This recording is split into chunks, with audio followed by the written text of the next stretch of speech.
Welcome to the treasure room.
Ten, 9, 8, 7, 6, 5, 4, 3, 2, 1, 0. Prepare for vault door opening.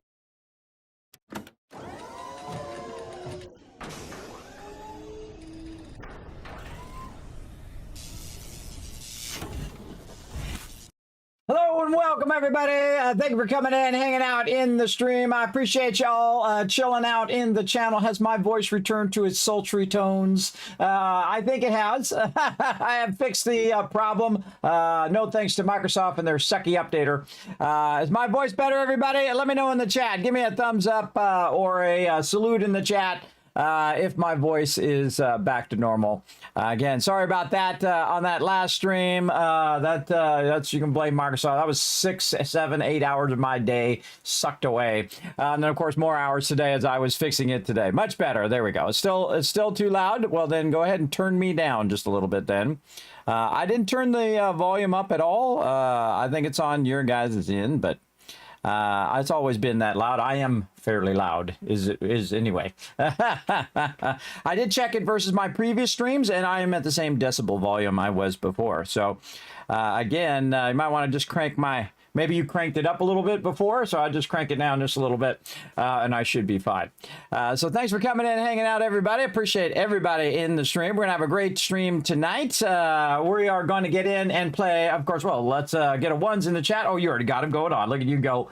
Then right over here, we're going to play some 7 Days to Die Solo Wanderer. Now, I've played, again, like 5 years as a solo game. It's just having the greatest time, everybody. It's like I'm playing for the first time again. It is very, very fun. I have not played the solo play in a while, and it is crazy, everybody. It's nuts to play by yourself. But it's very fun. I'm going to show you some of my tips and suggestions on how to survive in 7 Days to Die. From over 3,000, or almost 3,000, not over, almost 3,000. I'm over 3,000 in 7 Days to Die. Right now, I am 2,996.8 hours. So you're going to, in this stream, everybody, I'm going to cross over to 3,000 hours. You'll be here for it.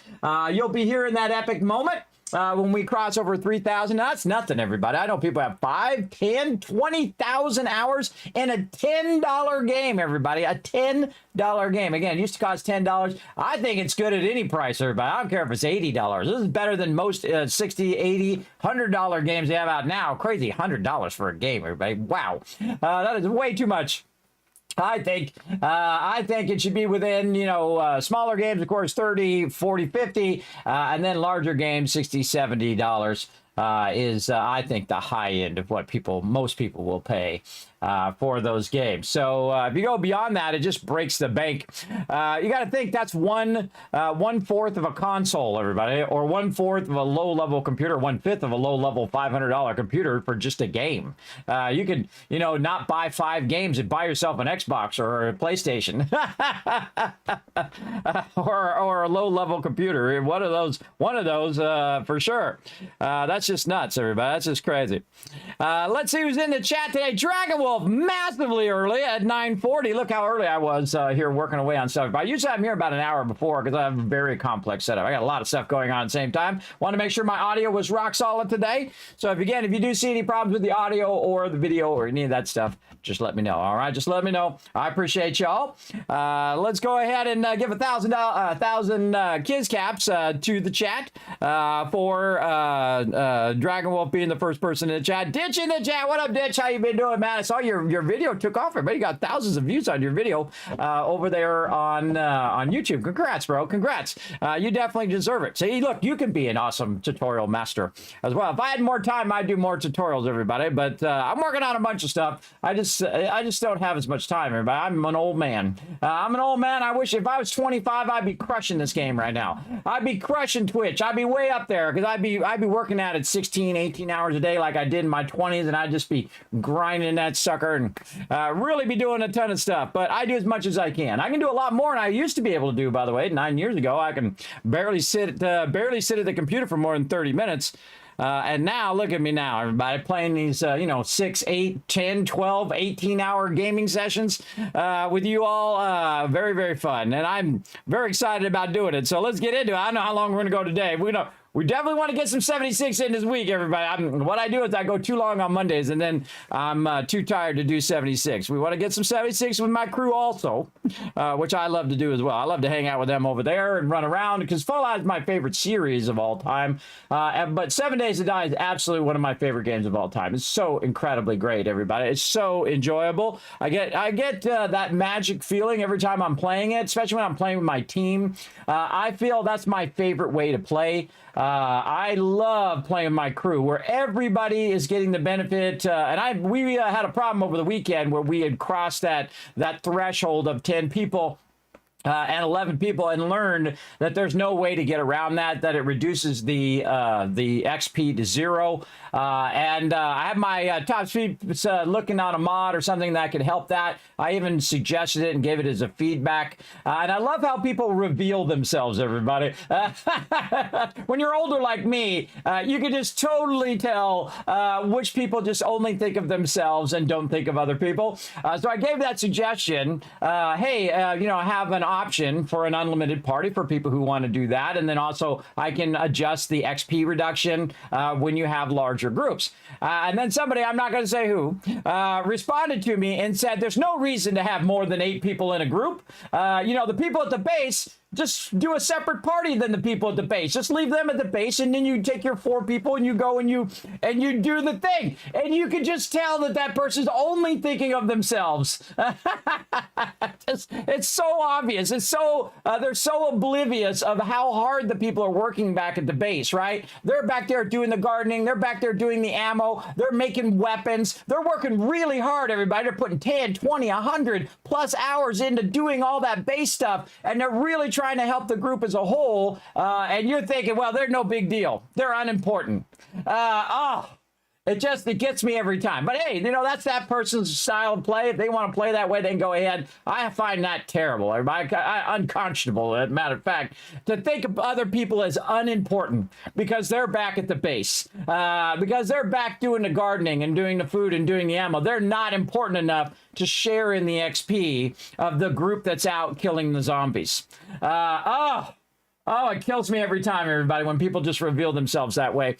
And it's the problem with youth, everybody. I used to think the same way when I was in my 20s, everybody. I only thought of myself. I did not think of other people. And then I leveled up in real life. And I got this crazy, amazing thing that you get at level 1 human being. You start off as level 0. You only think of yourself. It's survival of the fittest. It's just you, an eye for an eye kind of thing, and then everybody's blind, of course. You know, eye for an eye thing. Everybody ends up blind if you don't know that that term. And they only think of themselves. What's most important to them? You know, they get their XP, they get their stuff, and they don't think of anybody else. And then you level up in real life, and then in real life you actually care about other people. I know it's crazy. I know it's a crazy thought, to care about other people on your team and say, hey, you're doing a great job making that ammo. I want you to be part of the rest of the group, because the rest of the group's out questing, which is also very important, or killing zombies or whatever they're doing. Each person is a vital part of the team. They're contributing to the whole of the team. And that's the way I think, everybody. I think in terms of the team. I don't care if I get the XP. I don't care if I'm the lowest level person on the server. I don't care about me. I care about my team. And it shows every time we play. And there's something magical, everybody. When you can cultivate that, you cultivate greatness in others. And when everybody's working together, it is just a magical moment. Oh, man, look, goosebumps, everybody. Both arms goosebumps. Look at that. Right there. Check them out. It's just a magical things that happens. And it happens every weekend, everybody. It happens every time with my team. And I just absolutely love it. It's my favorite way of playing any game, is those magical moments when everybody rises to the challenge and helps each other. And you'll hear my team, oh, you need help with this? Oh, well, you need that weapon? You need a mod? Oh, okay, yeah. Oh, okay, I'll make that for you. I'll do this other thing. And you can see a lot of times, everybody, I'm very stand-backish. I just let them, you know, I don't have to answer every question. I don't have to, you know, cure every problem. Let my team shine. Let them shine in what they do best, right? Helping each other. And I try to ask people not to be the everything person, because it takes away from the other people who are focusing, say, on medical. You saw me switch from doing vehicles, because Unforgiven was on. He's like, hey, I want to do the vehicles. Because I say, hey, all you, bro, I'll make a few motorcycles, and then you can take it over, and you can go and do the 4x4s, and then the gyrocopters and whatnot. And then he feels like he's an important part of the team. He gets to have fun. He gets to be a contributor to the group. And then take pride in when he makes the 4x4s, and take pride when he makes the flying vehicles and whatnot. And the same thing with the rest of my whole entire team, everybody, is they can you know, feel like, hey, cool, I built this cool thing. I did the garden, I did the food, I did the you know, going out and I found this special thing that we needed, right? I went to the trader and I found the crucible, or I found an auger, or I found whatever. And the next person goes, hey, oh, I went and got a whole bunch of stuff from wrenching cars, and look, I brought you back some acid, or I found a beaker. Or the next person says, oh, hey, I found this book that you were looking for, right? That kind of moments are unbelievable, I think. Those are magical moments that you have to cultivate. It's a lot of work and effort that I put into doing that, everybody. Just when people reveal themselves as they only think of themselves, there's nothing I can do about it, everybody. People are going to be the way they're going to be. I'm not my job to tell them who they are. That's just the way I don't like to be. I don't like to be that way. I don't like to be that way to make other people feel unimportant. Oh, well, you're in the base. Oh, well, you're unimportant. And I don't care about me, everybody. The whole thing is cultivating that kind of teamwork atmosphere across my team. I don't care if I get XP. I don't care if I die. I don't care if I get the latest and best stuff. I don't have to prove myself to everybody. And I ask people who are new, don't come in and try to prove yourself. We already assume that you're awesome because you're joining our team. You don't have to prove how smart you are. You don't have to tell everybody else what to do. You don't have to do all that, because some people have like that ego, like they got to prove themselves all the time. You don't have to prove yourself to nobody, ever. You don't. You don't have to. You answer to no one. You're amazing in all the different ways that you are. And don't let nobody tell you different. Nobody let anybody tell you any different than you're amazing if you can level up in real life, right? You level up and care about other people and treat them how you'd like to be treated, that kind of thing. And if they don't, well, I don't want anything to do with them. I don't want to play with people who only think of themselves, everybody. That's no fun. That's no fun. You're just sitting there and they're just going on and on and on, and you can just tell them to go their ego, and they're just talking about how amazing they are all the time and that they know everything. Nobody likes a know-it-all. Nobody wants to listen to know-it-alls or people who don't care about other people or that kind of stuff. It's just, it's so cringe every time. It's like, so, oh God.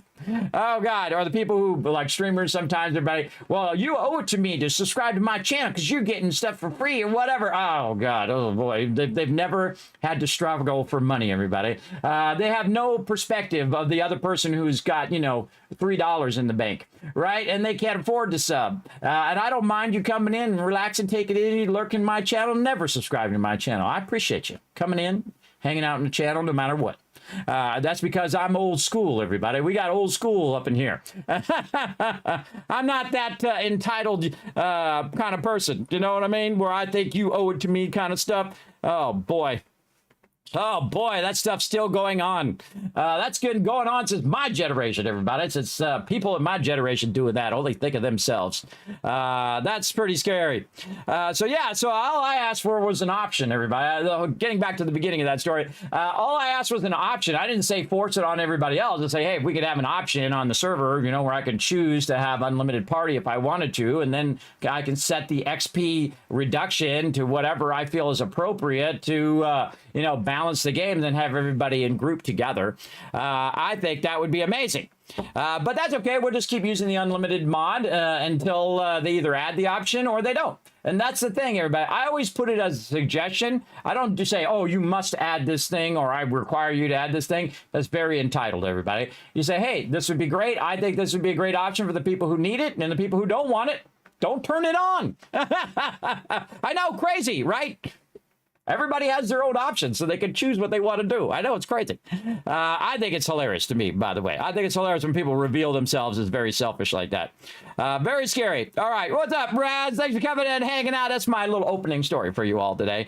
I had that earlier, and I'm just like, oh, my God. Oh, God, revealed. What's up, Paul? Thanks for coming in, hanging out. Appreciate you chilling out. Carrot Game coming in and says, hello, all. How are you? I'm doing awesome, Carrot Game. I'm actually very pumped up today. I got some rest today. I got a ton of stuff done. Epic week coming up this week. Everybody settle in. It's going to be an amazing week. We're going to do a deep dive on food, water, and meds today. We're going to make, of course, a Kismet spreadsheet for you all to figure it out. And I don't even remember what they're for, everybody. And I purposely don't know. I purposely didn't go and learn every single detail of the game because it's still in alpha. It's been in alpha for 12 years, everybody. I personally been playing for about 8 years, and you can blame Ditch in the channel, aka Joe, for getting me addicted to the game. Thank you very much, as a matter of fact. I absolutely love the game. So we're going to get very deep into that and have some fun.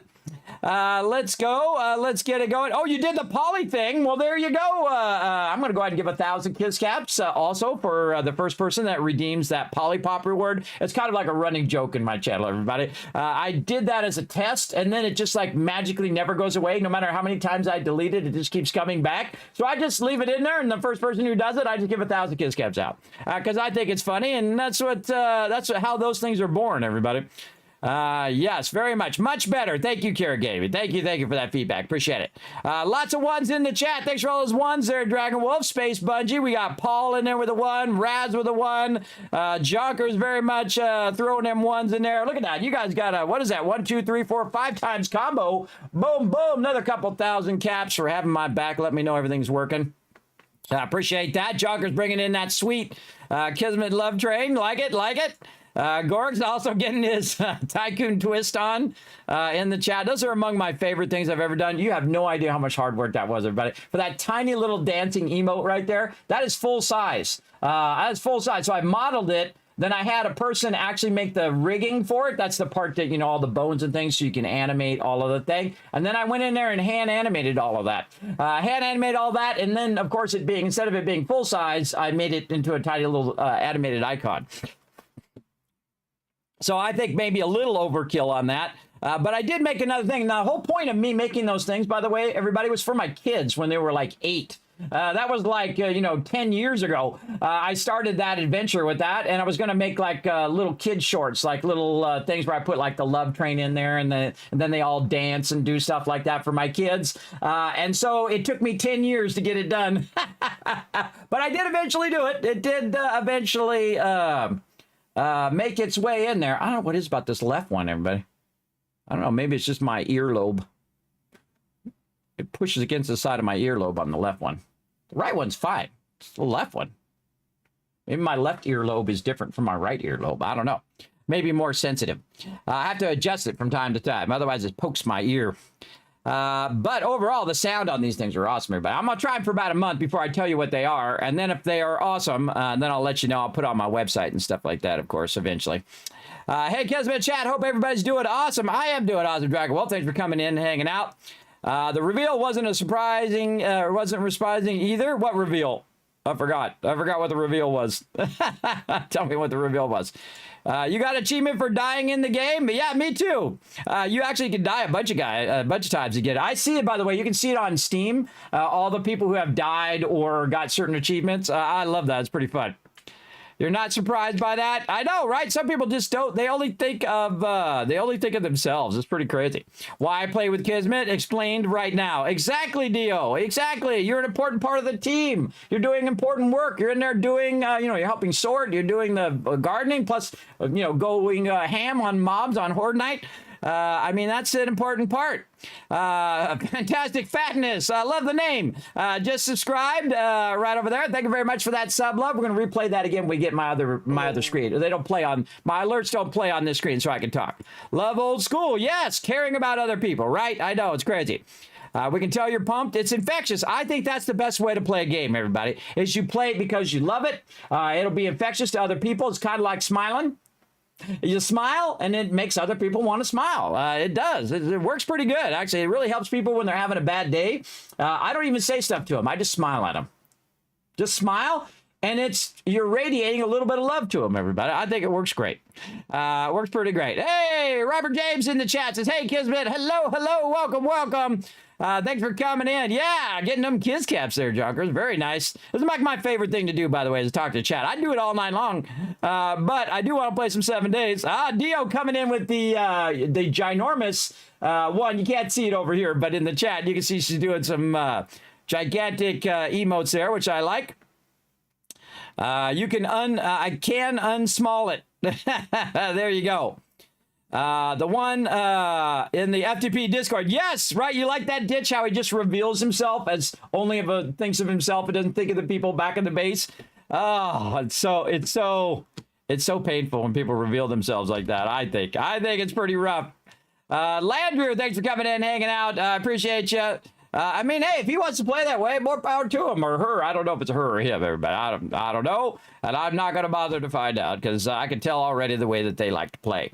Again, just because you want to play the way you want to play doesn't mean other people don't want to play as a team, right? To say, oh, well, we don't need that option. Well, you don't need the option, but we do. We need that option because we have a lot of players, and we want them to play together. And that's what I'm trying to do, everybody. That's why I work so hard to cultivate that type of team, and then work on servers and configuring servers and setting up all those settings so that my team can have fun together.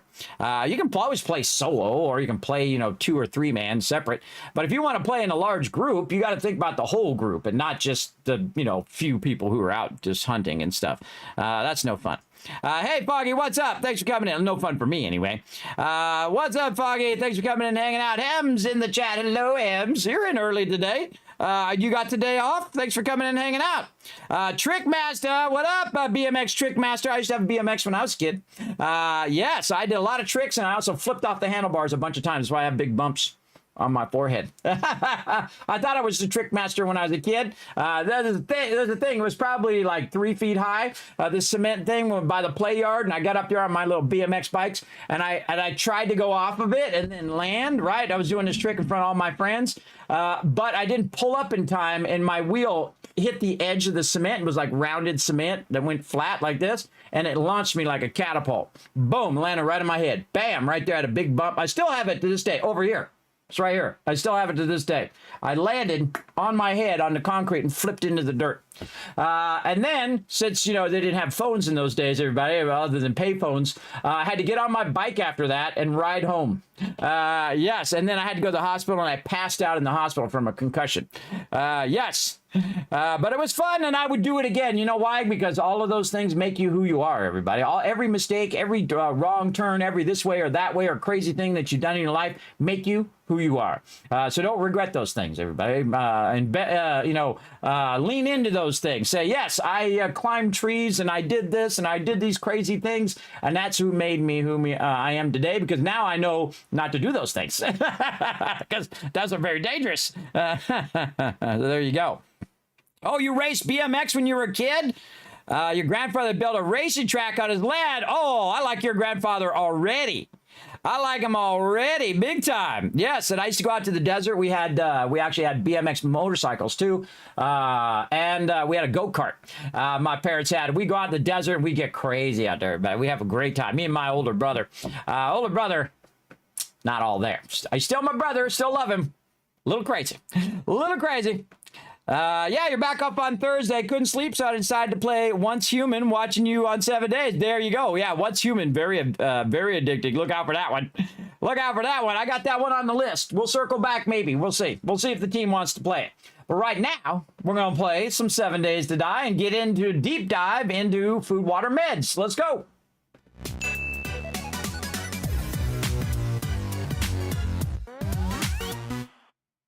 All right.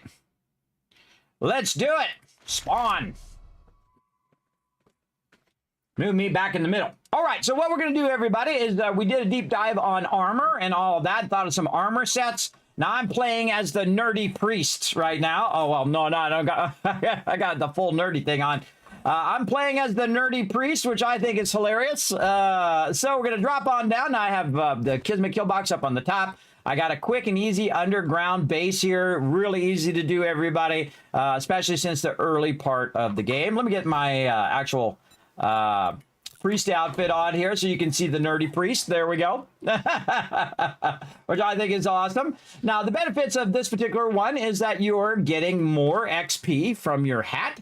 And then I'll move over here to the right. There we go. And then the priest outfit is reducing your incoming damage. And then, of course, we're increasing our damage that we're doing to the undead. And then this one, of course, increases my maximum stamina over there. Watch if I take it off. It's 178 right now. It's 148. That's a lot of stamina, everybody. That's a massive amount of stamina right over there. Now, remember, that's going to go up even more depending on what tier you're making that armor. Right now, I'm not sure what tier armor I can make. Let's go see. Let's go take a look. Armor. Whoa, whoa, whoa, I could be making some level 6s right now.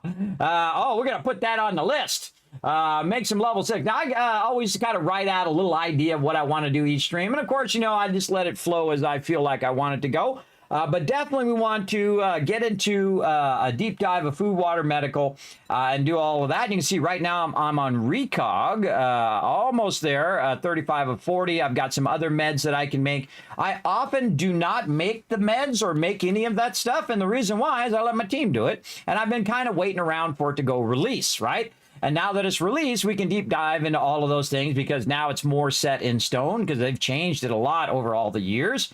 And that part is really, really fun. Now, you can see my spreadsheet right there, and I'm going to go ahead and grab it and pull it over here so you guys can see it. And this is my deep dive. And you're like, Kismet, where can I get that spreadsheet? Well, here you go. There's the Overseer spreadsheet right there in the chat. You're welcome to go ahead and take a look at it. Now, of course, if you do use it, make sure to give me a little bit of credit as well. I do appreciate everybody who does enjoy my deep dive spreadsheets that I do. And again, you can see these are all the various armors of the different sets, athletic or whatnot. And then at the bottom, I've chosen the set that I like to do. Hold on a second. Squirrel what? Oh, the sub. Yes, no, I'll do that here in a second. Let me get my intro going first. So what I did is I chose one that's for me. Now, of course, depending on how you're playing, everybody, it's going to be different for you, right? So my best fighting armor for the style that I like to play is increasing my stamina points, damage, reducing damage, and so on. And then I have some alternatives where if I want to do melee damage increasing or reducing the healing time. With the preacher boots. I kind of like what I have, and then I'm creating a kind of barter set.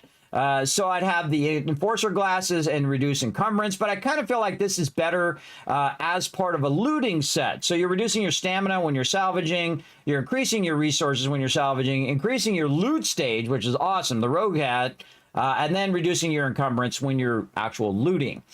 So these actually could be kind of switched out as well. And then whenever I open any of the skill books, I switch over to the nerd outfit, which I forgot to do in my team play, by the way. That was the other thing I was going to do, the nerd outfit, so that whenever I was learning a skill book, I could double up on it potentially as well. But that's why I have these right here. So we did a deep dive on that, and now we're ready for a new spreadsheet. Oh, my favorite time. My favorite time when it's time for a new one. Oh, we'll just go over here and click. There we go. So we're going to call this 7 Days to Die, food, water, meds. Bam, right there. All right, now we're going to go ahead and start a new one. First thing I'm going to do is move this over to block my big fat head from being in the way. Not just the solid I do for you guys on mobile who are, watching me on a smaller screen. Okay, so what is the item? And then was it due? Over here, effect, I think is a good title for that one. So let's just start with the basic one, right? So we'll go into the game here, and we'll start with some basic items. So let's just start with murky water, maybe. Let's see, we've got a bunch of murky water sitting in here. Right over here. So these are the stats of murky water. Now here's what I'm going to do to make this go a little bit easier. I'm going to go ahead and move this to my other screen. I'm going to fill it all in, and then I'm going to show it to you. So the first item we're going to say is water. Oh, this should probably be item name. We need another column. We need another column. So I'm going to go ahead and make another column to the left. And we're going to say type, because we need to know what type of thing it is. So it's a drink. So that's its type. And again, I'll pull it back over here so you guys can see that. Type is drink, and then the item name is water. This way we can separate our water, food, and meds from each other. And then the how much water does it give? Water, let's see, what does it give? How to do that best? Let's see, bonus 1, or what do we want to call it? What do we call this? Stats. Yes, stat 1. We'll call it stat 1. That's a better idea. Stat 1 would be water plus 10. And then stam regen, 15%.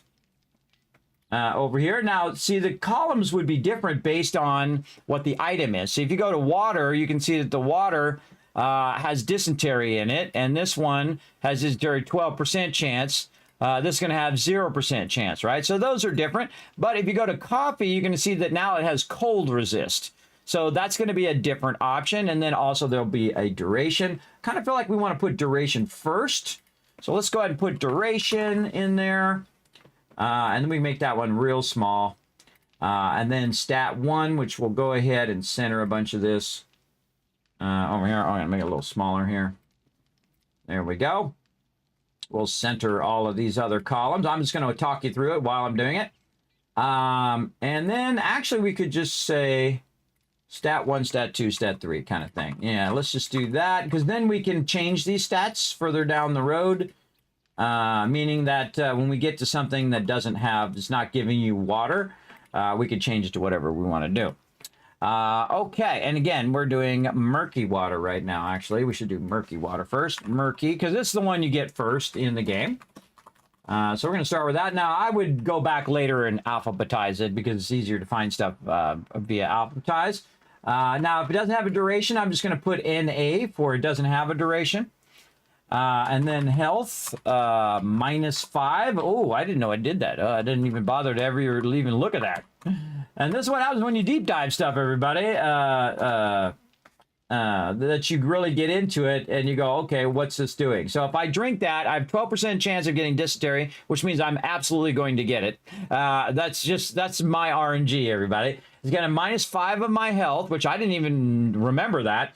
And then 15% stamina regen, though, so I do get stamina regen, and I do get a little bit of water, but I do take a little bit of health damage, and if you get dysentery, which we're going to look at all of the various different medical problems you can have and find solutions for each and every one. All right, the next one, of course, would be water, and then we're going to say, what's the duration of water? Duration doesn't have a duration. All right, it's a one-time use kind of thing. And then water is +20 right there. Now, I might split this into separate categories later, but right now, let's just get it down and we'll work from there. Health, 0, which means it doesn't help your health at all, and then you have a 0% chance of getting dysentery, which is good. All right, so that is the basics. Okay, and then I'll pull this over here. You guys can see. Basically, I just made a nice little chart. I'm making it a little bigger now. Made a nice little chart. Okay, so it's a drink. Over here, probably want to put that in blue. Let's put that in blue. Just to give you a little visual indicator that that is a drink. Okay, so there we go. And we can now compare those pretty easy. Now, of course, we have those in a list. It really allows us to compare, okay, what's better than this? Okay, what if I want stamina, more stamina? What if I want a health regen? What if I want to prevent dysentery? All of that kind of stuff. We can go through and stack those out. Now, as we play through the game, we're going to keep adding to those, as well as we're adding to armor. As we get to those, we're finding all the stats of the various different armor. So we're going to get all of that stuff going on. Yes, tell me nothing. Tell me nothing as well. Now, while we got a moment, everybody, let's show some love to Fantastic coming in, showing some love, being a brand new Teamwork Tycoon. Thank you very much for coming in and showing that love right here in the chat. That's the Kismet Love Train. You're like, Kismet, who does these cool 3D animations? This guy.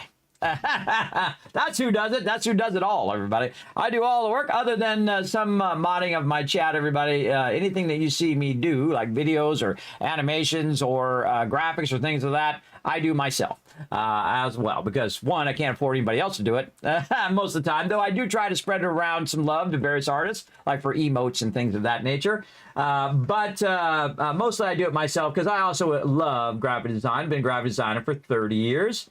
As well, so I do enjoy doing it as well. It's especially fun for yourself because you don't have anybody coming in and saying, I need 1% more magenta in that photo, and you're going, you can't see it. The human eye cannot perceive more than 3%, less than 3% of a change. And I've had people tell me that, everybody, big time. Yeah, tell me nothing. Remember, no backseat gaming. Don't tell me any of that stuff. The whole fun is to go on the journey. All right, now we got some blackstrap coffee here. Now I'm just going to add it as we run into it. And again, I'm going to add it off stream, and then eventually I will show you here. It's just easier for me to type it over here than that. Does it have a duration? Yes, 6 minutes. Okay, that one has a duration. Water is plus 24.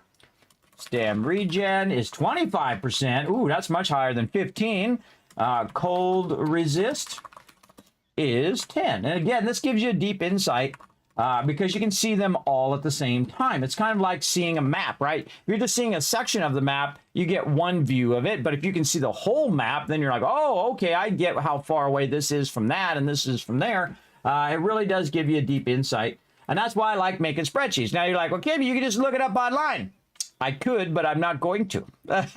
Because part of the fun is acting like if I was really there, what would I do? I would do exactly what I'm doing right now and write all this stuff down. That's right, you know it.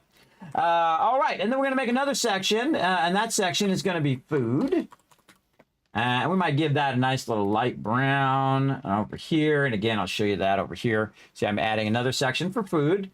And I'm going to pull it back on screen as I'm working away, and I added the blackstrap coffee in there. So this is food here. This is meat stew. Now, again, these are not in order of benefit. I'm just going to write them down randomly, however it is, and there is no duration of that particular one. And this one is food plus 50. Very nice. Health plus 25. Very nice. Water plus 20. Also a very good one. And max stam plus 20. Really? Really? I don't ever think I ever bothered to notice that. Let's go see if it's lying. Let's see. That should go up. 178. Bingo! Oh, man, 198. Oh, I like it. I like it. Give me that stamina, bro. I need as much stamina as I can get. All right. So that's the stuff that we have in our inventory. We also need to think about what day Horde Day is. Let's go over and take a look. 49. Okay, well, we got a little bit of time to get that going. Yes, it only stacks to 10. There are mods for all of this stuff, by the way, that you can go in and do, by the way. There's mods for all of this stuff that you can go in and make the stacks bigger and do all of that. I'm not playing with any mods on this playthrough, playing completely default, all settings except for random gen world, and the world is larger, it's 10K. But other than that, completely default settings, and that's just to get a feel for the game now that it's like finished, or, you know, finished as much as it is now, or as released. And so kind of this stuff is mostly set in stone. Now, of course, they can always change it later on, but it's much more set in stone than it was in alpha. So that's, again, why I don't deep dive it in the earlier ones, because now this is going to be the same whether you're on PC or Xbox or PlayStation. It's going to be more universal there. Okay, now we also have raw food and garden stuff, which we're not going to touch today. That'll be another day. We'll do all the garden stuff, all the raw food and the chrysanthemums and things of that nature and how they all work together. But we're going to go ahead and start with some of the stuff that you actually make, like in this case, beer. I know some of you are very fond of that, both in game and in real life. So there we go. Stam regen is plus 40%. Wow. Okay, that's a big stam regen there. Also good for brawling, apparently. Brawl damage plus 300%. All right. Did not know that. Didn't bother to look. Stun resist. Plus 100%. Okay, that's definitely a melee. That's a melee playthrough thing right there. So you're going to be drinking lots of beer when you go full melee mode. All right, regular coffee instead of just a backstrap coffee. So we're going to say coffee here. This one is going to be duration of 3 minutes. And it's going to give us water plus 24. And then stam regen plus 20%. And then cold resist, and we can just go ahead and type that from the other one to 5. And there we go. All right, so we got coffee in there. What else we got? We got Grandpa's Learning Elixir in there. That's definitely a drink. Grandpa's Learning Elixir. I'm going to just leave out the tilde key there. Elixir. Did I spell that right? That doesn't look right. Let's try that again. Caps lock. Come on, stop it. My caps lock is crazy. Duration is 6 minutes, and it's going to give you XP gain plus 20% for 6 minutes. Ooh, that's pretty nice. That's a nice. I would definitely use that one, especially on a Horde night. That'd be a great one. What else? Goldenrod tea. Yes, we need that one. I would actually consider that a medical one, by the way, everybody. But I'm going to put it under drinks for right now. But that's definitely a medical item. I've used it many times to cure that dysentery because you drank that murky water and you had bad RNG like me. Yes, and you got it every single time, even though it says it's only 12%, but you get it every time for some reason. Water is plus 24, okay, and then stam regen is 15%. And then cure dysentery, which is different than reducing your dysentery chance. This actually cures it, 20% chance of curing dysentery. I didn't know it was a 20% chance. I thought it was a 100% chance every time. Greatly speeds up recovering from dysentery. Oh, so it reduces your time in dysentery and doesn't absolutely cure it every time. Oh, I didn't know that. Whenever I had dysentery, I just used goldenrod tea and it would go away. But I guess it just reduces the time it takes for the dysentery to go away. I never bothered to read it that deep, everybody, on purpose, by the way. All right, now some yucca juice, which is always a good one. Actually, I like the yucca smoothies, are even more awesome. And we'll get into that. My team has those going a lot. Water plus 34, and then stam regen 15%. Okay, very nice. Now, my favorite right down here at the bottom, especially in the early game, very easy to do using your chrysanthemums and water. The red tea, the hallmark of the game, I think. Definitely want to get that going super early. It lasts for 6 minutes. Now, this one I know because I'm using this one all the time. Oh, I spelled water wrong in that previous one. Come here, you. Let's fix that. Plus 24, stam regen is 15%, which is very consistent with the other ones. I don't even have to type that one. And this one right here, which is my favorite at the beginning of the game, efficient digestion, plus 15%. So that means that basically you don't have to make as much food and you get more out of your food, especially when you're doing a lot of physical exertion. And you'll see here under the actual description, when you are doing physical exertion, like say you're mining or digging or chopping down trees, it will make your hunger and thirst not as quick. So it definitely reduce that overall amount as well. So very, very nice. In there. So we got that going. What else we got in here? Oh, I got to add some more rows. I got to add some more rows here. I'm running out of space. All right, now I'm gonna go ahead and show you what I just did. See, I just typed it all in there like that. And remember, you guys can check it out. I'll put it in the chat for you again. And remember, it's on my Twitch channel, twitch.tv/Kismet. It's in the chat. You just click that link. You can go ahead and check it out. What up, Jago? Is brawling damage fist only weapon? It's not melee. No, there's fist damage, which is brawling damage. That's brawling damage is fist damage.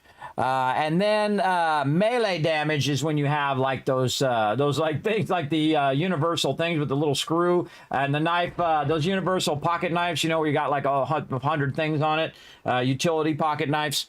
That's melee. That would be melee. And brawling is pretty fun. Pepper Griffin comes says, hello, how's everything going? Going good. How you doing there, Pepper? Thanks for coming in and hanging out. Appreciate everybody chilling out in the channel. We are playing like if we were really there, everybody. Now, this is not my first time playing, but this is my first time doing a deep dive. I have 3,000 hours and 7 days to die, so you don't need to come in and tell me all about it. It's okay. No backseat gaming. Part of the fun is doing like if I was really there, what would I do? I would write everything down. That's right. I would write down, okay, this is murky water and what is its benefits? And this is water and what of its benefits, right? And so that's how I play games, everybody. I play games in that kind of high level fashion where you play it and you learn as you go along. Again, I have played for thousands and thousands of hours, so I have a general idea of what they do, but have I ever deep dived in the stats? No, because the stats have been changing for the last 8 years. At least some of them have been changing, and ones have been added over the years as well. So again, I was going to wait until it went release, which it has done now, and now we can deep dive it. So very, very fun as well. And I don't like to look stuff up on wikis or do all of that. I like to do it as I'm playing. So that's why you'll see me go in and do it live here on stream as well. All right, so there we go. So we got that going. Now I'm gonna move that back over there. What else we got? Oh, pure mineral water. That's a good one. All right, pure mineral water. This is 6 minutes, and then water is plus 60. All right, that's a big boy right there. Stam regen 15% like most.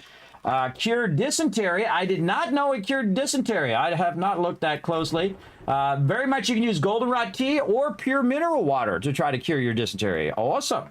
Now we know, and has efficient digestion. Ooh, so that has 4 perks on it. And it lasts for 6 minutes. Oh, that's a good one. Oh, I can make that a little wider.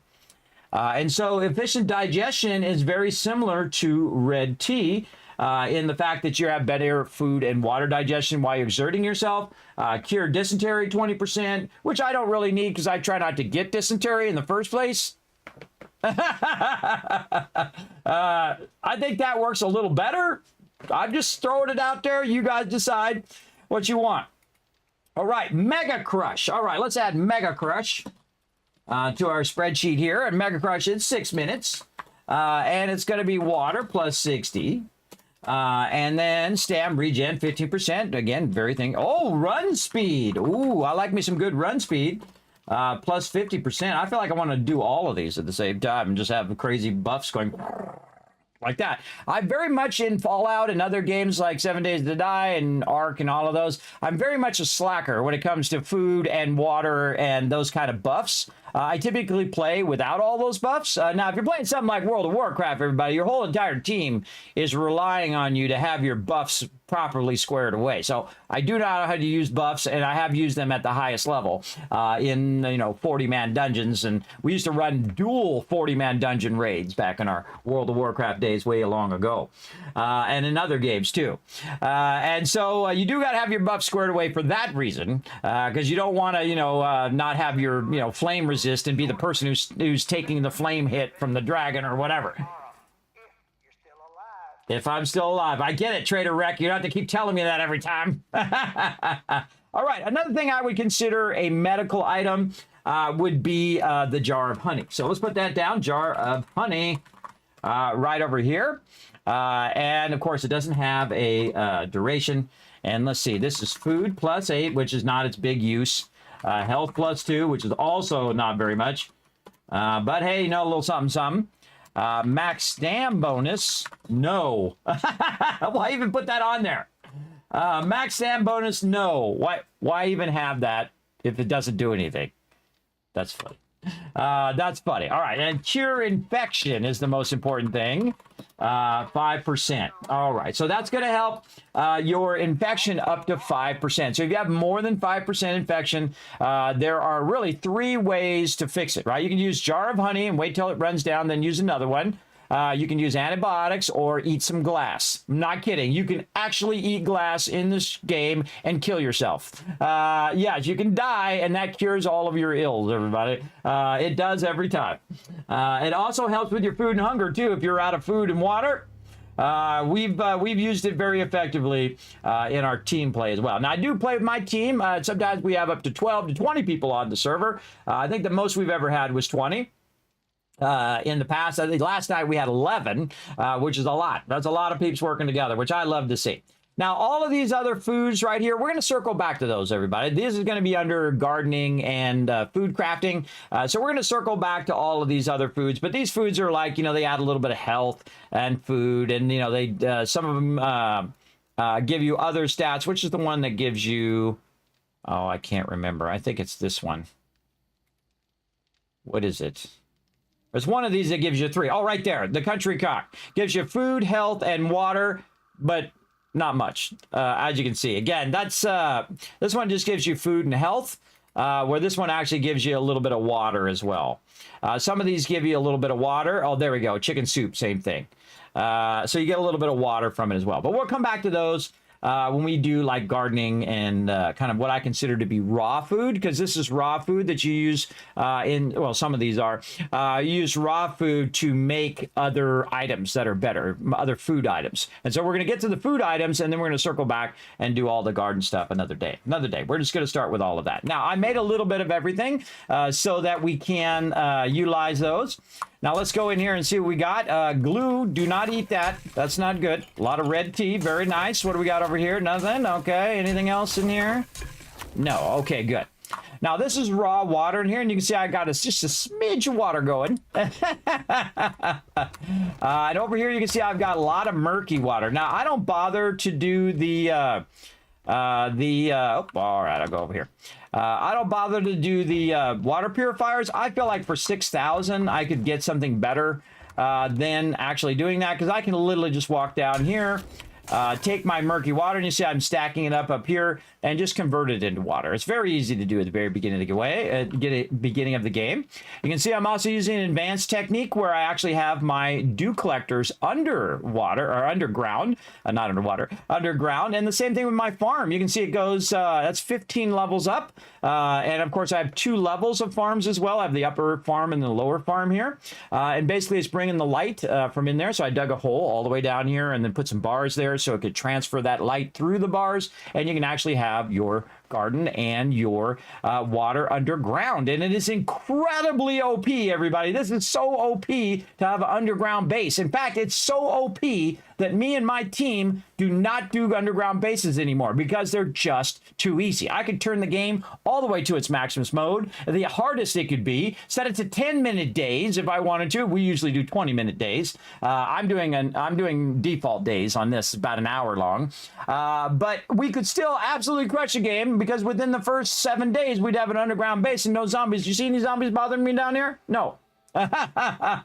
And even if they do try to bother me way up at the kill box up here at the top, which I'll show you here, especially during nighttime, I can keep working on stuff. And up here at the top, I have what's known as the Kismet kill box, the ultimate protection in the wasteland. Super easy to build. Anybody could build it, and you'd have yourself a nice secure area up on top. Add yourself a bunch of spikes. Now, when you're solo playing, everybody, I suggest many more rows of spikes than when you're team playing. When you're team playing, 5 rows, maybe as much as 8 rows in the later game is more than enough spikes. But when you are solo playing, I have 10 rows, and then I have them double stacked. So it's really the equivalent of 20 rows going out.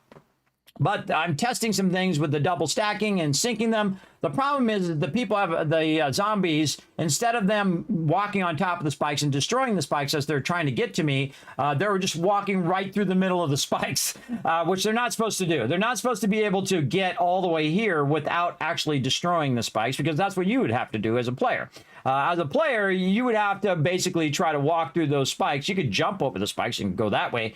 But just walking through them, you should be blocked where you can't progress forward until you make all the way through. Otherwise, it just makes the rest of your spikes useless, right? It makes them obsolete. Why even put them down if they can just walk through the middle of them and just take a little bit of damage and make it all the way to the edge of your base where they can then damage your base. The whole point is that they're defending your base and they have to get through the defenses to get to your base. So one of the things that I did notice, I don't know if they're going to change it. I'll give them some feedback on it at some point.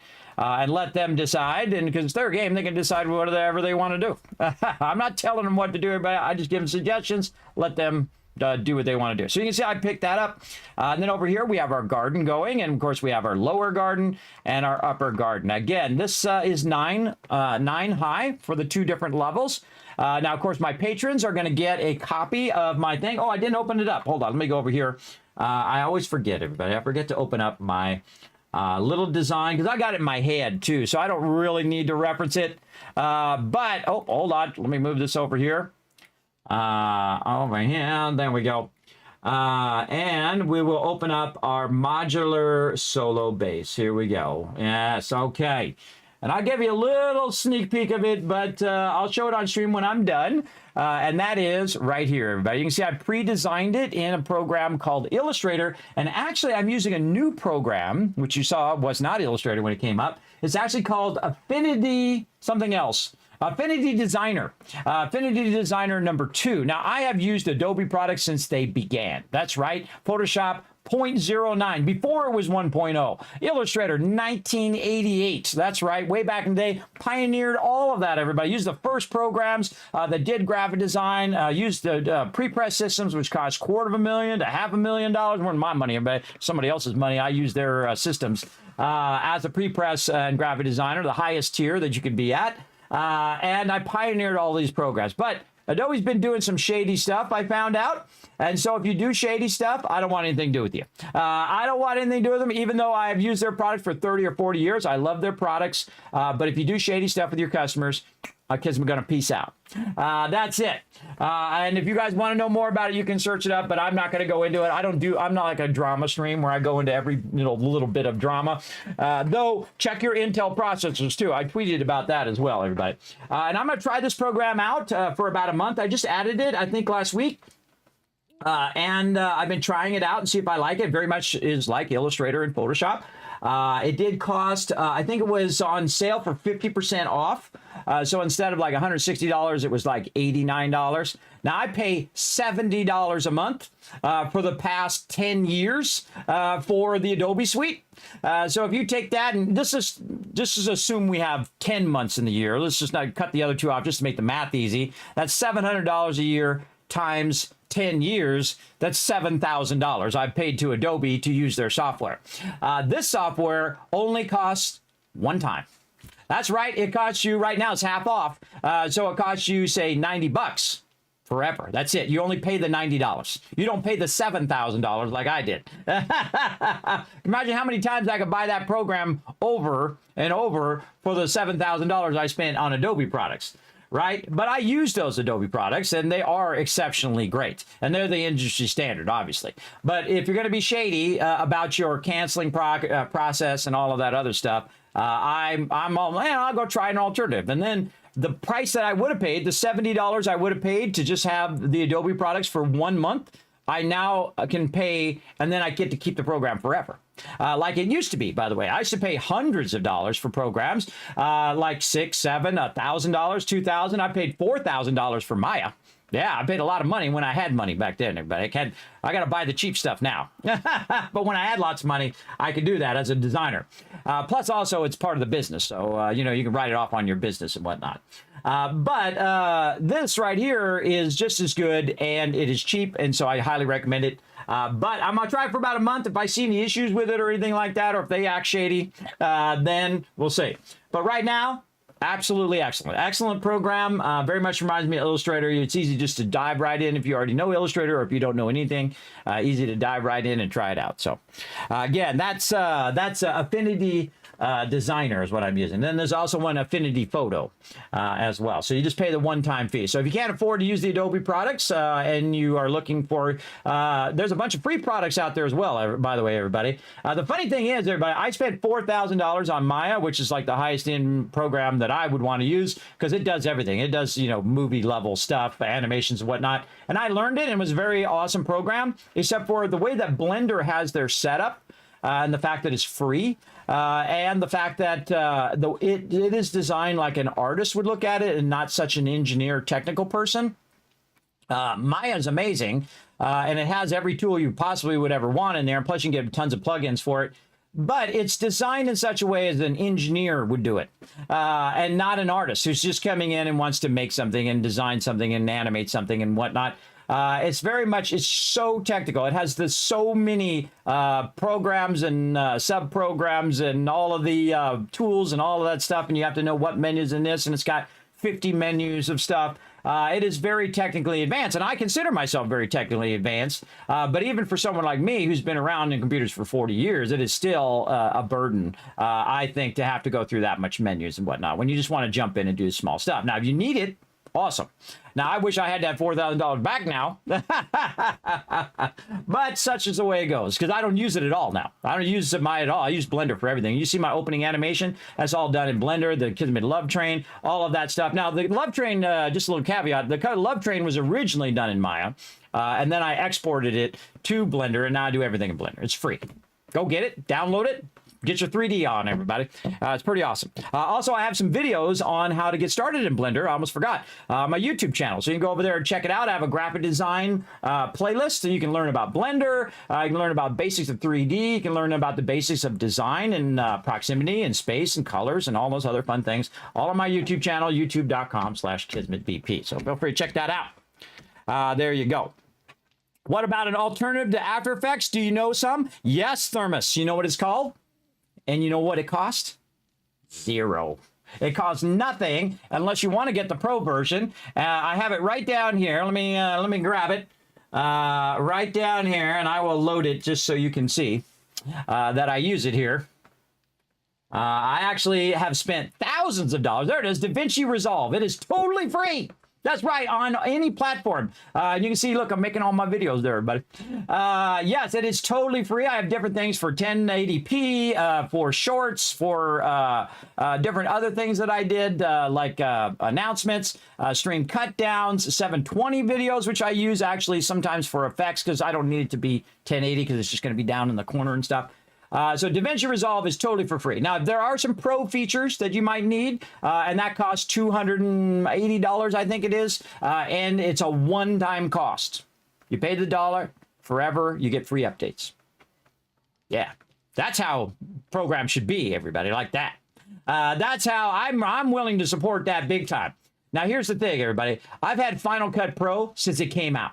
I've used Premiere since it came out. I've spent thousands and thousands of dollars, not only paying for the program of Premiere and for After Effects and for all of those other things way back in the day, and then also paying for it on subscription for all these years, all this time, and still I find this program to be much more enjoyable. To use. It's very stable. The problem with Premiere is it crashes all the time. After Effects, not so much. After Effects, incredibly fantastic program. Probably the best program other than Illustrator and Photoshop. Illustrator is my favorite because it is the one that started all the other programs. But I mean, every program you see the Bezier curve tool in, that's from Illustrator. They pulled it from there. Now, it's also from CAD programs, too, by the way, everybody, for Autodesk, AutoCAD and, things like that, VersaCAD way back in the day. But Illustrator is like the first to use it as a graphic design thing as opposed to using it as an architecture tool. So Illustrator is the one that started it all, 1988. Yeah, before some of you were born. I was there. I was there and using it. And I still use it to this day, except for now I'm switching to that. So DaVinci Resolve has all those effects built in. You can do multiple layers of compositing and all of that stuff, color grading, all sorts of amazing things, everybody. Definitely check it out. Not sponsored in any way. Just giving them a shout out because you know what? Free is best, especially when you're just learning and you're just trying to get into it. Go crush it, everybody. By the way, you know that Infinity Designer I'm talking about? This one right here that's is like Illustrator? They got a free trial for 6 months.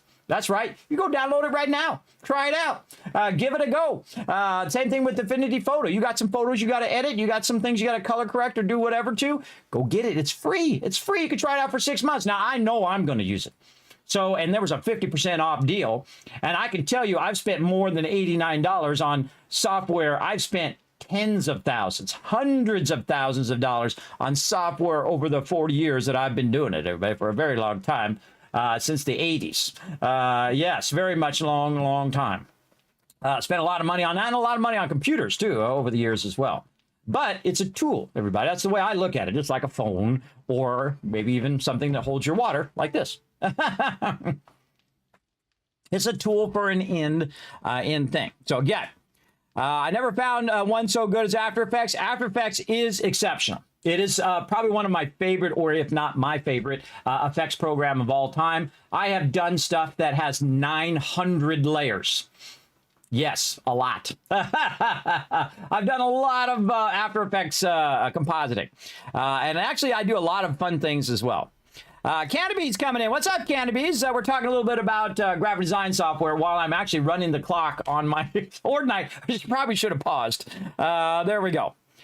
So again, as a graphic designer for 30 years, I've used all the softwares, everybody. Each software has its own unique thing, and if it does what you want it to do, just think of it like a tool, like a pencil or a pen or a brush if you're a painter. Any of that stuff, it's just a tool and ends to a means. I don't care what program you use, as long as it gets done what you need to get done. And if you can save money on it, and if it's free, even better. But if not, go for it. And again, if you want to have the Adobe products, you go for it. That's you. That's your thing. And I've paid $7,000+ over the last 10 years just here on stream to have those softwares at my disposal.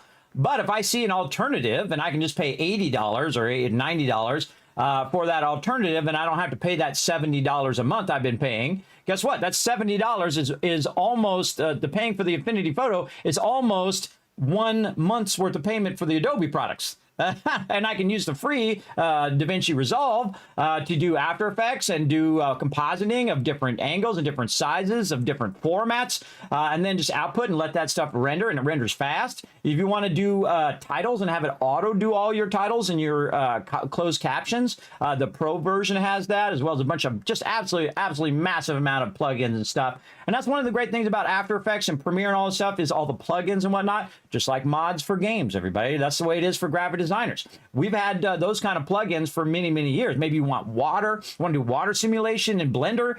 Maybe you want to do that cool stuff. Support those modders and support those plugin peeps, everybody, because they're going above and beyond for the rest of us, and I appreciate them all of them for sure. Hello, homie. Your stream's pretty cool. I feel entertained. That's why I followed you. Oh, you try to scam me over there on Kick. I see you.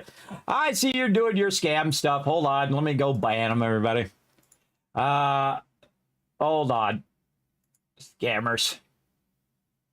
I think they have like zero moderation over on Kick. They still think they're...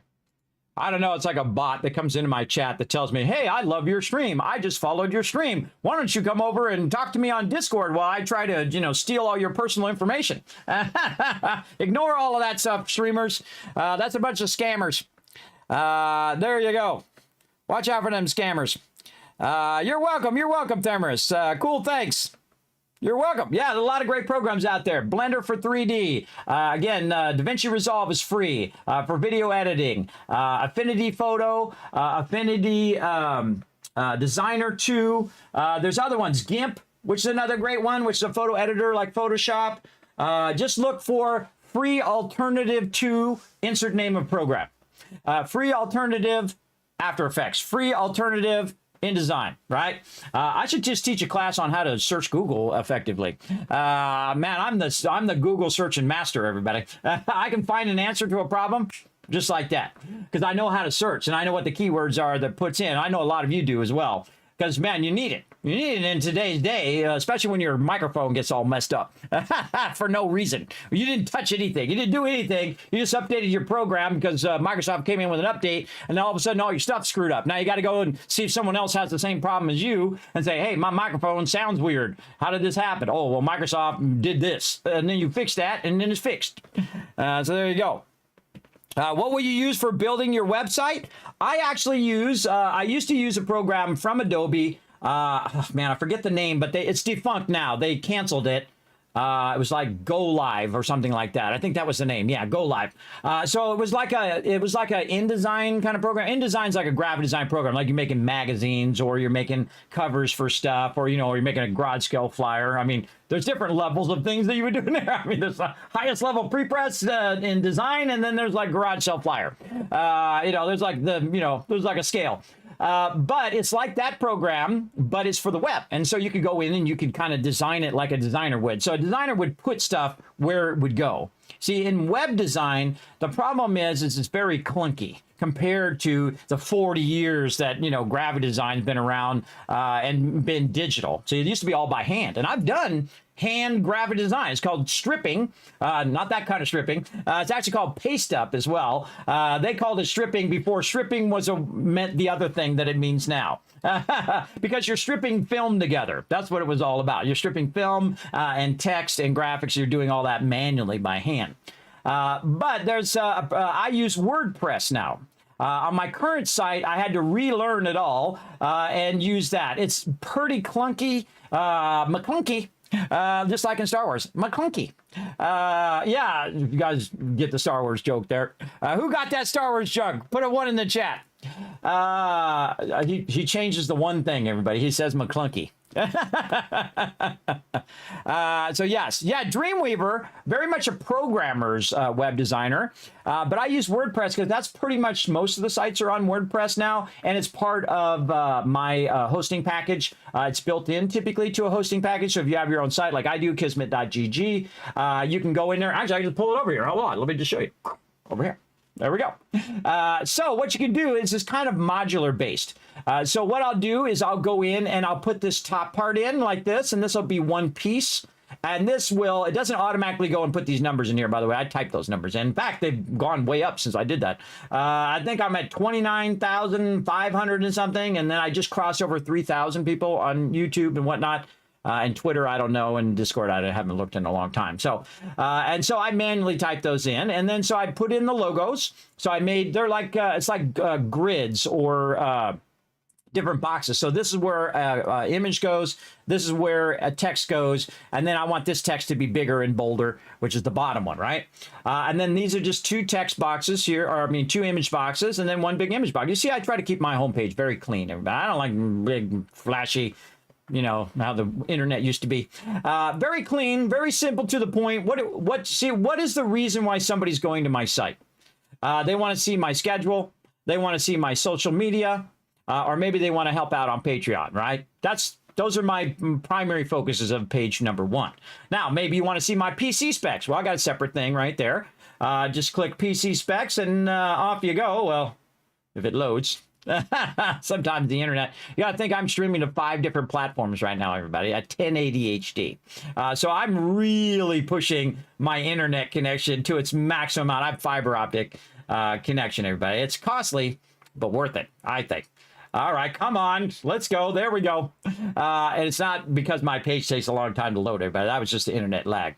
But right here, you can see I've got my 4 different PCs that I use, and I consider the Mac a PC, everybody. It's called a personal computer. They're all personal computers. It's just PC coined the term, and it's more thought of as a Windows, but they're all personal computers if you think about it in the end. And they all have the same hard drives and megabytes and all that stuff in there. The only thing that's different between these 4 machines, everybody, is their operating system. This, of course, has the Mac OS. This one has Windows 10, this one's Windows 10, and this is Windows 11. The thing I really like about Windows 11 is it has a little delete button, where it has a little trash can. So when you click on it, you can just click the trash can and it puts it in the trash can. So you don't have to right click and say erase and delete this. You just click on it and put the trash can. Yeah, it's really cool. Let me see if I can find something here. Downloads right here. It's got a little trash can right there. Yeah, you can see I was downloading some Infinity photo. What is it? Oh yeah, it was last Saturday. It was last week. Yeah, see, I consider Sunday. I consider the new week. So yeah, last Saturday I added those.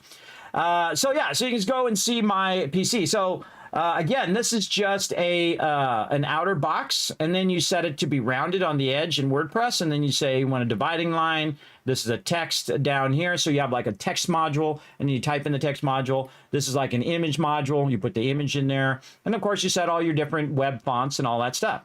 And that's all done in WordPress. It has a huge learning curve. It's very, very awkward if you're like a regular designer. A regular designer, I want this photo to go here, but it don't go there. I got to change it and fool with it and fuddle with it, as I like to call it, everybody. You got to fool around with it until it does what you want it to do. It's like you almost have to crowbar it into position to do what you want to do.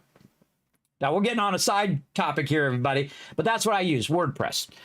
So that's online, by the way. It's part of your ISP. So I don't actually have a program on my local machine. I actually log on to the server and change it there. Great example is every week I'll go in. I want to update this image because my schedule changes each week.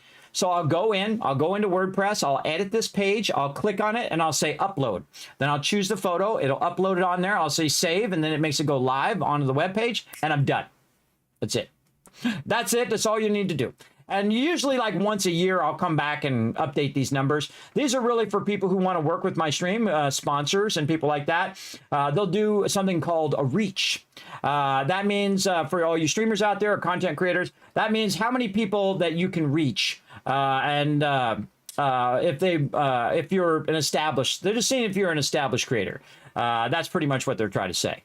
Now, of course, I don't really do stuff like big sponsorships and things of that nature. I don't do anything I don't want to do because I'm too old and I'm too sick. If they come to me and say, Kismet, we're going to give you $5,000 to go play Fortnite, I'll be like, nah, I'm good. Thank you. Appreciate it. It wouldn't be a conscientious thing for me to do, everybody, because I'm not into it. It's not my thing.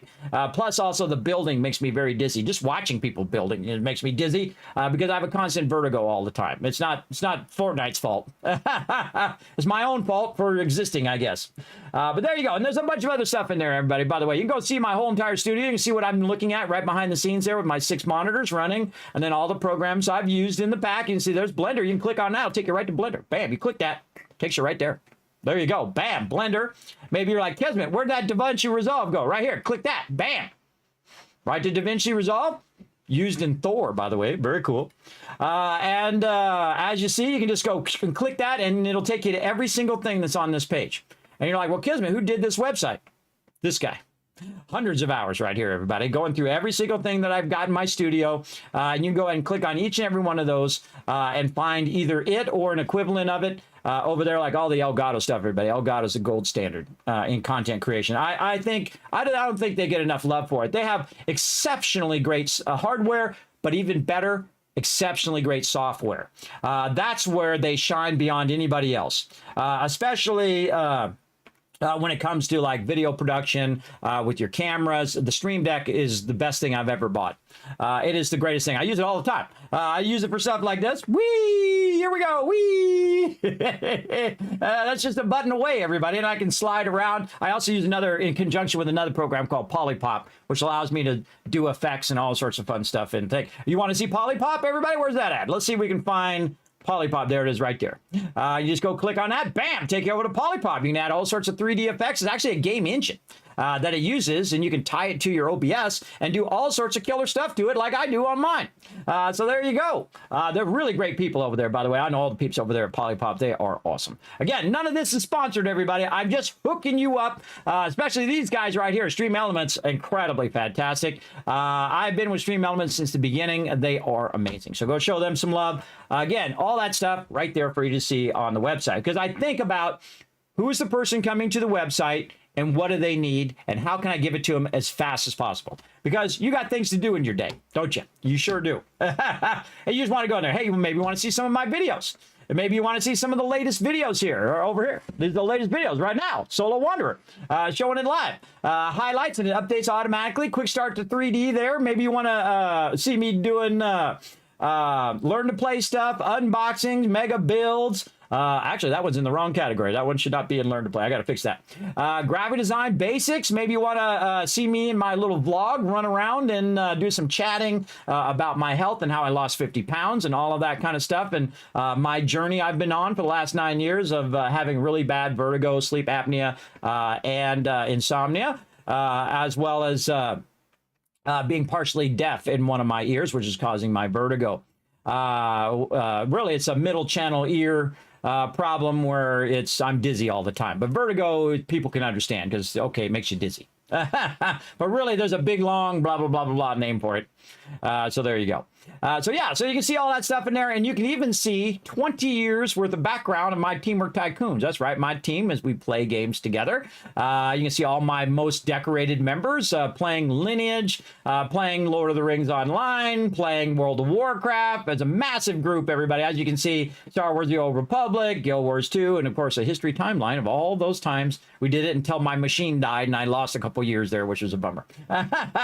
Which is a bummer. But this is all online now. You guys can check all of that stuff out. You can check out all my awesome sponsors like Bethesda Gear, Lucid Sound, Manscaped, Elgato, blah, blah, blah. You get it. These guys I love the most because they have a Kismet candy bar that is delicious, everybody. It is so incredibly good. I gave away 3,000 of them. And of course, BJ's Restaurant, Loop Deck, Bearskin, the best hoodie I ever owned, everybody. Ems knows what I'm talking about when they lost their power and they were in freezing cold. Was it you, Ems?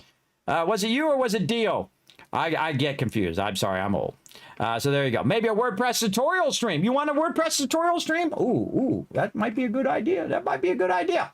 All right, so we'll take that on out of there for now. Again, we're playing some 7 Days to Die, but we get sidetracked. I'll put that on my list. Now, there's no guarantee, you know, how many things I got going at the same time. WordPress tutorial stream. I like good ideas. I write them all down, everybody. I can't get to them all, but I do write them down. And then what I do is I go in and I reprioritize them and say, which one I want to do first. Oh, I kind of feel like doing this one today. Bam, and I put that first. That's the great thing about being me. I can choose whatever the hell I want to do. That's a good idea, though. I like it. I like a good... No, it's not you. It's Dio. Okay. Yeah, someone had come in and said, Kismet, I bought those and my heat went out. And I was wearing my tactical hoodie, and it basically saved us because it kept us warm. Yeah, I think it was Dio and Whis, now that I think about it. So there we go. And again, thanks everybody for watching over there on YouTube and wherever you're watching me from, because I am streaming to 5 different platforms at the same time. Because I'm next level, everybody. I'm up here. Everybody else, they're just doing one stream, and they're not even doing it in 1080. I'm doing that one stream in 1080. Plus, here at Twitch, I'm a Twitch partner. As you see, I got my Twitch partner shirt on today, as well as a YouTube partner. I'm also streaming live to X.com, aka Twitter, to Kick, and also to Facebook, all at the same time in 1080 HD. And if anybody's ever streamed before, notice that's a giant undertaking. Have 5 different chats and 5 different alerts and make all that work where it doesn't crash. That's not easy. That's not easy for sure. So there you go. Yes. Did you? Were you the one who came in and said that you enjoyed your tactical hoodie, Dio? I think it was you and Whist, right? Or somebody else? I forget it, but I can't remember nothing anymore. I'm getting old. Getting old. All right, speaking of fun stuff, let's get back to it. Okay, we were doing our food, water, and we're doing a deep dive on that. Well, I was like, oh my God, where'd my water go? It's down here. I'm in the 2nd level. Yeah, there we go. Okay, so here's our food. And so we're going to do a bit of food over here. By the way, I haven't had a chili dog in forever, but every time I see this chili dog, it makes me want to have a chili dog. Like run over to Sonic and get a chili dog. Anybody know a really good place for a chili dog? Other than Sonic, I have a feeling like Sonic would be a food stomach bomb. Plus 53% food. And this is health, which is plus 30%. Get your health back. And then max stam bonus of 30. Ooh, okay. Liking that. Like that stamina bonus. I honestly never looked at the stamina bonuses of all of these. Again, I'm just trying to stay oblivious until it releases. All right, let's look at our fish tacos. Now, for those of you just tuning in, everybody, I'm making a spreadsheet over here of all of the different things because that's how I like to play games. I like to, at some point when it does release, do a deep dive on it without having to look it up. Do it like I was actually playing. Open for business. Food plus 46. like I was actually there and I was writing it down if I was actually there. So that's how come I don't look it up. I find it much more enjoyable to do it yourself. And then also you're going to retain it, I think, more. At least I'm going to, because I have trouble remembering stuff now. It's kind of like running out of memory. Running out of memory on your phone or your computer, well, guess what? 50 plus years of knowledge up in there, everybody. My hard drive sometimes is full. Hard to keep it in there, but this way I find works very much, because not only are you looking at it, but you're also processing it through your brain and then rewriting it to help it kind of build up those that memory a little bit better. It's kind of like when you were in school, when you were writing stuff down, so it'd help you remember those things a bit easier. -5 water there, okay, and then max stam bonus. Be plus 10. Well, I actually get a little bit extra bonus there for stamina, at least, especially if you just got a little bit of corn. That's all you got. All right, pumpkin bread. Let's go ahead and do that. Pumpkin. And again, this all go into a spreadsheet that you guys can check out. I'm going to put it on my twitch.tv/Kismet chat, because that's what the button does. Sadly, it doesn't go to everything yet, but I will eventually get it to where it goes to all the different platforms when I get enough time for that. It's on my list. There. And max stam bonus of plus 20. Yeah, I like these stam bonuses. That's nice.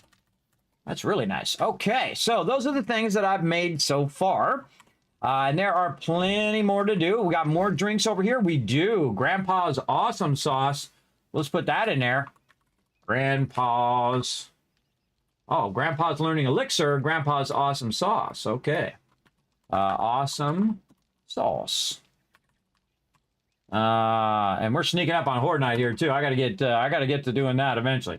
Now I don't mind taking the time to write all this down, doing all that. Bartering, ooh, always a good one. Plus 10%. And then duration is 3 minutes. Okay, so you get plus 10% bartering for 3 minutes. Man, you could stack a lot of things. You could use your bartering hat. You could use your bartering mods for your hats. And then also use your Grandpa's Awesome Sauce together. That would be great. Now, also, it just happens to be here in drinks. I also happen to have meds. So we're going to go ahead and scroll down. And we'll make meds light red. Again, we're making a spreadsheet over here, everybody, like this. I just put them out of the screen because it's easier to see both screens at the same time. So let's start with the basics. Let's start with your first aid bandage. First bandage. Another thing about me writing it down, everybody, is I can talk about a bit about my experience with it and, how well I would use that particular thing. Now, bandages are gold standard. These ones you can use a whole lot. Abrasion healing. Speed. Ooh, we're going to need to make that wider. Make that column a little wider. 300%. Oh, okay. So when you have an abrasion, that means when you, the zombies have hit you and now they've kind of cut you or scratched you, use your bandage and then it heals that at 300%. Now, of course, the one I use it for the most is to stop bleeding. That's really important because you can bleed to death in this game. And of course, they have these bandages, and then of course they have the lower level bandages, which I just put in raw meds because I don't really use these. But they do stop bleeding if you happen to have one of those. So we're going to go ahead and put this in here, even though I would consider this more of a crafting material. But it will save you plus 0 if you run into trouble. Abrasion healing speed 0. And then stop bleeding 100%. There we go. And again, these are meds. And we'll make that into meds. There we go. Right there. So there we go, everybody. So now we've got our meds going in there. So our bandages and whatnot. And of course, we've got our food in there. We got our murky water. Now, what I'm going to do is put them all in there. And then I'll sort them probably by stat level, stamina, regen, whatever I feel like doing, or maybe just alphabetical. And then I will go in and highlight the ones that I think that I would probably use the most. And probably the best. And then, of course, also, early game versus late game. That's typically why I make that, so I can just have an overview of all of it at one time. Now, stuff like blood bags here and testosterone, you can see those actually don't do anything, but aloe cream does, as well as the aloe seeds, of course, are for getting aloe, and then you make aloe cream out of that. But this actually does, you can actually use this for health, so we would actually consider that aloe cream, though you probably want to make the first aid bandages out of it. It would be a much more effective way to use it, but we'll go ahead and put it in here anyway, so we can just put it as part of our meds if we need to. Abrasion healing speed, not quite as good as the first aid bandage. These I would also put these in order, by the way. I would put the bandage first, and then aloe cream after, and first aid bandage after that. But it doesn't stop bleeding. Oh, well, now we know. It does 0% on the bleeding. So yeah, its best thing probably helps you with abrasions. So if you just want to use some aloe cream for that instead of burning your first aid bandage, if you don't really need to use the bandage and you just want to use your aloe cream to help with your abrasions, or that's all you got, perfectly great use of that. Now, other stuff over here, you can eat old sham sandwich, so we're going to put that under food. Now, this is what we call a roll of the dice, everybody. And this is actually for medical stuff. This is actually for antibiotics that you would use later. Old Sam sandwich doesn't have a duration. It's going to give us food plus 15, health minus 5, and stam, max stam bonus is going to be 0. Again, I don't even know why they put that in there, but weird. And then dysentery, 12%. Oh, I didn't know it was for dysentery. Oh, so you can help your dysentery using your Sam sandwiches. I had no idea. Or no, you get 12% chance of getting dysentery. That's what it is.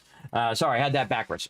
And I've had that happen. Now, the thing is, this is what we call the roll of the dice. So you eat the sham sandwich because you're starving to death, and you're hoping that it will help your food by 15.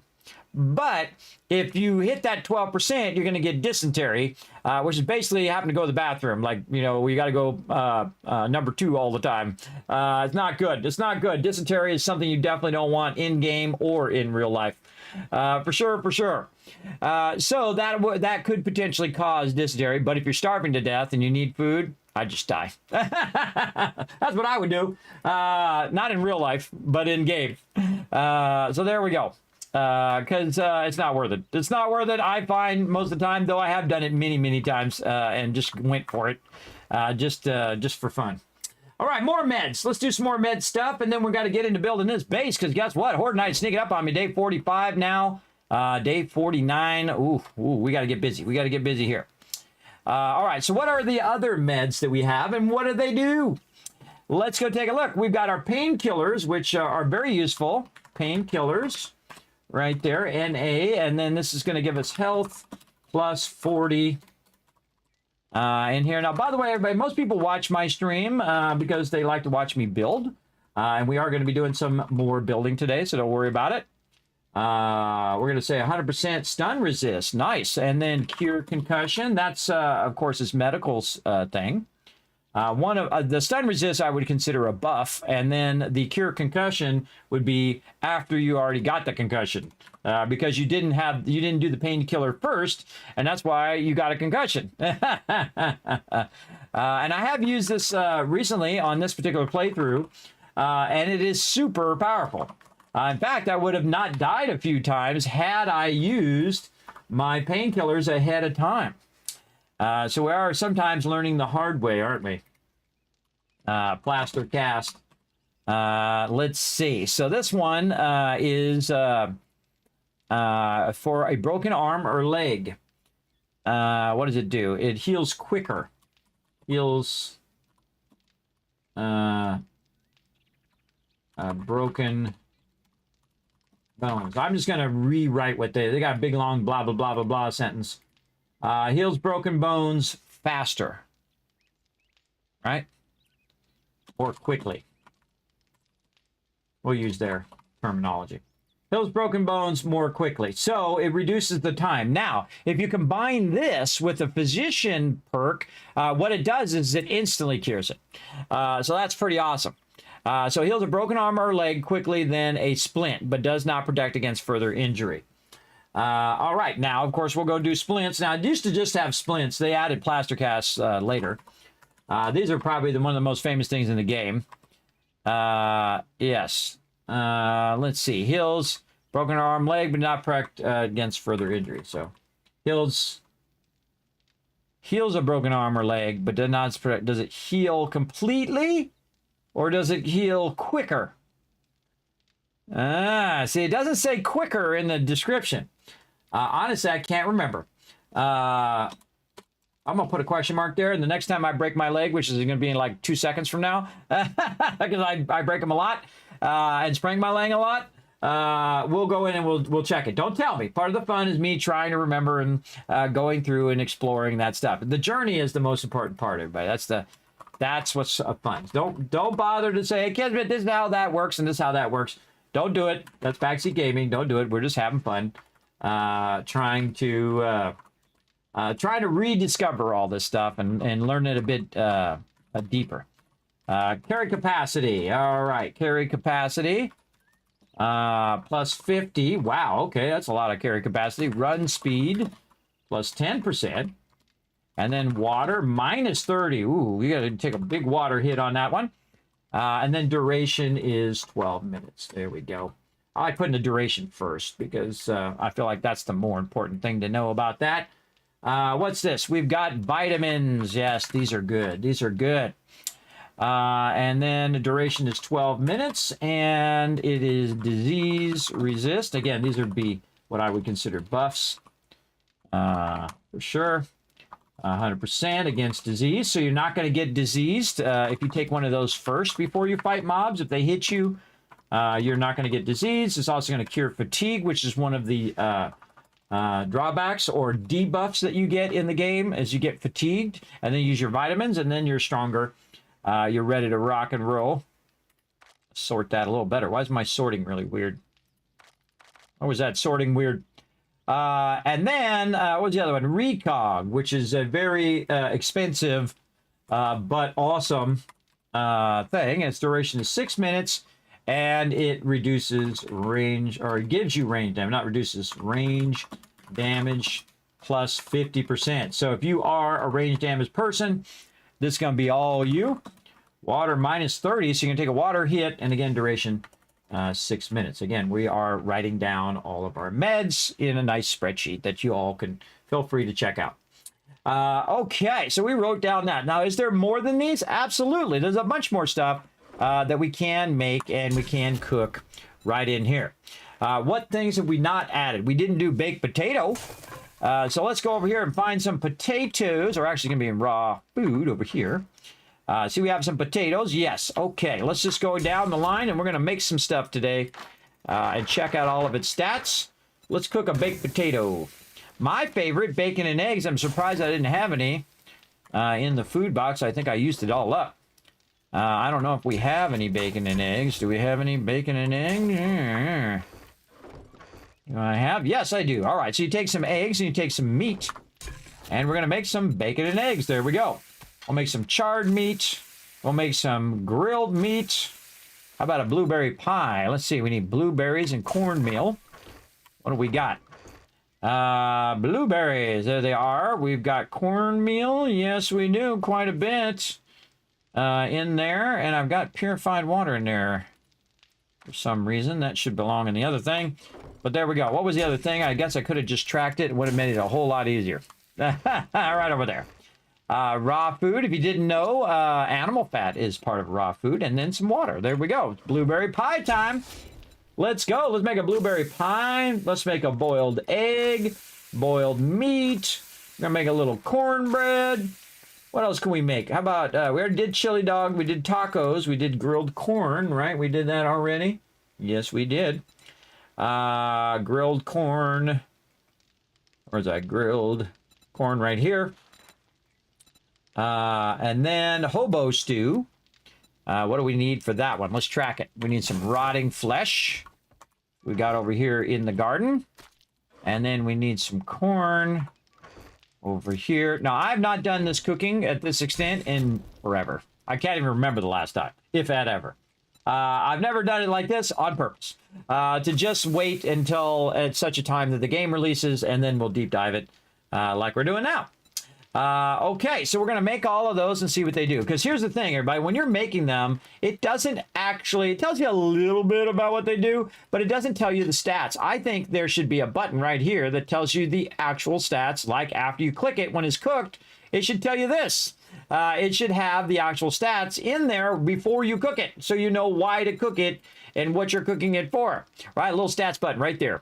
So then you can click on it and say, oh, okay, that's going to be giving me this much, and that's going to be this much. Now, of course, there's also the idea of you don't find out until you make it. You fake it till you make it kind of thing. A little bit like that. But you know, it's how they want to design it. Me, I think putting the stats there would be the better idea. That's just me. But, you know, that's how I like to play. Again, it would be a good option. All right, meat option, chili dog, we already did it. What else? Pumpkin bread, we did. Pumpkin cheesecake. All right, can we make pumpkin cheesecake? We've got some pumpkins in here. Let's get our pumpkins out. And then I don't even know what that other one's trying to tell me. What is pumpkin cheesecake? It is beer. Ooh, no wonder it's good. All right, put a little beer in there. Do I have any beer? I don't have any beer. All right, well, we got to make some beer then. Beer. What do we need for beer? We need water and we need hops flour. Okay, so we got water is certainly not a thing we're hurting on. Hops flour right here. We got that for sure. And we'll make some beer. All right, let's get in there and do some beer right now. Here we go. Let's go and click it. Let's do the thing. Oh, wait, there's a problem. Why can't I do the beer? What? What? Why can't I make the beer? I don't know. Don't tell me. Don't tell me. I can't make any beer in there. Is it because I don't have a thing in there? I don't even see it as an option. And I can search for it. See this little thing? That says chemistry station. That says chemistry station. Oh! Can we make a chemistry station? Were we getting close to chemistry station? I forget. Yes, we need more acid. That's right. We need 3 more acid. We already got a beaker. Ooh, that's not easy to find. Oh, and I can be making myself some legendary gear too. So yes, we need more acid so we can make a chemistry station so we can make beer. So no pumpkin cheesecake for us right now. We'll have to come back to the pumpkin cheesecake. All right, what else other fun things do we want to make? Let's see, some sham chowder. That's really nice, by the way. Let's see if we can find some sham in here. I got some salmon or salmon, depending on how you like to say it. Salmon in the U.S. is how we say it. Everybody's got their own take on how to say certain stuff. Yes, I have no can of sham. Yeah. Very... Just double check it's not that. No, it's definitely got a yellow center. So I got no sham on me right now. So no sham chowder. Now, sham chowders, I actually got those as a drop. And sham chowders are awesome. Oh, this is going to need more fuel before it runs out.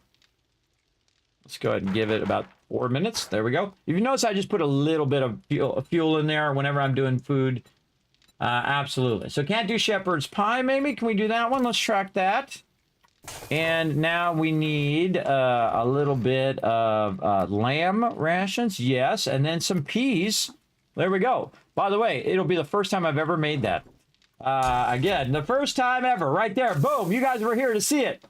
And you're like, yeah, why did you never make it? Because I don't usually do the food. My team usually does the food. I let everybody choose what they want to do first. And I do the thing that I like to do, which is build the bases, which everybody watches my stream to watch me build my mega bases and modular mega bases, as well as I love to sort stuff and just facilitate the greatness of my team, everybody. That's my favorite thing.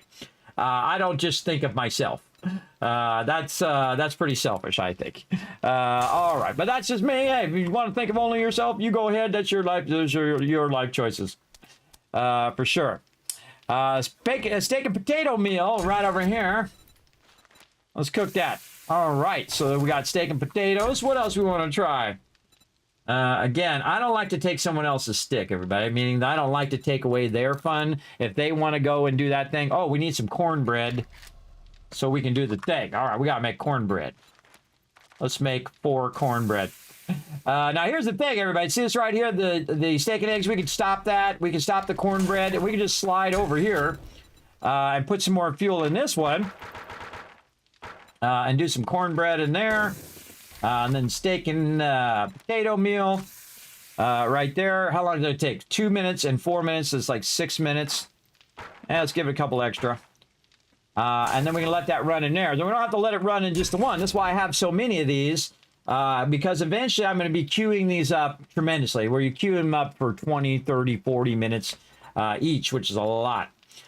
Which is a lot of time. All right, I think we did all the things I can do right now. Did we do vegetable stew? I don't remember. Let's make another one. Even if we did one before, we'll make another one. Pumpkin pie. Did we do that one? I can't remember. Do I have it in my inventory? No. How about over here? Pumpkin pie? No. Right here? No. Okay, pumpkin pie. Let's do it. Unless I have it in my inventory and I just don't see it. Nope. All right, pumpkin pie. Go. Boom. And then make sure we got enough thing in there to do that. All right. Anything else I missed here? Let's see. Shepherd's pie, boiled meat, tuna fish, toast. Oh, I think we can do that. Tuna fish toast. Oh, I already tracked it. Duh. I already had it tracked. Tuna. Oh, wait. I can just go here. And track that. There we go. All right. So that's why we needed to make the cornbread. That's why we were making a cornbread now. And then tuna fish right there. Now we just need the cornbread, which is in one of these. This one. No, this one. This one. All right. Well, I need 2 of them. 2 cornbreads. Now, probably cornbread and water is the most famous icon. If you go in and use my food and water emote, everybody, you'll see that it's the water jug from 7 Days to Die and a little bit of cornbread. And I keep it that way on purpose because I love 7 Days to Die. Incredibly fantastic game, for sure. Food spreadsheet. Yes, silent witnesses. Yes, right here. Here you go. We're making a fun food spreadsheet. Of all of the various different foods and whatnot. Like, Kismet, just look it up on the internet. You can just get it on the wiki. Ah, that's no fun. Do it yourself. This way you'll remember it more, or you can just use mine. Either way, it's okay if you just want to look it up or have it in your own kind of special thing. I'll put the link in the chat for you. You can see I have a bunch of tabs down here for all sorts of things. Armor, for books tracking, for Horde Nights, for 7 Days to Die. Even my solo perks that I'm using right now and in what order that I'm choosing them. And why I'm choosing them, right? Why I'm choosing them for my particular build that I am playing.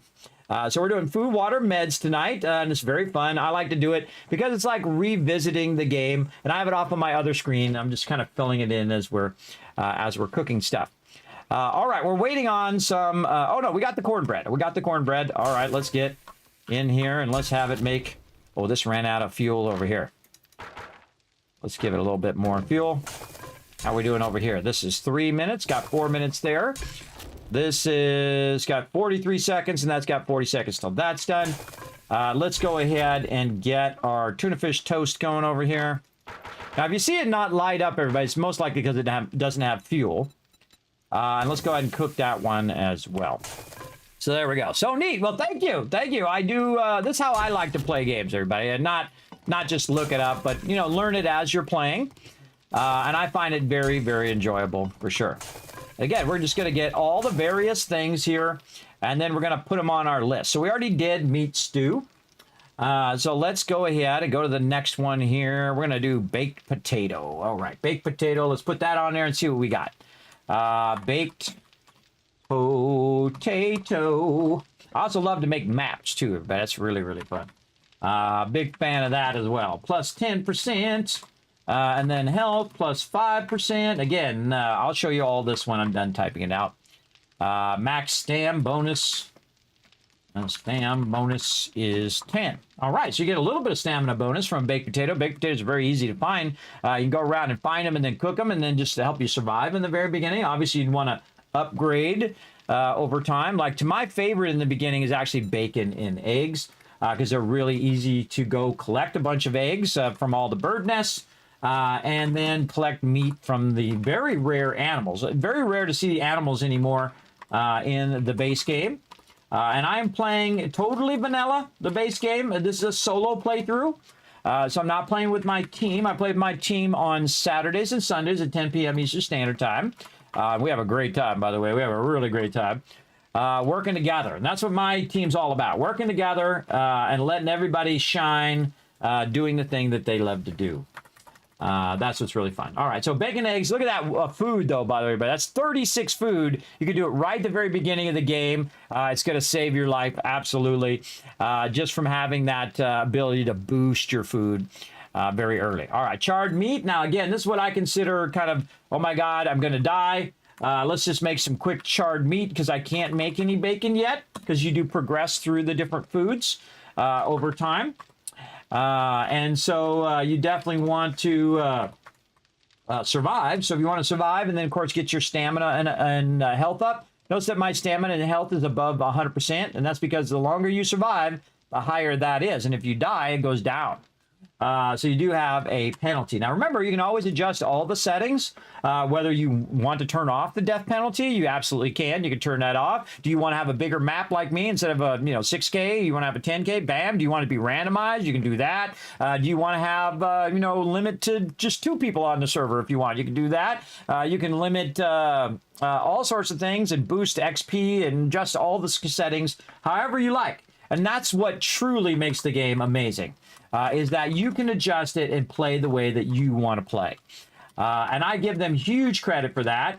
Weirdly, they do not allow me to adjust the size of the party and have large parties if I want to. I mean, what is it? It doesn't bother anybody else. I mean, if they don't want to do it, they don't have to do it. They just don't use that option. But very odd that they don't give you power over that because I consider it a very important thing. Is that everybody feels included and you're not just only thinking of yourself whenever you are playing together with your team. Because you don't want people to feel like, oh, I just spent 100 hours in the base, doing food and water and doing all the stuff I'm doing right now, and you're using it, but I'm not getting any benefit. You're getting the benefit of my hard work here in the base, but I'm not getting any benefit of you running around killing zombies. And I feel like it's only fair. I feel like it's only fair that if they're in there making you a bunch of food, that they're also getting some of that XP and that you're using the fruits of their labor and they're getting a little bit of fruits of your labor. That's called working together. I know it's crazy. I know. It's crazy. For the idea being an awesome human being.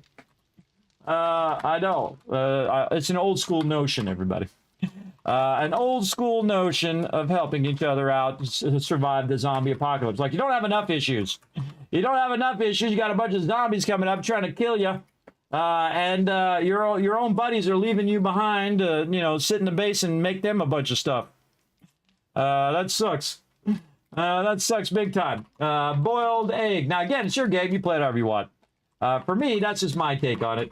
I think that everybody should share in the fruits of each other's labor, including people in the base and people out of the base. People who are doing the trading, they're vitally important. They're running around doing all the trading for everybody, and they're collecting stuff and getting you your books that you need and all of those things. Those people are vital to the team. Are they going out killing a ton of zombies? No, they're running from trader to trader. That's what they're doing. They're spending all their time grabbing the stuff, selling it to the trader, getting the thing, doing the. Are they getting XP for that? Not that much. Not that much, and they're sacrificing their time and effort, and I think they should get XP too. So there you go. Oops, I clicked in here and not over here in the spreadsheet. There we go. Blueberry pie. Let's see what we got. A blueberry pie. Now again, I went past hobo stew there, everybody. Hobo stew is 64 food, everybody. That's a huge jump in food, water, and then of course you got 30% stamina bonus. So this is actually food and water in the same dish. That's really, really nice. And then what else did I do? I did boiled egg, which is a good one in the very beginning if you're starving to death. Do a couple. Don't do like 50. Do a couple and try to work up your food so you can do your bacon and eggs very early on. Blueberry stew, blueberry pie, by the way, very nice one here. Again, if you've got the blueberries sitting around, might as well. Plus 45, and then health, plus 22. Now, this is something, I would make a bunch of these across whatever we have in the moment. But for a solo playthrough, I would just make the stuff that you're going to use. Obviously, you don't want to spend a lot of time making some stuff that you're not going to use. Like a lot of this stuff, I probably won't use. I'll use it just to use it up. But will I actually use it in my my higher in later game playthrough? Absolutely not. Obviously not. I would just make the food that gives me the most food, like hobo stew, and the most health, and the most water, and the most stamina bonus all in one, because that's what hobo stew does. It's one of the best ones to give you all those buffs at the same time. As I can see it over here on the spreadsheet right here. Let's just pull it over here. Bam. As you can see, look, if you look, which one out of all of these foods, I'll zoom in just a little extra for you there. And move over so my big fat head's not the way. There we go. And you can see that meat stew is great, plus 50, but the one that has the most right there, food, would be hobo stew. And then it gives you 32 health and plus 20 water and plus 30 stamina bonus, all in a single food. That's pretty good. Pretty good. Now, are there better ones? Well, let's find out. Don't tell me. Don't tell me. Part of the fun is me discovering it and talking about it here on stream. That's all part of the fun. All right, shepherd's pie. Shepherd's pie. No duration. It's going to... Oh, we forgot to do grilled meat. I moved on too quick. There we go. Food plus 10. Now, this is another one when you're in the early game and you say you don't have any eggs and you can't make the other one. Grilled is much better than charred, of course. Obviously, that'd be a bit better. And then also give you a little bit of a stamina bonus in the early game. I would definitely go... and do whatever you got to do to survive. So, you know, grilled corn, which you can find that stuff, by the way. You don't have to grow it. You can just go around to all the different farms and collect that stuff. You might get it in drops and then just use that to survive. All right, shepherd's pie. Let's do that one. Let's see. It's food 104. All right, we got a winner here, everybody. That's the new winner so far. Wow, plus 52 health. That's half your health. And a max stamina bonus of 40. Oh, that shepherd's pie looking like a winner to me. Oh, we're going to make a lot of shepherd's pie right over there. And then, of course, the gold standard, the cornbread. Cornbread's easy because you can grow a lot of the corn and then just turn it into cornbread, right? That's an easy one. If you want to do your farming very early game. It's going to be food plus 10, but you can make a bunch of them. So you can just, you know, have 10 of those. Versus one shepherd's pie. Health plus 50. By the way, the health would, even if you had 10 of them, it wouldn't be as much as one shepherd's pie because it would be plus 5 health, and then you would times that times 10. So it'd be 50 health, 100 food, and the stamina bonus doesn't stack. So you would only get the 10% stamina bonus. At least I've never seen it stack. That makes me think. Would it stack? Let's find out. Don't tell me. Part of the fun is us doing an experiment. All right, here we go. This is going to give us 10% stamina bonus. Right now, we're at 178, so we're going to go ahead and click it or use it. That should give us 188. Yes. Now, if we stack it again, what does it give us? Yes, I thought so. I thought so. That would be massively OP, everybody. If you could just eat like 10 cornbreads and then you had like 700 stamina, I thought so. I thought it wouldn't stack. But the time does stack. If you did notice that the run bonus that I have now, the max stamina bonus, that does stack for longer, but it doesn't give you more stamina on the second one. So we did know that previously. So there we go. So just thought I'd double check that just in case. All right, veggie stew. All right, let's put veggie stew in here, or vegetable stew. All right, and then no duration. Food is plus 31. All right, that's pretty good. Health plus 15 if you've got the materials for it, of course. Water. See, I like the ones that have a combination of all the things. Gives you 4 stats for 1 food. Very, very useful, and a 20% stamina bonus. Now, here's a great question, everybody. We got a 10% stamina bonus going right now. If we eat the vegetable stew, does it override the 10% and give us 20%? I don't even need to look, everybody. It sure does.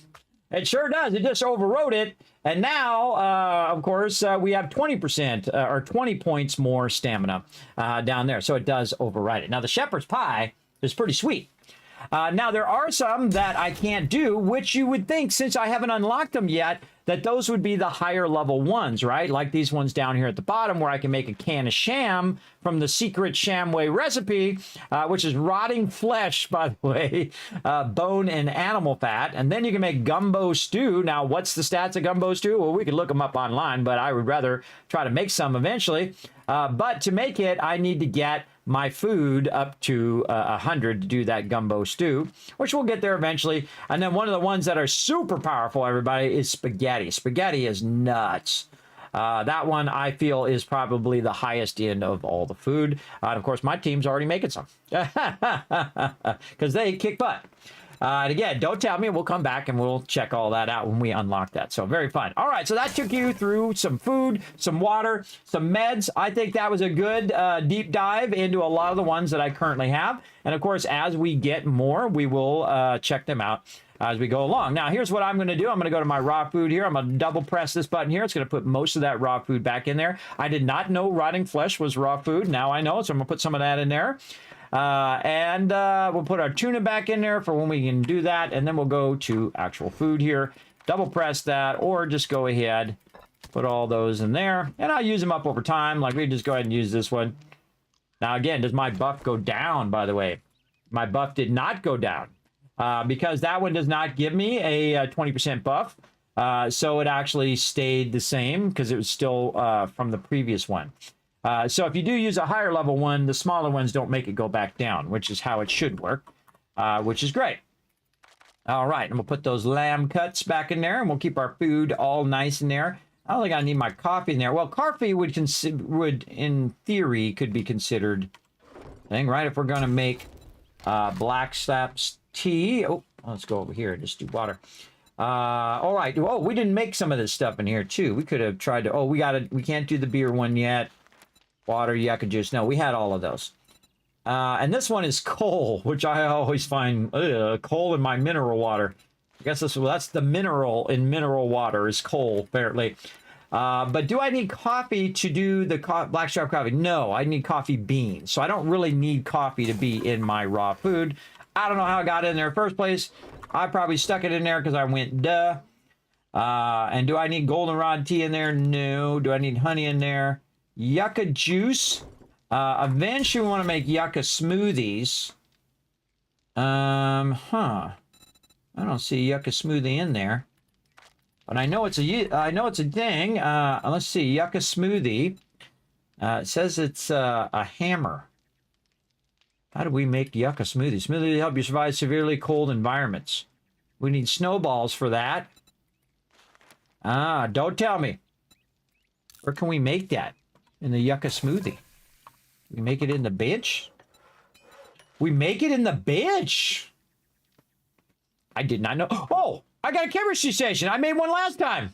Oh, I forgot. I just, see how that made me jump, everybody? I was like, wait a minute. There's a chemistry station in there. Oh, we made that last time. I forgot. Oh, now we can make our beer. This is important stuff here. We got to make some beer in here. Beer. All right. Let's track that. Let's do some beer first. All right. We need some hops flour. Let's get some of that. We're going to need some water. Never done this before, everybody. Never done it in all the time I've played the game. Never done it. And that's because, again, my team usually does it. All right. There we go. Look, we made some beer. All right. Going to take about 15 minutes for that beer to run over there. So we got to make sure we have enough time over here to cover that 15 minutes. There we go. Look at me making some beer, everybody. There we go. Beer for the entire chat. And so I mirrored your kill box for my base to an extent. So thanks for that. You're welcome, Silent Witness. I hope it's helping you out. It is pretty awesome. I like the preacher outfit. Gives you the crucible. Look like the preacher outfit gives you the crucible. It doesn't give you the crucible. But it does give you a crucifix. Which is the cross thing. With Jesus on it. Good afternoon. What's up, Malza? What's up? We're having some fun making some beer.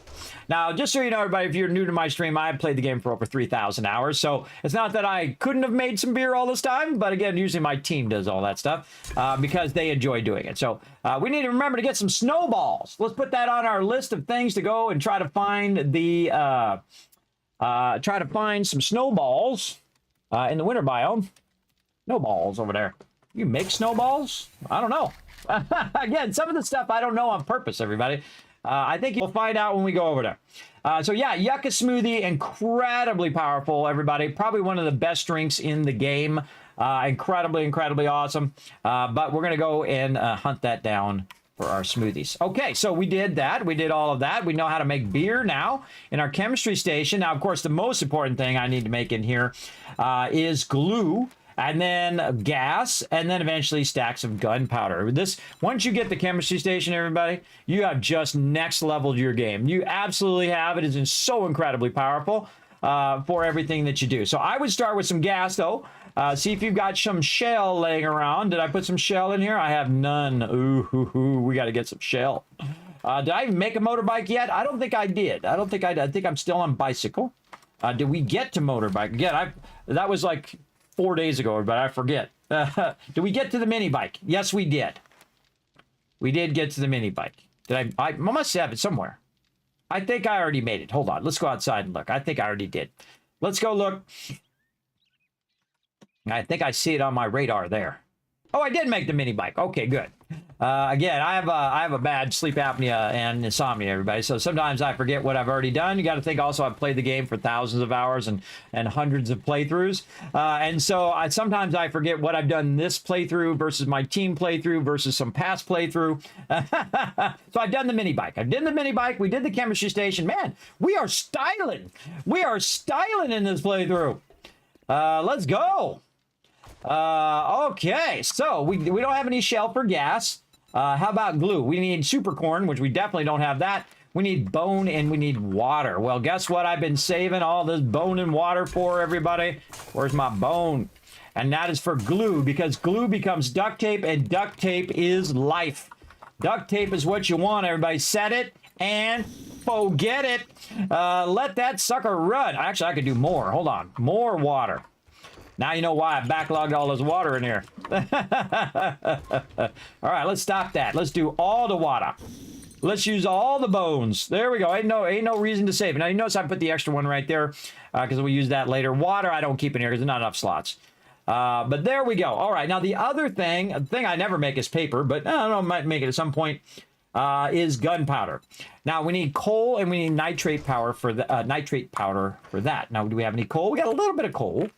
And nitrate I usually keep in the garden box over here. Whoa, mama, we got a lot of that, but we don't have enough coal to go along with it. But we'll just go ahead and make a little bit so you guys can see us getting that started up. So yeah, there we go. So those are the things you want to make in here. Now they also have paint, which I use from time to time, and that's purely cosmetic, everybody. If you want to paint your walls and make them like chrome or make them like concrete or granite or whatever, and paint all the stuff, paint lines on your roads and all of that. That's all really, really fun to do, but I do that stuff later. The thing I never do is ever make lead batteries. I have so many lead batteries in my team playthrough that I put them in the forges to melt them down because they got way too many of them. And the same thing with like the brass grills. I melt all those down. Just way too many of those suckers. And even in a solo game, when you're out there wrenching, you're going to end up with 10,000 tons of those, everybody. You're going to lot. Now, what I really need is I need a crucible. Crucible is another next level item that really gets you going, and I need 15 more books to get that crucible. Do we have anything we need to sell? Yes, we got a little bit of sell. These are my different armor sets that I'm working on. And then over here we got a drop box. Oh, we got to do some sorting. Speaking of, get some extra ones. Now keep these level 6s if you're going to do power later on. Definitely want to keep those. But look, right here, brass radiator. Do I need that many? How many do I got in my raw box here? I say keep one stack in there in case you need to make something with that. But other than that, I keep them out of the miscellaneous crafting box because they fill up my entire miscellaneous crafting box. So I try to keep them out of there. And then I'll take them and I'll put them right in my forges. Look, you see I got some in there already. Right here in my forges, we're going to go ahead and stack it. And let's go ahead and do like a 750 or 640 stack. There we go. We're going to let that run. Let that run. Actually, we put this in here first. There we go. And this is like my brass and lead forge. So I'll just put these all in the output. And then when that one's done in about 5 minutes, I'll drag that in. I hate doing that, everybody, because it's like every 5 minutes I got to come back to it. And what I want to do is set it up for like a half hour, 40 minutes, 50 minutes. This way, while that's running for 50 minutes, I'm out fighting zombies and getting more books and upgrading my things and doing questing and doing all of that. If I got to come back every 5 minutes to deal with that, it's just sucking up all of my other game time that I need to use for other things, especially in a solo playthrough for sure. I'm surprised they don't make edible duct tape. It does everything else. That's true, Silent Witness. I like that idea. Duct tape fixes everything, apparently, both in-game and in real life. There you go. If duct tape doesn't fix it, you didn't use enough duct tape. That is true. Those are all true statements, and I'm going to give you a bunch of kiss caps for those true statements. Very, very true. All right, let's see what else we need to do. Let's go ahead and sort our inventory here. We got a lot of stuff on us here. Let's go ahead and put all this drinks and stuff back into the drink box. Drinks and meds is what that is. So let's put all this stuff back in there. We've got this over here. Now, if you notice, I've got my coffee on me here. My coffee is really for doing mining. When you get a certain perk as part of your art of mining, that gives you blackstrap coffee. By the way, if you want to know all the perks and stuff, like say you want to know, okay, what does Art of Mining give you? I went in and made a spreadsheet. I know, what a surprise. Of all of the various different book sets that you can get, what are called perk books. And one of those is Art of Mining. So Art of Mining number 4. Oh, we already got number 5. We can mark that off. We got the full set now. There we go. So we can craft blackstrap, which is super strong coffee. And then if you notice, as number 3 of Art of Mining, 10% more ore when you use coffee. So very, very useful right there. And you can see the ones that are in red are the ones I think are the most useful of that particular one. Obviously, the 20% more iron is super useful. We can go ahead and mark that, but that's obvious there. But yeah, mining tools do 10% more block damage, which means you can get that iron and all that stuff a little quicker. By the way, one thing that's not a lot known, and I figured it out after I did this whole perk thing, is that actually if you combine your Fireman's Almanac with your Art of Mining, you got to think that it actually helps you do that as well. When you're doing it, you do 10% more damage to coal and burnt wood.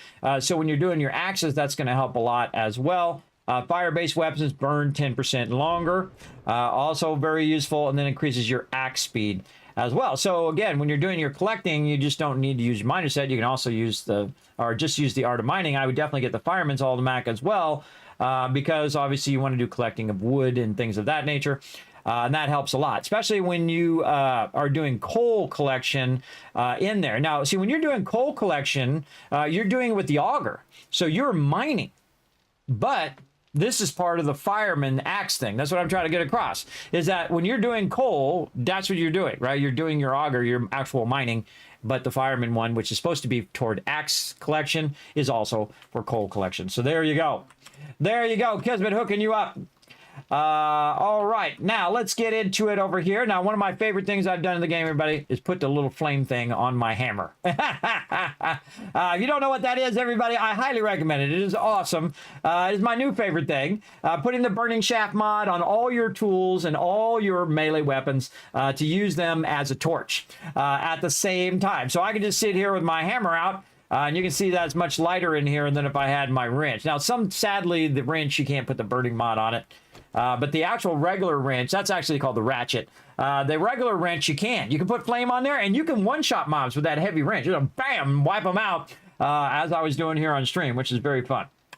Okay, so we got all that done. What do we want to do next here? We're going to move our food up here. We're going to try out our awesome meat stew later on. It's going to give us all those buffs, including max stamina bonus. We're putting our boxes back down here. We're putting our nitrate. We want to keep our wood in our lock thing there. And we're going to put all the rest of this back into raw food. We just double press this button. I don't even look if it's already in there. I just double press it. If it disappears, then that means it's supposed to go in that box. And we'll get back to our farming, everybody. I think we did enough spreadsheet and farming for right now. We'll come back to all of that in a bit. Right now, we have to focus on what's most important. What's most important before Horde Night? Now, you can see I spent a lot of time going over all of that, but that's okay. So we need coal. That's another one that we need because because what we want to do is use that coal to make gunpowder. So coal becomes very, very important. So you can make gunpowder, so you can make bullets. Bullets is what keeps you alive in this game, other than food and water. That's what's going to save you on your horde night. If you got 10 bullets, you're in trouble. If you got 10,000, you're styling. But that still doesn't mean you're not going to die. But it's going to definitely reduce your chances of dying if you have lots and lots of bullets. And we're also going to need a lot of gas. So we want to also we got snowballs on the list. We got coal. We got oil shale. All right. Now, I'm going to show you guys how to find that on the map. And you're like, oh, Kismet, tell me the secrets. Trader Rec is closing shortly. I'm going to show you all the secrets of finding coal and all that other stuff that you're going to be looking for in the different biomes. Now, a lot of things are in all of the biomes, or at least most of the biomes, everybody. But if we just go out here and tool around on our vehicle a little bit, we're going to see this rock. What's under that rock? I don't know, probably a bunch of stone. That's not what we're looking for. I just like to mess with you guys sometimes. What about this rock? That's just all stone, everybody. Ain't nothing under that. Let's go look at this one. Ah, now we found the one we're looking for. There she is. Hey-ya! There we go. Didn't know you can mine with your hammer, did you? Now, I got something that is one of the greatest things in the game, the auger. Oh, man, it made a grown man cry when I saw those motor tool parts, and I could finally make my auger, everybody. Another step up in the game when you're just like, yeah, it's on like Donkey Kong. Now, watch this, everybody. We can take that out like nobody's business, as you can see, but I'm going to leave it there, because right underneath here is a whole lot of iron. Wonder if I can put the flame mod on the auger. Did I try that? I think I might have tried it, but let's just try it again. We put the flame mod on the auger. Nope. Well, worth a try. Worth a try there, so I'd have something lit up. But you can see I can just dig down and get the iron. You can see it popping up over there on the right side. And so I can dig right under this spot. And you're going to probably find a bunch of iron straight down from that area. Oh, way too close on a mini bike. Now, some people, what they do is they build a trench. So they'll just keep digging and they'll drill out a big hole. Some people like me will make an actual cover for it and we'll go underground at least 1 or 2 blocks down so that top blocks will remain there so zombies can't get to you as easy.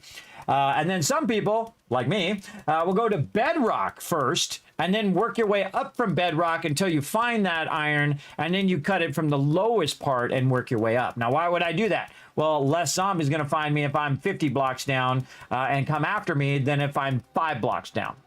Because you're 5 blocks down, they're going to hear you because they're hearing you from a certain distance. When you go and crouch right over here, it's telling you how well that you are stealthy. Now, with the auger, you ain't going to be stealthy. Right there. As you can see, by the way, it's nighttime. I'm going to be attracting a bunch of zombies over here in a minute using the auger. But if you're way down there, then they're further away from you because you got to think you're down here and they're way up here at the top, right? They're 50 blocks up. And it's hard for them to get you. That's why underground bases are so OP. But they'll still spawn because you'll make a lot of noise, but they won't be able to find you because you'll be way down in there. Now, of course, they will try to go in the trapdoor if you have it there. Now, of course, if you went down and then went 30 blocks this way, they're going to be over here 30 blocks over where your entrance is way over here. Right, this is your entrance. You're over here 30 blocks over. They've never made it more than 8 blocks down because they're going to hit stone, and then they have to go through 30 stone blocks by hand to get down to you. I've never seen it happen ever in 3,000 hours, but they might have changed it, so look out. So there we go. So now how to find it on the map is the really important part. If you look on the map, certain resources have different colors. You can see right here, this one right here is a brown square. Now, you might not be able to see it if you're on mobile, but there's a little brown square there. Now, if I go ahead and set my quick point there, then we're going to get on the mini bike and we're going to drive over to it. Is this another thing of iron? Oh, we found the magic secret. That's right. Iron looks brown on the map. Now, look over here. There's like a light blue shade over here. Let's go to the light blue shade and see what that's all about. I have done thousands of hours worth of mining, by the way, in this game. I love mining. I love collecting loot. It's like my jam. But some of my team love to do it as well, so I let them do it. So now a little blue square. What's this? What's this awesome stuff? That's right, lead in the forest. Get my auger off. Look out, cave in on my head. I usually leave that up there, but there we go. So now we found some lead. Now what you can do on your map here is first I get my big butt off of it. I go toward my base over here. And I can say, okay, well, what's the closest thing to my base, right? So my base is right here. You can see it. Look, it's almost as big as the trader.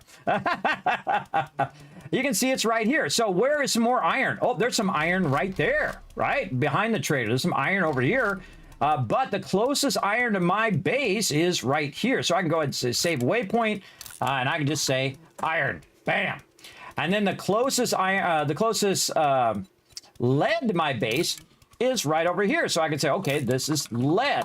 Now, by the way, those come up on your radar right up there, or even easier, just right click to say, okay, I want to go to my lead one, or right click over here and get your red flag. Red flag is incredibly useful, everybody. I highly recommend using it every time you're going somewhere, because watch this, I can just put my red flag down. I'm not even looking what direction I'm going or looking on the radar, except for looking for the little red flag. And the little red flag has led me right back to this area. Now, the problem is uh-oh, where's my iron, right? Oh, there it is. Now, of course, it's nighttime, so it's hard for you guys to see, so I'll get my thing out so you can see. But you can see it's not exactly where I put that marker.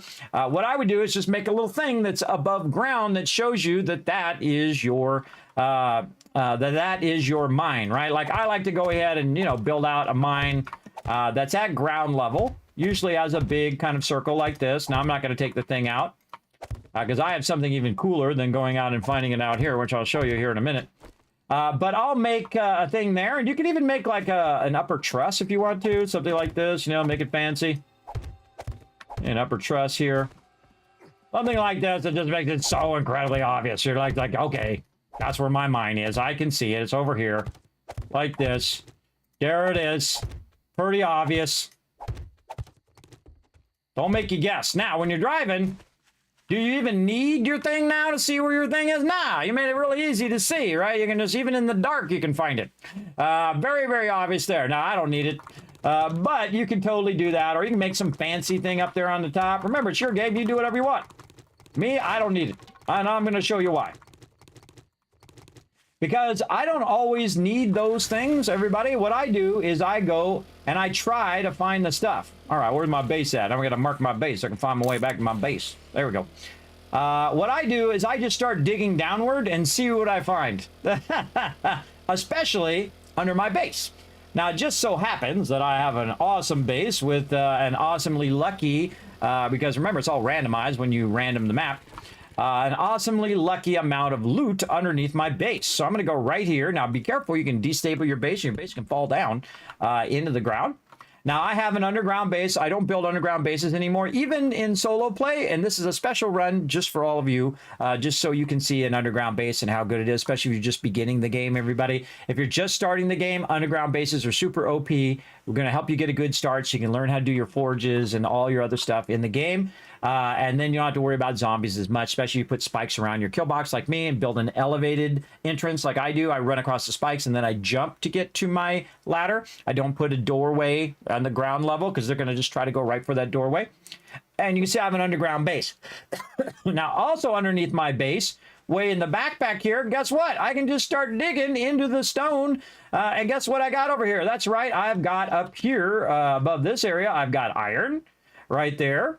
Over here, I've got a bit of lead, and I got a crazy ton of stone, right? Because all of this is just stone. So there's 3 resources built into my base, which you can see I've already taken out and used. Now, be careful. You get too far, though, you can cause a cave-in. The whole entire thing can come down. So you might want to, at some point, start doing supports. Now, I'd say usually about 4 blocks or more. Now, I'm actually supporting this right now by the supports that I ran all the way up to the top. So that's what's supporting this right now. Now, if you get more than like 5 blocks across, I suggest, you know, say right here, you're saying, I'm getting pretty close. Let's go up here and let's just go ahead and put in a nice support there. I got to get up a little higher. It bounced me off of there. Put in a nice support right there. Now, does it need to be stone, or it needs to be concrete or whatever? Nah, just put some blocks in and you're fine. Maybe upgrade it to wood in case someone, you know, zombie makes their way down here and knocks it out of there. So you definitely do need support. Stone, of course, is going to hold itself up much better. If this was all sand, it would be down on my head right now. Because sand obviously doesn't support as well as stone. It doesn't support as well as cobblestone and wood and all of that stuff. So definitely want to put some supports in there just for safety. But you also have some perks, by the way, as your art of mining, that you take less damage from cave-ins as well. I don't usually worry about it. If it starts to come down, you know what I'm going to do? I'm going to fill it up with a whole bunch of boxes and then rebuild it. Now, I also have a gap, a 6-block gap between the surface level and then where this particular cave starts. And then down from there, it's a 9 gap. And you can see that I have it right here in this thing right here. If I move out the way. You can see I have that. This is called an elevation down here. See this? This is showing you that 6 gap right there. And actually, if I scroll down, you can see the rest of that elevation that shows the lower part of the base right there. See the green blocks? That's my garden. And the blue box, those are where my dew collectors are. Yes, I designed that all while I wasn't even in the game. I designed it in Illustrator. In here. In here. This whole base is built right in here, everybody. I don't really need the thing, but I just use it as a reference. Sometimes I go, where did I decide to put that bench? Where did I decide to do that thing? So you can see, just by luck, I happened to end up with some of those resources nearby my base. So that's not the only place you can find them, but if you start to learn that the brown means iron and the light blue means lead, and so on. Now let's go to a different biome. Let's go up here, everybody, where I normally get nitrate. Now, it just so happens that this particular spot also is very lucky because I'm getting nitrate, coal, and the other one, which I think is lead, right here in the same spot. Now, you can see that we've got some iron, these little brown spots in there. We've also got a white spot right there. What does that white spot represent? What do you think it represents, Chad? Well, you already know. It's nitrate. That's right. There's nitrate there. So if you go and you look for the little white spots, guess what? Ba-bing, bada-boom. There's some nitrate there. Was this iron right here? I don't know. Let's wait for daytime. We're going to go check it out. Don't say, chat. Don't say. We're going to, for people who don't know, we're going to go and we're going to show them that stuff. And we're going to look at the little blue one here, and then we're going to look at the kind of gray one there. Again, it's like a secret that most people won't know when you first play the game, that they're actually color-coded on the map for you to find. And once you know what those colors are for, you've got a deep insight into where to find those resources and grab those resources and bring them back to your base. And that's what you want to do. So there we go. What the mushroom for, Kismet? Oh, for mushrooms up here, these are all food that I'm growing over here. If we go over here and we search for mushroom, right over here, mush. We can see we can make seeds, but also if we go into our food, I got to remember which one it is. Where is it at? Is it shepherd pie? No. I know it's in here. What is it? Hobo stew? Meat stew. I can't remember. I know it's in here. Hold on. Let's go and just click them all. Let's click them all. We just used them a bit ago. I think last time. Don't tell me. Oh, the fun is me trying to remember. I know there. Oh, there it is. Steak and potato meal. Duh. That's one of our favorites, by the way. Steak and potato meal right there. Mushrooms. That's what you use them for right there. By the way, if you want to know what mushrooms are for, what you can do is go into any recipe or any item and click on it. Oh, we actually need the mushrooms themselves. Say you get some mushrooms, right? Or some meat or some potatoes. What you can do, I don't have any mushrooms. I use them all up. All right, hold on. Let me get some mushrooms. I should probably get my outfit on, but all right. Oh, yeah, stabby, stabby. I'll show you. Right here. All right, so once you have some mushrooms, you can just go recipes. And it will show you all the recipes that go with mushrooms. A much easier way of doing it. Absolutely. You can also see it's for Grandpa's Awesome Sauce. Did I know that? No, I don't make it. I've never really gone in and made all this stuff at this degree.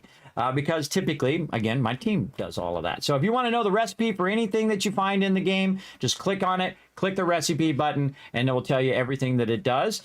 Same thing if we go in and say we go look at meat. over here. So we go to our meat, we click on it, we put it, you got to put it in your inventory right here. There we go. Then recipes, bam, there's all the recipes that go along with meat right there. Easy, right? Easy, easy. And now we got a bunch of mushrooms we could use for cooking. Put those in there. Now you can see I got some of those back as seeds. The higher level you get in your farming, the better you're going to be off, because you're going to get more seeds back. You're going to get more resources as you go up higher and higher. Then also Master Chef is a really great one, and it's in the strength line, which is pretty awesome. So you use less resources and you cook faster. And then you're going to find more cook magazines as well, 60% faster. You also find more food in dumpsters. And then, of course, 40% less and 80% faster. So very good there. And then, of course, your cooking is under food right here. So you're going to be able to cook better stuff. I'm almost to spaghetti. I'm at 10 more. And then seeds, of course, to have the ability to convert your finished materials like your mushrooms, or really it's kind of, mushroom I consider an in-between material, because you could use the mushroom, sure, but you're really keeping the mushrooms so you can make that steak and meal over here, right? And that's the one that I would make, would be the steak meal, the steak and potato meal, which also has mushrooms. So that's going to allow you to take and make that thing. So it'd be an in-between item. And the first item over here, well, actually be, for you guys, it'd be reversed. This one, the first item before this item would be the seeds. So you'd want to make the seeds so that you could plant it and then grow the mushrooms and whatnot, and then use the mushrooms for the next thing. Now, the cool thing about mushrooms is you can just put them up on the wall. You don't have to have an actual thing. So it actually makes them probably one of the most powerful gardening things in the entire game, because you can put them anywhere, pretty much. Just put them on the wall, or I sometimes put them on the ceilings along here. Now, they're really effective over the top of smaller plants. So if you have a plant like a corn, that's going to take 3 blocks up, right? So you can't put it above that if you only have 3 blocks worth of space. But if we go take some of our stuff here, and we take some of our mushrooms. Great question, by the way, Raz. I'm going to give you 1,000 kids cats for that. What's up, Seafish? If you take your mushrooms and you go recipes, again, really easy. Then we go mushroom things. So we need a little clay soil and mushrooms. And so that makes it a little less OP because you need both of those. But I'm going to turn them all into seeds. Let's go. Now I'm going to go ahead and take them. And you'll see that I can't put it above here, but I can't put it above the plants that only grow too high. So you're utilizing your space effectively, incredibly effectively, by the way. And yes, I designed this base that way. I designed it purposely to put the mushrooms on top and then the plants that only grow to too high below. So you'll see eventually that I will make them all the way across the whole entire roof edge and no longer along the walls, because it's just easier, and also it's lit up and I can go in here and I can get it with my knife later on, a little stabby. Now, I like to use my knife because it's quick attack. It's just faster. I mean, you can just punch them if you want. I feel like the knife is super fast. Lock and load our weapons. Okay, so there you go. That's mushrooms for you. And that's how to also find the recipe of how anything goes to whatever the recipe you're looking for. How to use mushrooms, how to use corn, how to use anything in the game, how to make a mod or whatever. You can just go in and look at that particular thing. Like, great example, the miscellaneous crafting box. If I go in here to legendary parts or something like this, you see it's not here. But say I take the headlight and I put it in my inventory and I click on it, that recipe shows up. And now you can see all the things that go to headlights, right? So very, very cool. Now, of course, not like that on everything. If I go legendary parts, I can see recipes. All the things I can do with legendary parts, which is pretty much all the weapons and armor. Pretty much that's what it does. And bam, there you go. Those are fairly rare to find, everybody. They said those were going to be super rare. They're kind of semi-rare. They don't want to make it too hard. Oh, there's my shell. What is it doing in there? Get out of there. Of course, that is in a crafting box. I guess it's appropriate. All right, get my shell out of there. Oh, I want to use that. I want to make some gas over here. We got to get some gas going on. Oh, we ran out of fuel over here. Bad Kismet. Bad Kismet. Keep that going. Oh, never stop. Oh, 2 more minutes. I'm going to get 1,000 gas going right here. Again, keep all this stuff running when you're not around. I'm just going to put a whole lot in there. Let it run. I love how the noise it makes in the chemistry station, too. Kind of like wheezing noise. Okay, so that's a lot we're learning today, aren't we? Deep diving on all the food, water, and meds today. Oh, God, it's day 46. Look how quick those days go by, everybody. Word night sneaking up on me. But guess what, everybody? It's daytime. Yes, let's have some nice red tea to get us started. We're going to make some of that higher-end stuff later on, everybody. You notice that I don't use it all that much. I am kind of conditioned not to use it because I'm typically in the base most of the time with my team. And then I let the peeps who are doing the frontal assault, the tanks, and all of those peeps, let them use the high-powered food, especially when it's more rare in the beginning. Now, again, we're going to roll out here. We're going to follow our little X here and try to find our little thing that we left behind. Yeah, it's right here. There we go. There it is in the daytime. That's what it looks like. All right? Just visually know that's what iron looks like. All right. Now, again, we're going to look on the map. Remember the last one? It was a light blue one. There's a white one right here. Let's go see what this white one is. What does white represent on the map?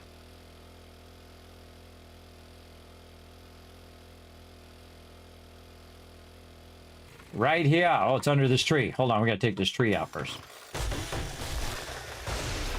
What do we got? What? Nitrate right by my base where I could just come over here and grab a bunch of nitrate? How nice is that? That's pretty sweet. So now you know white block equals nitrate. So now, do I want to run all the way to the desert to get the nitrate over here? Or do I just want to go right there behind my base and grab a bunch and just run it back? You make a choice. That's for you to make that choice, everybody. Not for me to tell you that choice. You make that choice. Nitrate. Bam. All right. So now we've got some of our basics, right? Iron, lead, nitrate. We know what they look like on the map. We're doing styling and profiling. Look, more nitrate right there. Bam, on that little white square. More nitrate. Nitrate out here in the desert. Now, I usually go to nitrate in the desert because I also trying to find a combination of nitrate and coal and all of those together. Now, look at these gray ones here. What are these gray ones that are out here? Look at this. I got a bunch of gray ones just sitting there. Let's go see what that gray one is. There's a bunch of those right by my base. Now, I feel like this is like one of the most unknown things in the entire game, everybody, when you're first playing it, as to what that gray square means. What's right here? Is that coal? What is that? What is that thing? Hold on, there's another one over here. Let's go see what this other one is. I know what it is, everybody, but I'm just going to lead you down the road here. You guessed it. It's a big freaking rock. And then when I destroy it, everybody, does it go off the map? That's the real question. When you destroy the rock, does it go off the map? And the answer is, I think so. I think so. Let's go do this one over here. If I remember right, it does. So let's go destroy this stone over here. Now, this is a great way if you're in the beginning, you're looking for stone, and you don't have a mine underground, and you're looking for rocks. Go over here, grab them rocks. I'm going to drive away. And then it should be gone off the map. So there you go. So those actually will disappear. Now, the other ones, by the way, I've never noticed them to disappear, but I don't know. Maybe they changed it. We'll find out in this playthrough, won't we? So now you know what the little gray squares are. Okay, so we can make a legend for this, everybody. If you don't know what a legend is, that's where we just go in and make some notes in there. Now, do I have some 7 Days to Die notes in here? Where do I want to put this? That's a good question. We'll just put it in our perks. How about over here? Oh, we already did. Oh, my gosh, I'm so good. All right, forest, iron, coal, nitrate we found. I'm so good, I already did it earlier in this playthrough. I totally had forgotten. Iron, coal, nitrate. What else did we find? I already forgot. Lead. Lead was the other thing. And lead. So now, what is coal? Now, actually, I'm going to take this out until we actually find some coal in the forest. So we're going to go nitrate and lead.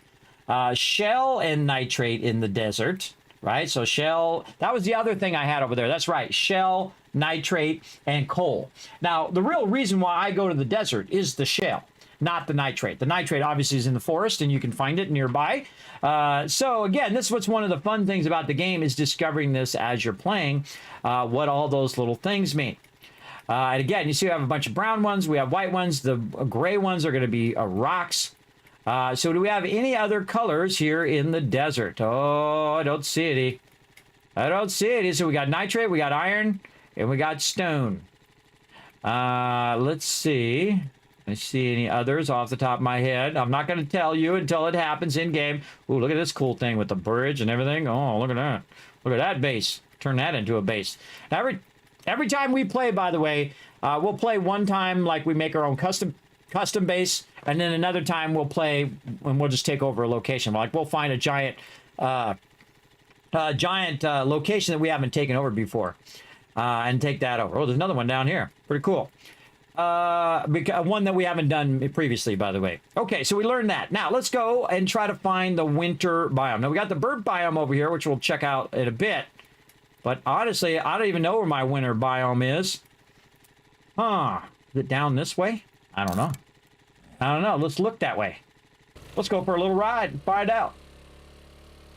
Now you're trying to find all the various biomes. Now each biome has its own benefit and also drawbacks. Now the easiest biome is the forest biome, where we're in. And that forest biome is typically where I build my base because there's less issues that you have to deal with. Obviously, if you're in the winter, it's going to be cold, and your team's going to be cold, especially in the very beginning. And they're going to have to deal with this constant freezing all the time, which is going to cost them more food and water. See, that's really the drawback of any kind of debuff like that, is that it costs you more food and water. Now, if you have an infinite amount of food and water, what do you care? You're fine. Just keep eating that food and water, right? All right, so we're going to tool our way out here. Now, by the way, back there, it's making a bunch of gas. It's making us a bunch of stuff, beer, and whatnot, way back at our base, while we're busy out here tooling around. And that's what you want. Set it and forget it. Go out here and get into trouble. I kind of feel like the winter biome was over here somewhere. I don't see it on the map. Now, of course, obviously going to be white on the map. And this is one of the things that we do also as a team early on. Oh, I found some iron. This is one of the things we do early on, is we go and try to find the various biomes so we can utilize those biomes. Now, we need some snowballs. Now, do I know if this biome's out here? I have no idea. Absolutely no idea. I don't remember. I thought I had seen it in this playthrough, but if you just see it and you don't go to it, it doesn't count. It doesn't count. You can't, it doesn't reveal it based on you looking at it. It reveals it on the location of your character. So definitely, if you see the winter biome, go into the winter biome and get it. Now remember, this map is randomized. I don't like to know. I don't want to know, but you can make your own cool custom maps. You can go in there and randomize the maps and tell I want more forest or less desert or whatever. You can go in and do all the little sliders and make it whatever. I feel like I would want to do that, but I just wouldn't want to see the final map, and it shows you the final map before you get in the game, and I don't want to see it. I guess I could just cover up my screen, put a piece of paper over it so I can't see what it looks like, and do that, but it's too much work. Look at this giant town over here. Wow, I don't even have this on my map. Oh, let's go scout this out a little bit.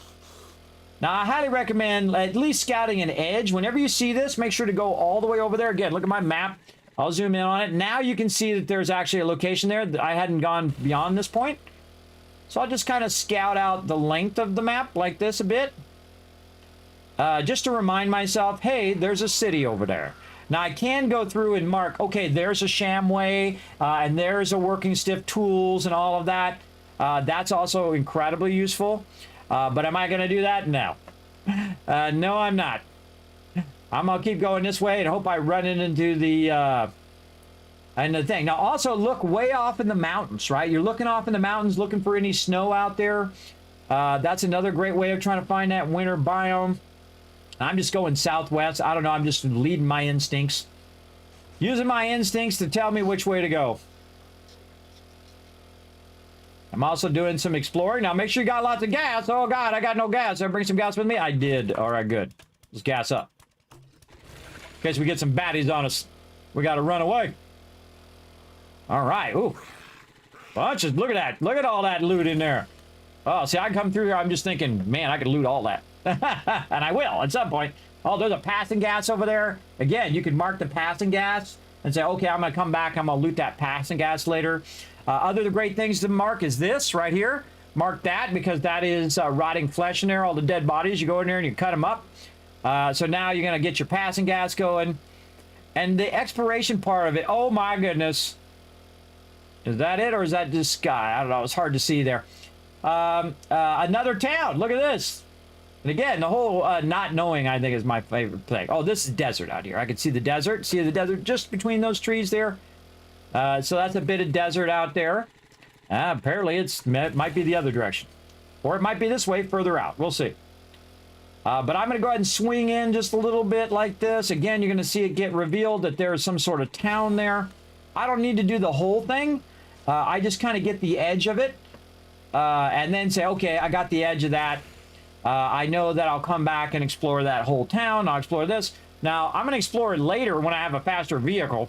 And a vehicle that can hold all that loot. I can't hold all that loot right now. So there's no point in me getting it all. Now, the forest, you can see, is pretty big. There's a big forest area. Kind of feel like these are going to be in the corners. Look at this, how this one's in the corner and that one's in the corner. Maybe this one's going to be down here in this corner. I don't know. We'll find out. Oh, I see it. Do you see the white treetops? Did you see the white treetops? Oh, we got to cut through here. Oh, God. Oh, no. Ran into a dead end. Not good.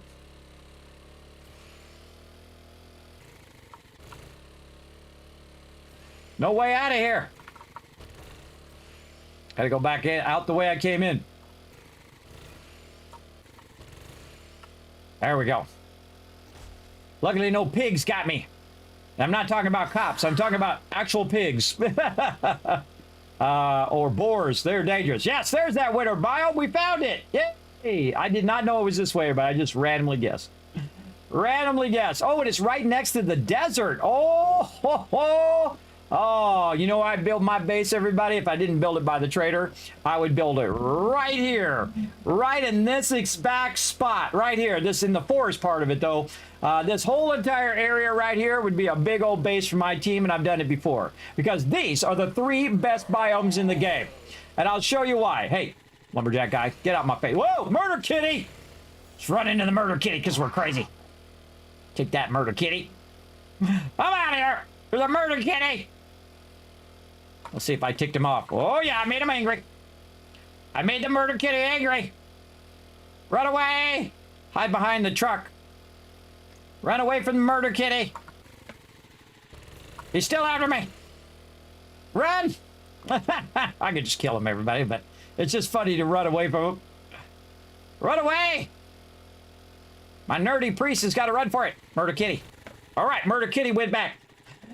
So yes, I would totally build where all of those biomes come together. And that's going to really help if you're building bases, that is. Now, you don't have to build bases in the game at all, everybody. You don't have to collect any resources. You don't have to do any of that. You can do it all by trading. You can go and you can loot a bunch of stuff, do a bunch of quests, sell it to the vendor, get all the stuff you need, get upgrades from the trader, and do it all that way as well. There's like 100 different ways to play, actually. You can play stealthy. You can play build a base and be stealthy, or just be stealthy, or, you know, a bunch of combos, just like you can in Fallout, where you have different perks and different sets that you do and different armor sets that you would do as well. All right, now that we've been taunting the murder kitty. Oh, there's a murder bear. We'll just stay away from that bear. Over there. Now, again, we go out here. Look, there it is. Now, if we look on the map, right where we are, I'm kind of in front of it. Hold on. Move a little bit further out this way so you guys can see it. There's that little brown dot right there. And we've got a gray dot up here. Is that a rock? Let's go see. Oh, wait a minute. Wait a minute. This one is not a rock. Ah, what is this sweet, sweet stuff right here? That's right. More lead. That's right. So sometimes the item that you might think is one thing is another, like in this case. And it kind of looks gray, but it's really a light blue over the top of yellow, so it makes it look a little different in the desert. So keep that in mind, that it's kind of like a bluish gray square in there. And it's like, okay, prove it to me, Kismet. Go to the other one. All right, let's go to the other one. Is it lead? Let's go see. Oh, I should get you, chicken. I'll let you live this time. And we go to the other one. Guess what? That's right. More lead. Now we know that the colors are different in different zones. Ah, now you're getting it. Now you're getting it. Now, let's go look at this white one over here. What is it? What do we think this white one's going to be? You guessed it. Nitrate. That's right. There's a nitrate, just like we can get in the forest, right? Now, why come get it in the desert versus the forest? I would get it in the forest, everybody. You got less disabilities in the, or less debuffs in the forest than you would in the desert. But if you're here and you're getting something else, get nitrate too. All right, now we got to run around a little bit And we're looking for a rainbow colored substance. And I'm not even going to show you on the map. We're just going to ride around a little bit in the desert. We forgot to get some snow too. Let's run back toward the snow while we're at it. Maybe we'll find our rainbow colored stuff. Maybe it's right over here. What's this stuff? It's like a rainbow of flavor. And it is, you guessed it, shell. So we found the oil shell. Now, what does the oil shell look like on the map? Well, let's go over here. By the way, the thing that's on the map is being represented by the top item, by the way. So it's right there. It's like a dark brown square. Now, if we go look for other dark brown squares, that's just a brown square. It's more almost like a black square. Hold on.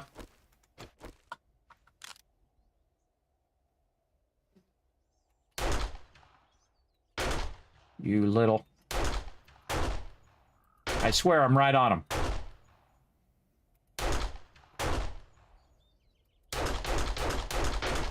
You're kidding me.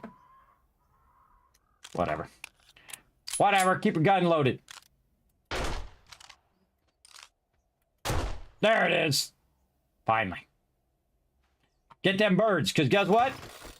Birds going to allow you to make farms. Right there, because you're going to get that rotted flesh. Also, you can just full attack, which I actually learned recently, because I, again, usually don't collect those. My team usually does. Okay, so we found one there. But how can we find another one just by looking on the map and say, okay, where would another one be? Actually, I don't see any more on the map. It's like a black, almost like a black square. So let's go ahead and tool around some more and see if we find some. There's nitrate there, which is going to be a white square on the map. We can see it right there. And we'll also go over here. Oh, here's another one over here. Now we're just going to get close, but not right next to it so we can see it on the map. And say, what does it look like? Wait a minute. It's like a different color.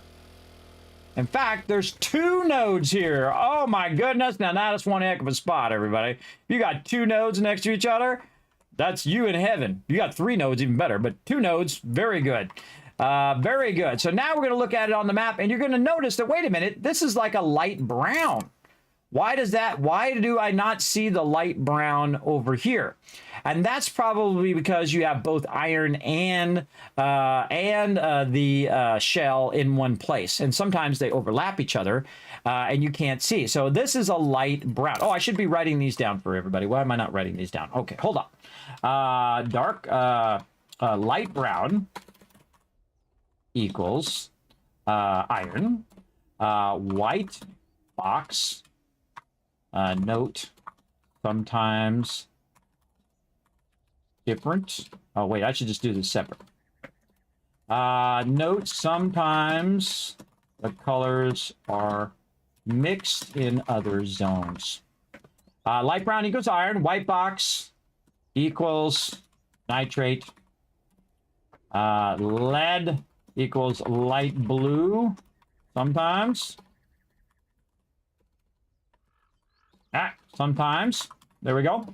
And then shell equals light brown unless something on top of it. It equals black square. I said black. That's cute. So there you go. So move that up a little bit. So there we go. So now we know where to get lead, what color iron is, what color nitrate is, what color lead is, light blue. Now, sometimes the light blue lead will be a different color based on if it's mixed in with the yellow of the desert. So it's going to be kind of a gray, more of a grayish than an actual blue, light blue. More light blue on the forest, like what we saw way over here. Those who missed it. I think I have my thing over it, but it's a light blue over here, like right there. There's one right there. Light blue. I know some of you probably can't see it because it's so small, but you can pinch and zoom on your thing. Here, I'll hold it there for a second. Go ahead, pinch and zoom. See that little blue square? All right. I helped you out as much as I could. So yeah, so there's the shell that we're looking for. Now, you're like, well, Kismet, if you've got shell and you got nitrate and you got lead and you got iron, what would you need to go to the winter biome for? Ah, that's a good question. Let's go find out. What's that? Bear! Run away from the bear! let's go to the winter biome and just drive around a little bit. Number one thing, by the way, in the winter biome, animals and I think is the bird nests, because they're really easy to see in the winter biome. We're just going to drive around and see if we see any resources. So we got some wood stumps. Those are good for wood. And then over here, we've got our stone that we could knock out. I really prefer to, hit stuff underground. And we're just going to kind of tool around a bit in the winter biome. Just driving around until we find something. Whee! Ooh, caught some air on that one. Nothing there. I'm not even looking on the map on purpose, everybody. Just driving around, see what we can find. And you're thinking to yourself, Kismet, you're not finding much. I don't see much over here. I don't see as much as you have in other zones. You're not wrong. You're not wrong if that's what you're thinking. Because we don't see too much iron. We don't see too much nitrate popping up. There's a thing of trash, though.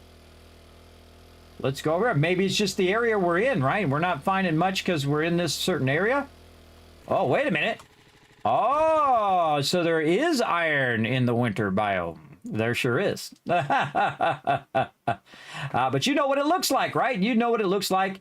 It's going to have that little brown square, right? So we're going to move away from it just a little bit. And we're going to look on the map. Aha, look at this. There's 3 nodes next to each other. Let's go see.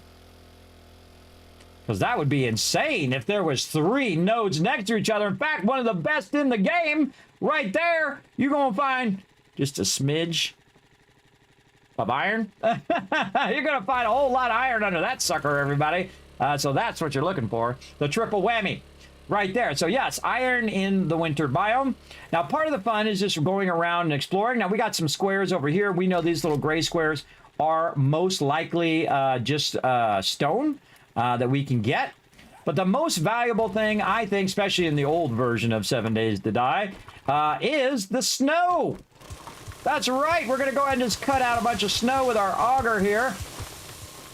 Watch how much snow I get in just a few seconds, everybody. Now, under the snow, of course, there's a dirt layer under there. But there's a whole snow layer that we can go through and just auger that out. And you know how much snowballs I just got? 1,000. What's up? I'm out.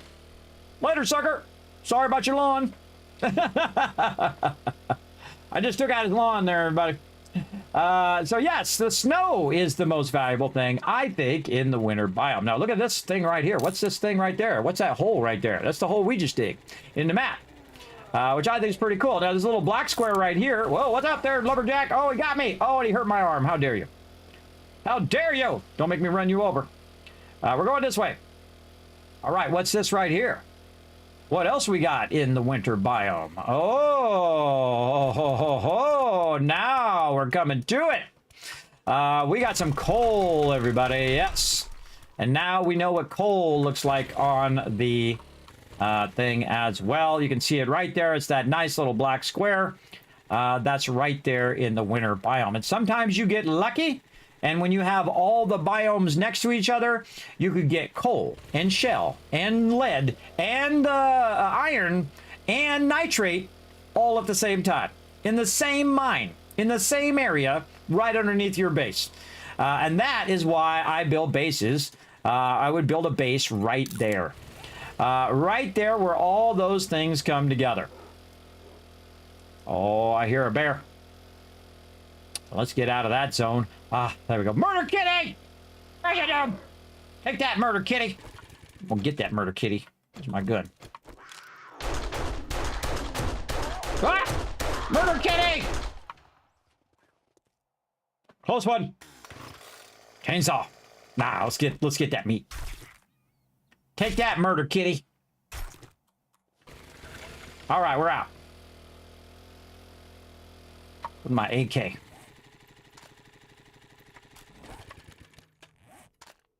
Man's got to eat.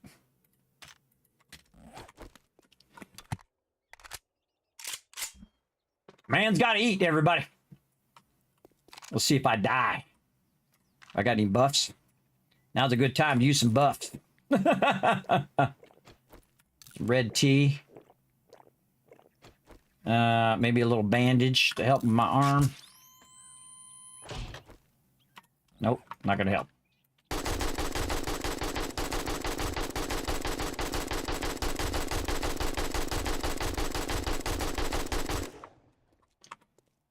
Don't let go of the trigger until he's dead, and then when he's dead, shoot him again just in case.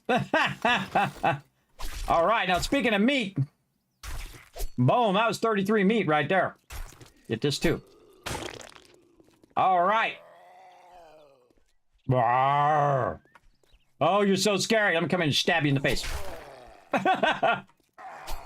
See that, how he misses me? And then what you do is you let him swing at you, and then you stab him. And look, he's bleeding. And you stab him while he's on the ground, too, and then you back away. Because guess what? He'd do the same to you. For sure. So, yeah, build your base where you can get all the resources nearby, and you can build a massive base there, everybody. You could build a gigantic mega base with that much resources. You could absolutely crush it with all of that. But we're going to go back to our other base that I've already built way over here on this side. The one I already built, wherever it is. Where did I mark it? Where did you go? Right here. We're going right there. Let's go. Get our airdrop while we're at it.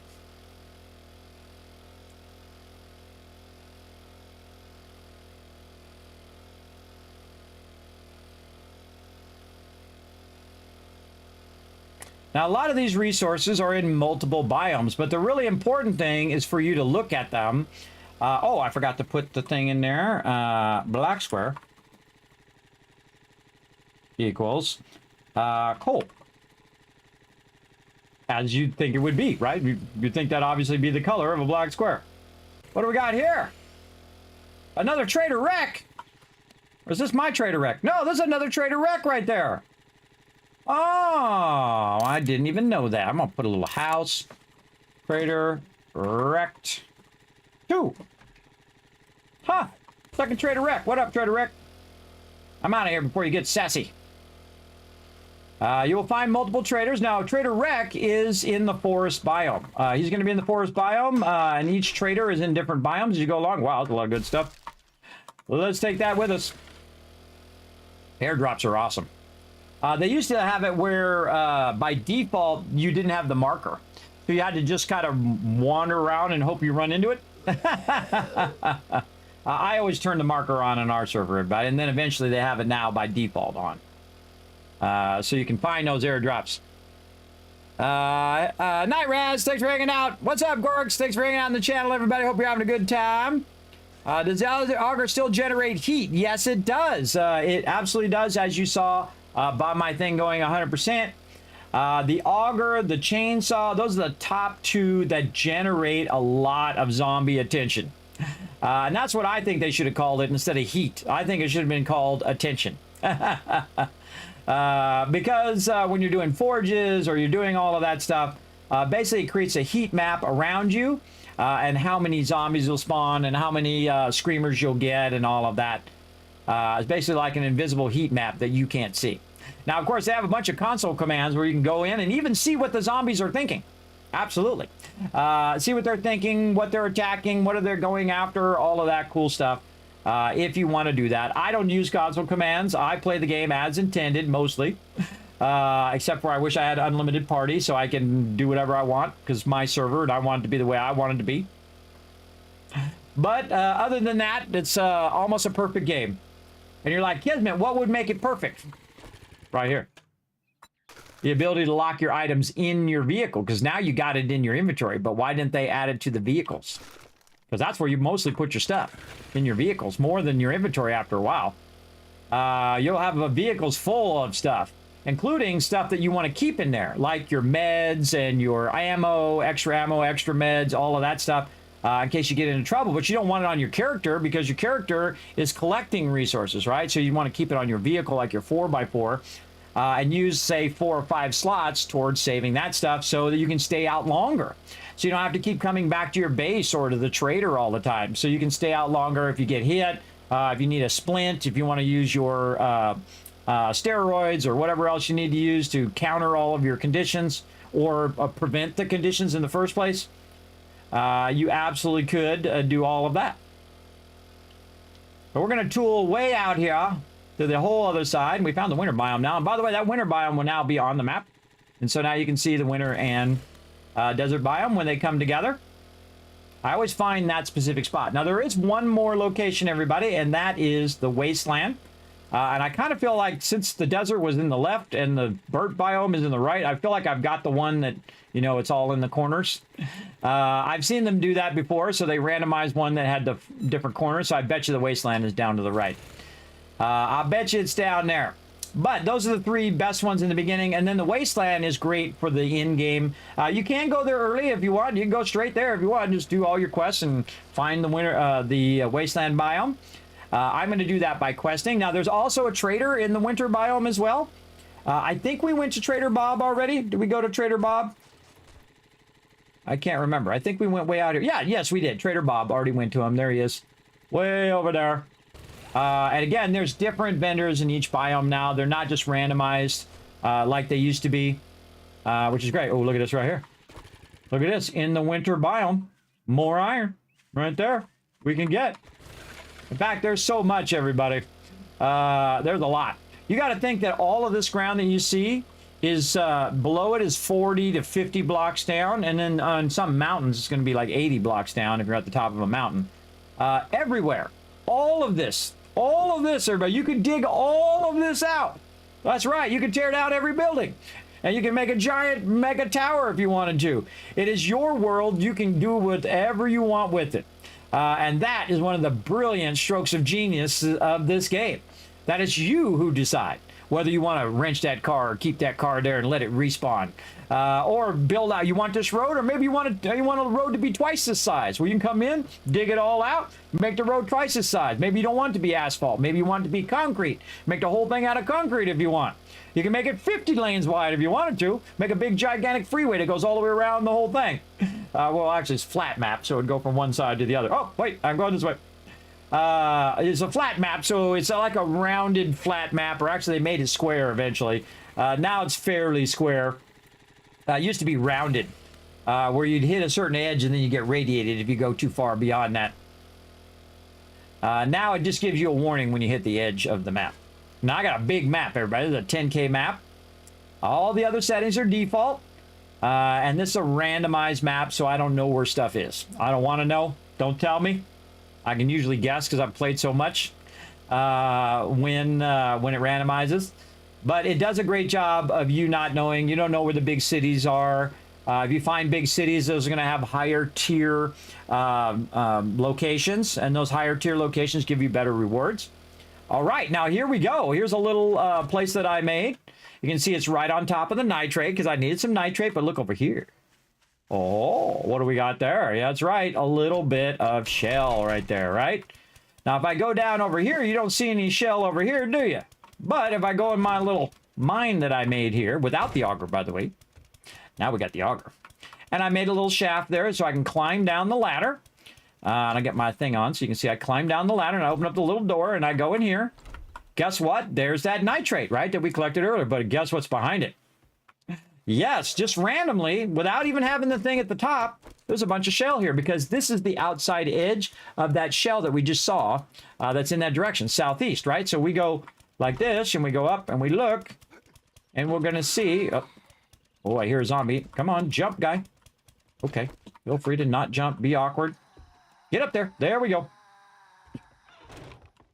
Hello? God, yeah, he scared me. Not really. Not really. Okay, so we look this way to the southeast. Look, there is the outer edge of that one, right? So I can dig my way toward that one underground. Now they're going to do that, everybody, where if you're, you know, making noise or causing activity or have a light like I have on right there, it's going to increase your activity or heat map, especially when I start using this auger. Now they're going to try to find their way down here, which is why I have that blocked off. So I don't have 15 zombies sneaking up on me. All right, here we go.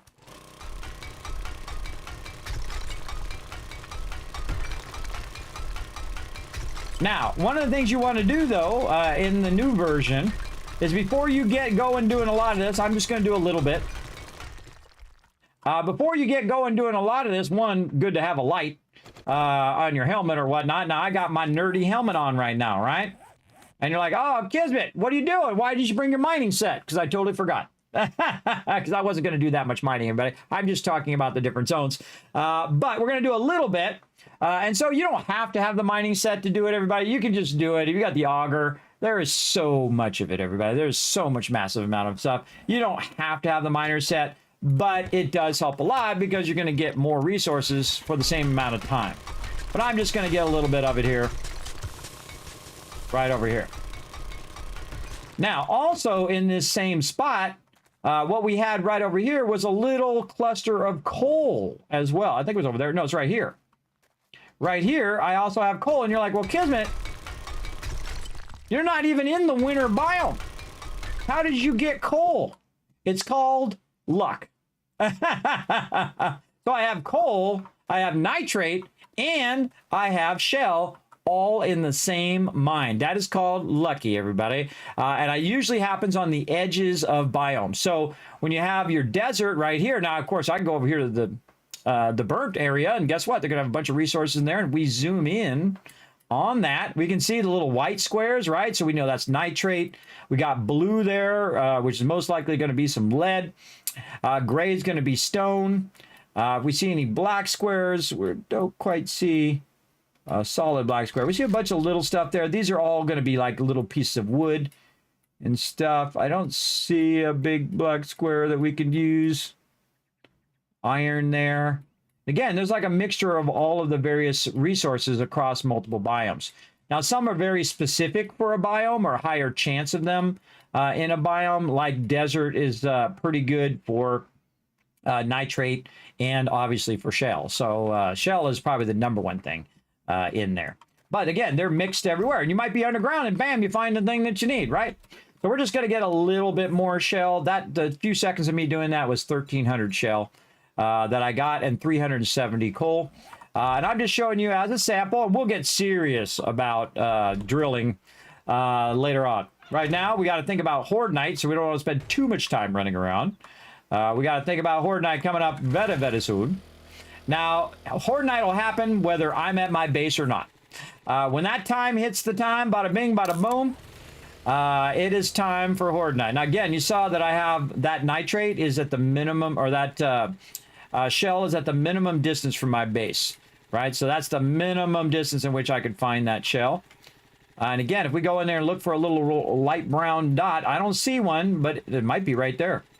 Might be actually in the forest biome. You know what? Let's go take a look. Let's see if we have a little bit in the forest biome. What we got? Again, sometimes it can be confusing because you'll go towards something and you'll think it's going to be this thing, and then it will be something else. And again, that's why it's really important to learn the map and learn the kind of key to where you find the various resources. Very, very useful. Right on the edge of the desert and the forest. I couldn't have found a more perfect spot. Right there. Right? For shell, right? Nope. That's iron. Again, it's going to throw you off, everybody. It's going to throw you off. So that's iron right there. That's not what we're looking for. Even though there's a light brown here, this is a darker brown. Oh. This is a darker brown, and that darker brown represents iron. Though there might be shell down there. You never know, because you're right next to the desert, right? That's a very lucky spot. Very lucky spot to find. Again, check those edges when you're looking for stuff. Okay, back to the base. We got to get cooking. Let's go. Back to the base this way. Again, you'll see I use that red arrow all the time. Whether I'm playing by myself or with my team, I'll do it also for questing. I'll just mark it even though it has a questing marker for it. And I also have my bedroll and whatnot that'll lead me back toward my base. But this tells me exactly how far I'm away from my base. And that allows me to estimate time, right? So, okay, 260. Okay, Horde Night's coming up in like 3 minutes. Am I going to make it? And sometimes you don't. Sometimes you don't make it and you have a trail of zombies chasing you. Hopefully you have a vehicle. Even if it's a bicycle.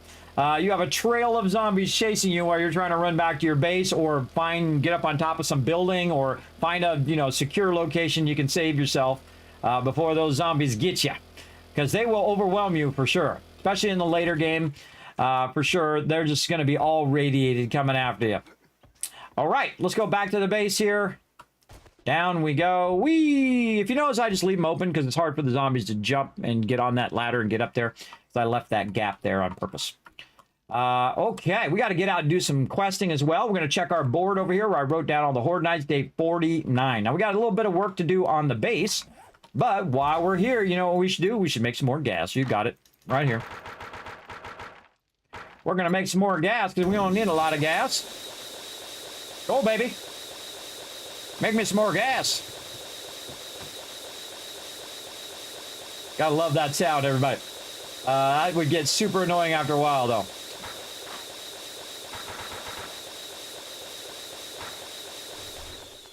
All right. That's only when you're in the forge, but you don't have to listen to it the whole time. All right, get our water. Again, I'm just backlogging tons and tons of water right now. Because all my dew collectors, again, totally safe down here in the bottom for right now. So, by the way, when things get harder, it's going to get tougher in here. All right, we got a bunch of drinks. We can put all of our drinks back away over here. And then we have a crafting skill magazine thing we can open.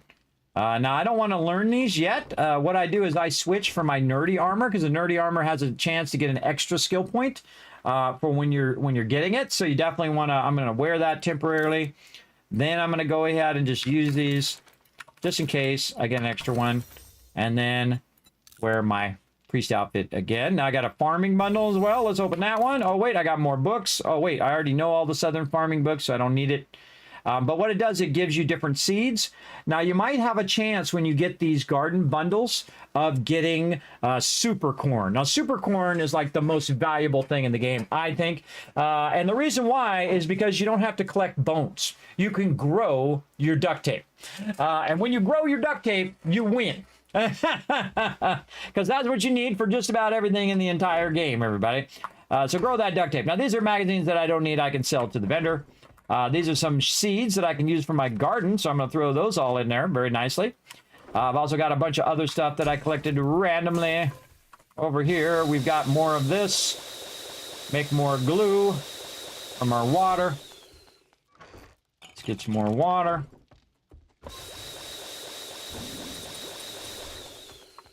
All right, put that water back. Now, we also have snowballs. So we can try to make that yucca smoothie. So let's track that. Do we got any blueberries left, or did we use up all our blueberries? We used up all of our blueberries. How sad is that? Now, again, normally I would get my farming outfit, everybody, but I think I have some blueberries. Bam! Let's just get a few just to make that yucca smoothie. All right, we need some yucca fruit. Do we have any yucca fruit in here? We sure do. Right there. And then, how many we need? 4, 2, 1. All right. Oh, that's right. We got to do it in the bench. Right over there. There we go. And this is why I put benches in the kitchen. Have you ever noticed in my team playthrough, there's 2 benches in the kitchen, and it's usually for yucca smoothies. That's why I have that in there.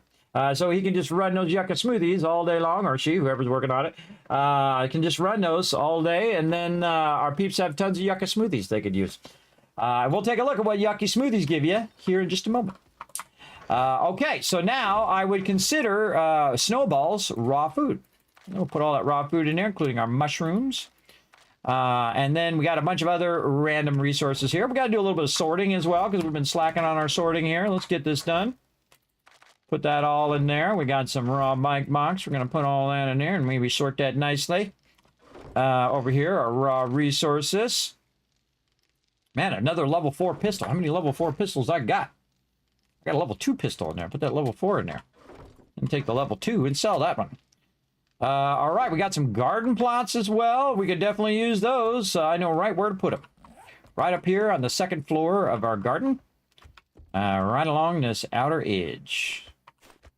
Right there. Very nice. And you can see we're growing a whole bunch of other stuff up here. Yuccas, cotton, goldenrods. Even got them all labeled down here. Look at this. How many do I have in this row? 7. How many do I got in that row? 9. That's what those numbers represent. And that's reminds me. So when I go in there and I have 5 seeds, I can say, okay, I got 5 seeds, 5, 6, 7, 8, oh, 3. I need 3 more seeds. And then I put 8 seeds down, right?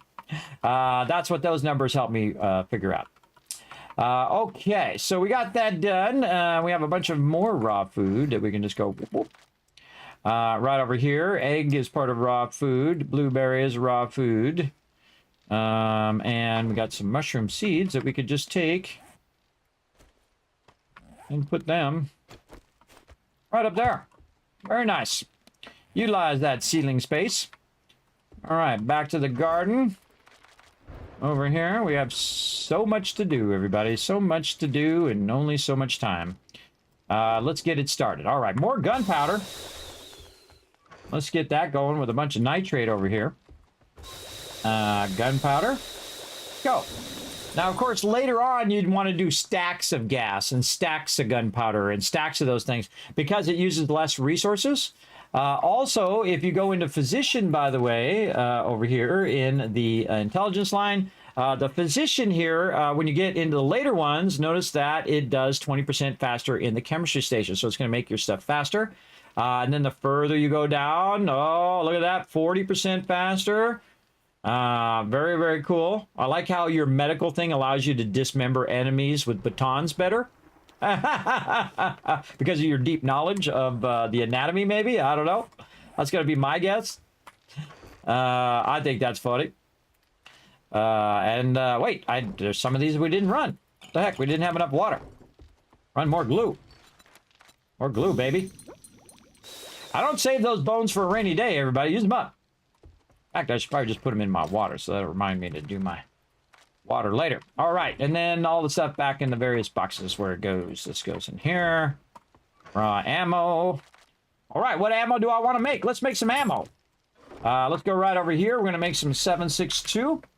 Now I can make AP ammo, which is going to be better versus tougher mobs like the armored mobs. And it's going to, AP stands for armor piercing. Armor piercing ammunition. And it can penetrate 1 enemy or 2 blocks up, 2 block of up to 250 hit points to also damage the enemy standing behind it. So you can shoot through a block and hit the enemy behind the block, which I think is pretty cool. But some of these actually will pierce enemies and actually hit the enemy behind.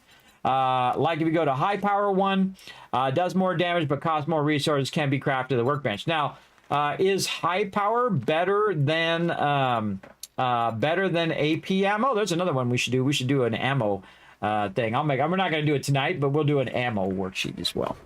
I'll put that on the list. Ammo worksheet or spreadsheet. All right, I'll put that on the list. We'll do that at some point, just for fun. But we'll just do a sample right now. We're going to do 7.62 and then AP 7.62 and high power 7.62, and that'll just take a second to do one. Get my nice smoothie out of here. I'm making a bunch of those yucca smoothies. Okay. Now, what are our use cases of these 3 different types of bullets? And a lot of bullets have the same thing. They have AP ammo and whatnot. Of course, you want to get to the box of that particular thing because you're going to use less resources. If you see here, I can make a box of this. It's going to make 100 of them for 160. Or I can go over here and try to make 100. I don't think I have enough stuff to make 100, and I get 75. But basically, it's going to use less resources overall. And then, of course, if you have the perks that allow you to make it faster, even better. All right, range damage of the base 7.62 is 47. Block damage is 8. AP is 57, plus it ignores 50% of the target's armor. And then armor penetration is 1, and block damage is 10. Now, this one is 52 and block damage of 9, but notice that it doesn't have armor piercing, so it doesn't reduce their armor by 50%. So these ones, while high powered and they do 52 damage, are not, I think, in my opinion, as good as the AP ammo. And the AP ammo actually does more damage. It does 57 damage versus 52. But this reduces their armor, which means they take more damage because they're not mitigating it with their armor. So high power ammunition, whenever I see it, the first thing I do is hit S for scrap and get my lead back, or my brass in that case, my brass back. And I either make the standard or AP ammo. And that's why we make AP ammo for Horde Night, and that's before the radiated zombies, for cops, and also for our snipers who are snipering the demolition guys as well. And you'll see we have boxes just dedicated just to AP ammo. Any other type of ammo I typically get rid of. Now, if you got something like rockets, rockets have different ammos for different reasons, and when we get to that, I'll go into it a bit deeper. But the one that you normally want to use...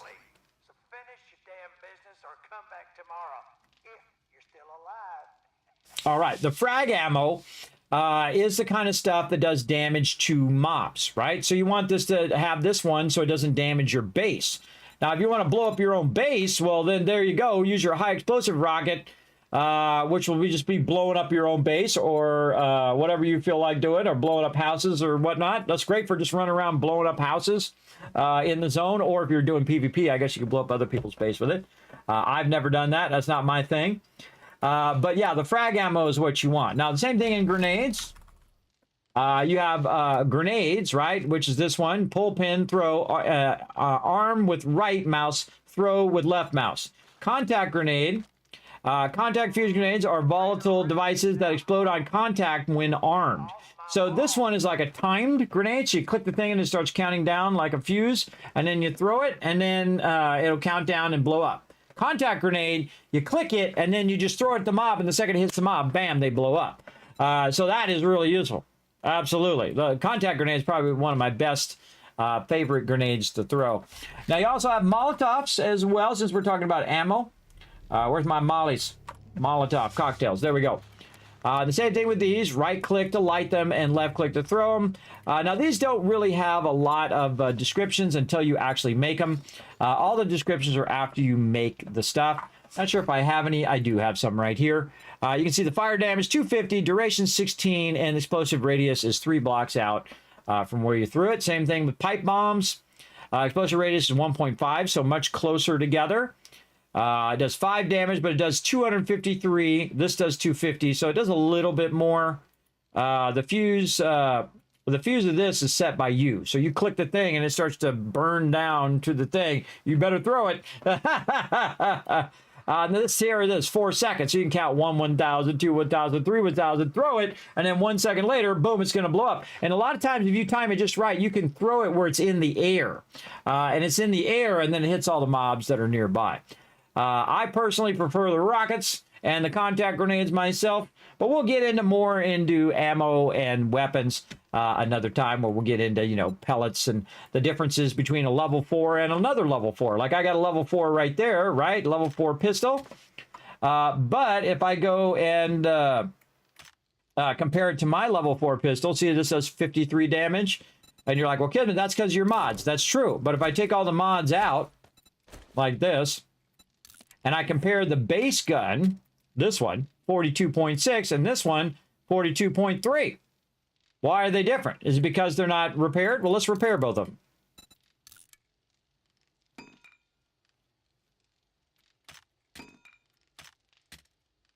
That one's 42.6, 42.3. So you're basically losing out 0.3 of damage, because not all level 4 guns are the same. Some have higher qualities and some have lower qualities within each tier. So if you have a level 6 gun, obviously it's going to be better than a level 1. But if you have 3 level 6s, which one's going to be the better of the 3 6s? Well, you just look up there, look at the stats, because they're going to vary. Even if you make them yourself, they're going to vary on their damage and vary on what you get. Sometimes you get like an amazing auger, a level 6 auger that's like, you know, 10 points higher than something else, or 5 points higher. And then sometimes you get really crappy ones. Luck of the draw, everybody. Luck of the draw. Let me put my mod back in here before I forget, too. Got my light in there, and I got my pew-pew. Very nice. We'll put that back in my bar. Now, I have a second weapon in case things really go bad. I can just keep switching between my 2 guns, right? I pull one out, and I and then I pull the other one out because it's already loaded. I pull the other one out, and then I kill them. And then I reload, and then put them back in my holsters. Keep them loaded, everybody. Keep them loaded. I keep all this stuff for Horde Night. Now, you can see we don't have a lot of ammo up here, I just noticed. We got to get some ammo going. I'm going to go with 7.62. Let's do it. Let's just make a whole bunch of the basic ammo. Oh, duh, you don't make it in there. What am I doing? You don't make it in there. You're making a workbench. 75. There we go. That's not enough, by the way. That's not enough ammo. But we're making a bunch of gunpowder. But what we need to do is start to buckle down, everybody. Buckle down on the resources. And start to really go into our ammo and start really thinking about what we want to do. The steel spear, I can sell that. I just scrapped those crossbow bolts. And all this stuff here can be sold. And this is my stuff in here. So I can go ahead. That's stone over here. Brass and lead. So we need to buckle down and say, okay. Oh, I put my wood away. How dare you? How dare you? Take a little bit. So we're going to take some of this wood and we're going to put it in... Oh, no, we already got a bunch up there. It's doing nothing right now. Bad thingy. Bad thingy. Go. Run out. Make me some bullet tips. And then we'll melt some stuff down here. And yeah, we can just do the 5. There we go. We're going to melt that lead down. Now, do we have any... or brass, I mean. Do we have any lead up here? Yes, we do. We got a bunch of lead and we have a bunch of brass. Now, do I need to put... clay in there right now? No, I got 29,000, everybody. I got a plenty, and I hate these things, everybody. I hate putting those in there. I like doing this. Full stacks of them suckers. Just put full stacks in there and take this thing right here. You know what I'm going to do with it? I'm going to take it right over here to the workbench. And I'm going to tell the workbench to scrap all that stuff. Now, that takes a while, by the way. It takes like 3 minutes to do one of them stacks. I'm not doing it anymore. I'm not doing it anymore. No. I'm tired of doing it. It's too time consuming, not worth the extra resources, I think. But hey, you make the judge, you make the call in your playthrough. Me, not worth it. All right, now I want to put more iron in here, but that iron is full. You know what I'm going to do? I'm just going to put it right down here for now. And that doesn't even have any fuel in it. How's my stone working over here? I'm out of stone. Do I got some stone in here? No. So we need a bunch of stone too. Ooh, we got to put that on our list. Put that on our list. Stone. Now, what is the highest priority thing we need right now? I would say it would be coal of all the things. We don't need snowballs anymore. By the way, when you collect 1,000 snow, that's a lot of snow, everybody. That's a massive amount. So I'd say coal. Now, do I need a lot of gas right now? I got 4,000. I'm okay. Now I got 7,000. Yeah, I'm okay on it. I wouldn't say it was that great. But again, keep those bullet tips. Keep all that going. Keep the ammo going here. Actually going to stop these. The ammo's more important. Crap myself another 100 ammo right there from that stuff that we just did. Just that little bit that we got. That's about 100 plus ammo. Now imagine if we really went to town on it, everybody. We really went all in, right?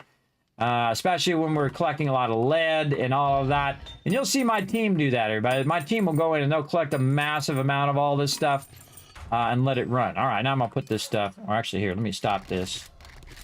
Queue all that as one thing, and then queue all those after. There we go. We'll let all that run. And then we'll put some of this back in there, and then we'll put our glue back in here. Oh, look at that duct tape. Look at that duct tape. I'll make a bunch of duct tape. Let's go. Let's go with that duct tape. I love it when I got a lot of duct tape. 107 duct tape. Cue that up in there as well. All right, nice. That's going to be in my personal inventory. It's queuing that up. All right, more brass back in there for now. Gonna melt all that down. I just don't like micro feeding. It just takes forever to micro feed.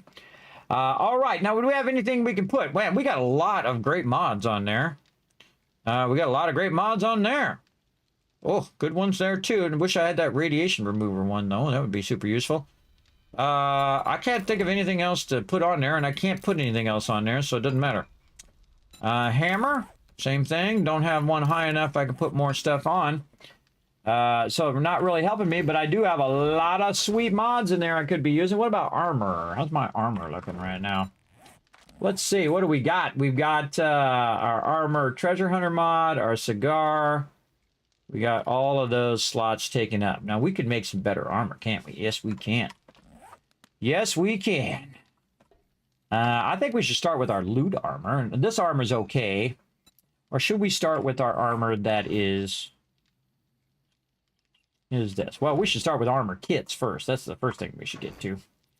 Let's do some armor kits, and then we'll decide after that. Armor crafting kit. We're going to track that. How convenient that we're making a bunch of duct tape. Now, the worst thing about armor kits, everybody, is your sewing kits. You're going to run out of sewing kits pretty quickly, as well as armor parts. Okay, my bench is filled worth of stuff, so I can't do it over there. Let's go ahead and just craft it right in my inventory. All right, get those parts, get that back in there. Normally, I don't pull the full stack. Normally, I just pull half a stack, but I didn't know how much I need. Man, I need more acid. I could have 2 chemistry benches. Ooh, that'd be awesome. Put gas in one, thing in the other. That would be amazing. And then more brass over there. See, all those brass radiators are breaking down into the brass stack. So I don't have to worry about it. I don't have to think about it, which is awesome. Let's see, what can we do in the stone forge here? We could run out a little cement while we're at it. Hold on, let's just pull this out of here, because this is only going to be a couple minutes. Put it down there, and we'll just let a little bit of that run out. And then over here, how much longer is this going to take? It's going to take about 12 minutes.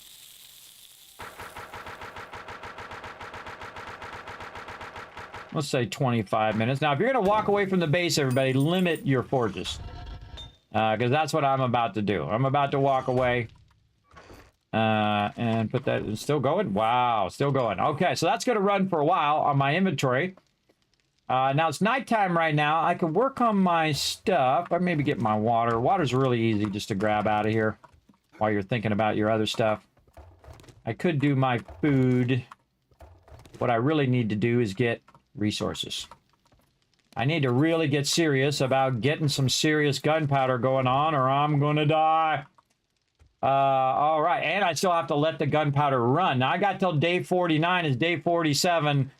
Might be able to make enough ammo by then. I'm gonna just try to make my AK ammo. And then a bunch of repair kits, too, would be nice. In fact, probably a good time right now. Grab those forge iron, make some repair kits before I leave the base. Let's say 6 more of those. Now, here's the cool thing. When you have it in the queue, everybody, it's not in your inventory anymore, so it's not like you're going to be overburdened from it. And then you just put this back, and then it actually pulled the resources out of your thing, and it's now in that construction thing. If I stop it, it'll just go back in my inventory, and then I can say requeue it again, like that, and you can see I don't have anything in the inventory other than the duct tape it's actually producing now. Okay, so we can just let those run since my... my workbench is tied up with ammo. And you want to have multiple workbenches doing ammo, everybody. Like on my team, I usually have 5 workbenches. I have multiple gunpowder benches. And then I also have glue benches, and I have medical benches as well. But it's not limited. You don't have to just run glue. If you're not running glue, you should be running gunpowder all the time. And we have how many benches now? 1, 2, 3, 4, 5, 6 chemistry benches. So you could have gunpowder running in all 6 chemistry benches, everybody. That is for sure. We can just let it run and run and run. And I can also add more chemistry benches around the base and off to the side that they can just run and run and run. But again, if the benches are not being used, then just use them for gunpowder. That's what I would do. Or have one that's just doing gas all the time. If you don't need a lot of gas right this second, like I don't need a bunch right now, so the gunpowder would be higher priority. Absolutely. Would be higher priority even than glue, depending on, you know, if it's a vital item that you need right now. If it's a vital item, then you need the glue first. But if you don't need the glue, it's all about gunpowder. But it doesn't matter what it's labeled. It only matters what it's doing. If it's not in use, then use it every second of the thing. So again, if he's not making glue, in the base, then I'll just tell him to do gunpowder. If he's not making medical stuff, then just do that, because it can always be stopped. Person can put their stuff ahead of it, and then you can put the gunpowder in there again. And that's why I have all of those, by the way. Eventually, you'll see us run gunpowder in all 6 of them, all the time. And then when somebody needs something, they say, hey, I'm going to stop this gunpowder. I'm going to go ahead and run some medical stuff. And then they'll put it back in the box. They'll come and grab it and put it in there, or they'll put it in the output. You can also put it in the output whenever you stop it, because the person who's going to come back and queue it up probably going to cost them less resources to run it, or they're going to run it as a box of an item. So you want to let them run it and not you, because otherwise it'll cost more resources. And that's why we need to get all them books and all that stuff as well. So it is nighttime, but now we need to prepare for our epic run of mining. So the first thing I'm going to do is get my mining outfit on and not even worry about my other stuff right over here. And one of the cool things about my mining outfit is I got a light. I got a light on there. Now, again, you want to think about all your mods that are on your gear. I really want to make some nicer mining stuff. Maybe I should make mining stuff first. But you can see I just have a helmet light on there. Just like mods on your stuff, you might need different things. Now, we can go and look at the mods that I have. What's going to help? Ergonomic grip decreases melee stamina use by 10%, increases weapon handling of bows. So we can decrease the melee stamina. Does that help these? Let's go find out. Well, let's modify this. Can I put it in there? Absolutely. Can I put it in the auger? I absolutely can. Now, do I want to put it in there? No, because I already got my slots in there. In case I want to do dirt or stone or iron and stone. Bunker Buster mod there is against stone. Iron, obviously against iron. And then Gravedigger mod is against dirt. And this is weighted head mod, which means it gives it more block and melee damage. But if I take this out and say, put that in, what does it give me? Oh, hold on, take it out first. And then we'll look at the numbers. Actually, let's turn so we can see the numbers a little better this way. And then, so if I look at my auger here, and we modify it, it's plus 1.3, 6.6. And if I put this in here, you can see it's 1.7, 8.8. So let's call it 1.7. Take that out and put this in. 1.7, 8.8. And you're like, well, Kismet, it's the same. True. True. It's just basically going to be the same as the thing. But it uses less stamina. So maybe you want to go in here and then say, okay, well, it's going to use less stamina when it does. But that's melee stamina. Melee stamina. Now, is this considered a melee weapon? That's a good question. Because all you have to do is look right up here at the top and say melee damage, 5.7. Right? Block damage, 28.1. So what if we pull this out? What are we doing? Block damage, 25.9. Put that in. 28.1. Put this one in. 28.1. I'm just trying to point you where you can see the differences, everybody, because that's the number one thing you're going to... Is it making a difference to what I'm doing? And it absolutely is. It's making a difference, right? And so these two are basically the same. The weighted head mod and the ergonomic grip when it comes to melee damage and block damage. Now, does it decrease ammo? What do you care? You're using an auger. Auger doesn't bother. Doesn't bother, you're fine. Just go with whatever you got, I'd say. In the moment, put that actually on your melee weapon, which would be like my hammer over here. Now, again, let's try it on the hammer. Oop, I didn't get it out of the box. Let's, where'd it go? Right there. Let's look at it on the melee weapon. So we go to melee weapon, we modify that. Now we can see all the stuff over here. And say we put that on the melee weapon. You can see it makes a difference. Stamina cost 36.4. If I take it off, oh, okay, I'm going to use less stamina. Can I put the weighted head mod on there also? Yes. You can put them both on there. The weighted head mod is going to, of course, have a chance to stun mobs as well. Oop, I got clicked off of it. There we go. Has a chance of stunning the other people as well. So you put that on there. Now you can see that it actually can stack on top of whatever you got. So plus 11, we take that as plus 5. So it's stacking and stacking and stacking and stacking. You can also put stuff on there to do bleed damage and all of that. Just that's where you find the resource, everybody. So now when I do my attack, it's going to cost less stamina for me to do that attack. So that's why I'm going to put that in there. Now you know. Why I put it on that weapon and why I didn't put it on the other one.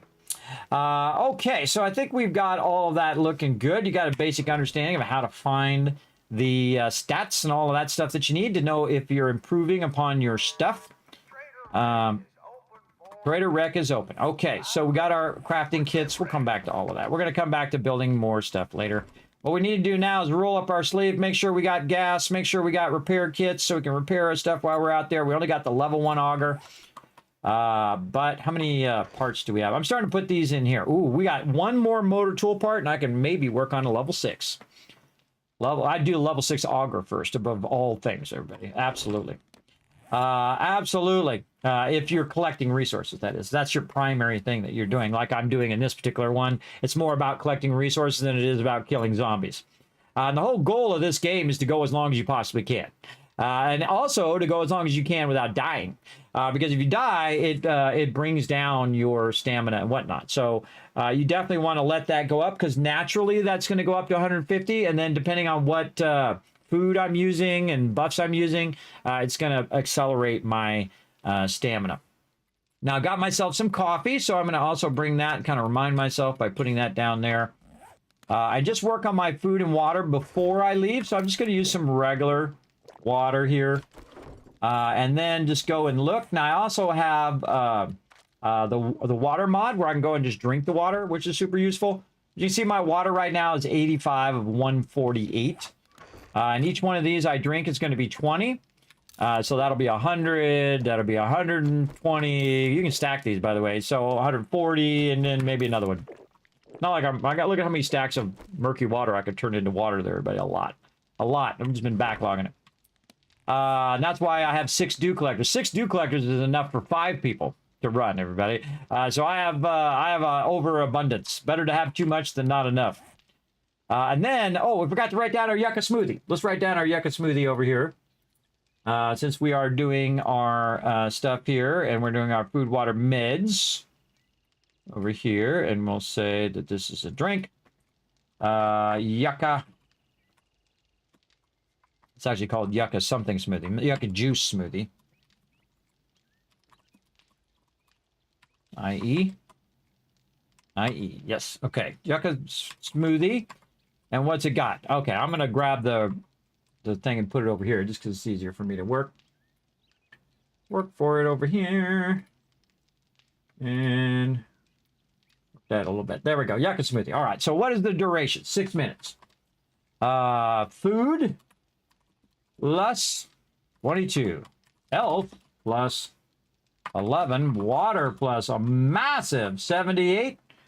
Oh, it didn't go to the next column. There we go. Water plus 78. That's incredibly huge, everybody. 15% stam regen. Look at how many bonuses this has. Plus 30 cold resist, which you'd think it would be the exact opposite because it's going to give you a cold head rush. Cold resist. I got to do it in reverse. It thinks I'm doing a calculation. Plus 30. Okay. And then there it is. Now look how many stats you get with the one thing with the yucca smoothie here. Again, you're getting food 22, health, the water, which is a massive jump there, especially if you're low water. 15% stamina boost, and then cold resist of 30. So that'd be a great one if you're going to the winter biome as well. So use your yucca juice smoothie and enjoy. Also great on Horde Night too, by the way. So that you just kind of bring your water all the way up to maximum. And you're good. So we'll hang on to that. We got our hobo stew here, which is going to do our food health and then boost our stamina by 20%. Now, if we want to, everybody, so we can go longer and do a lot more things, we could go in here and get our shepherd's pie, which is going to give us a stamina bonus of 40. But do I need the stamina bonus now? Or really, you need the stamina bonus more in the early stages than anywhere else. Some people prefer, by the way, the steel gear and don't even use the auger or the chainsaw. Which you can totally do. You don't have to have a chainsaw or auger. I just love it because it doesn't take my stamina. Again, if I want to get some stone, watch my stamina bar over there at 148. That's me running, by the way. Watch this.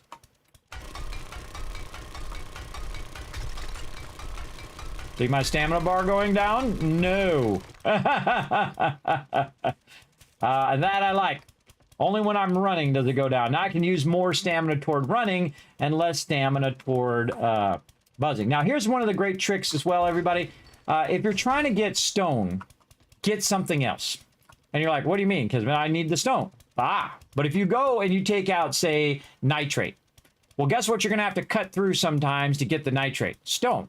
You go to get shell, you're going to cut through stone. You're going to go and get some the other stuff, lead. Guess what you're going to cut through? Some stone and sand at the same time, by the way.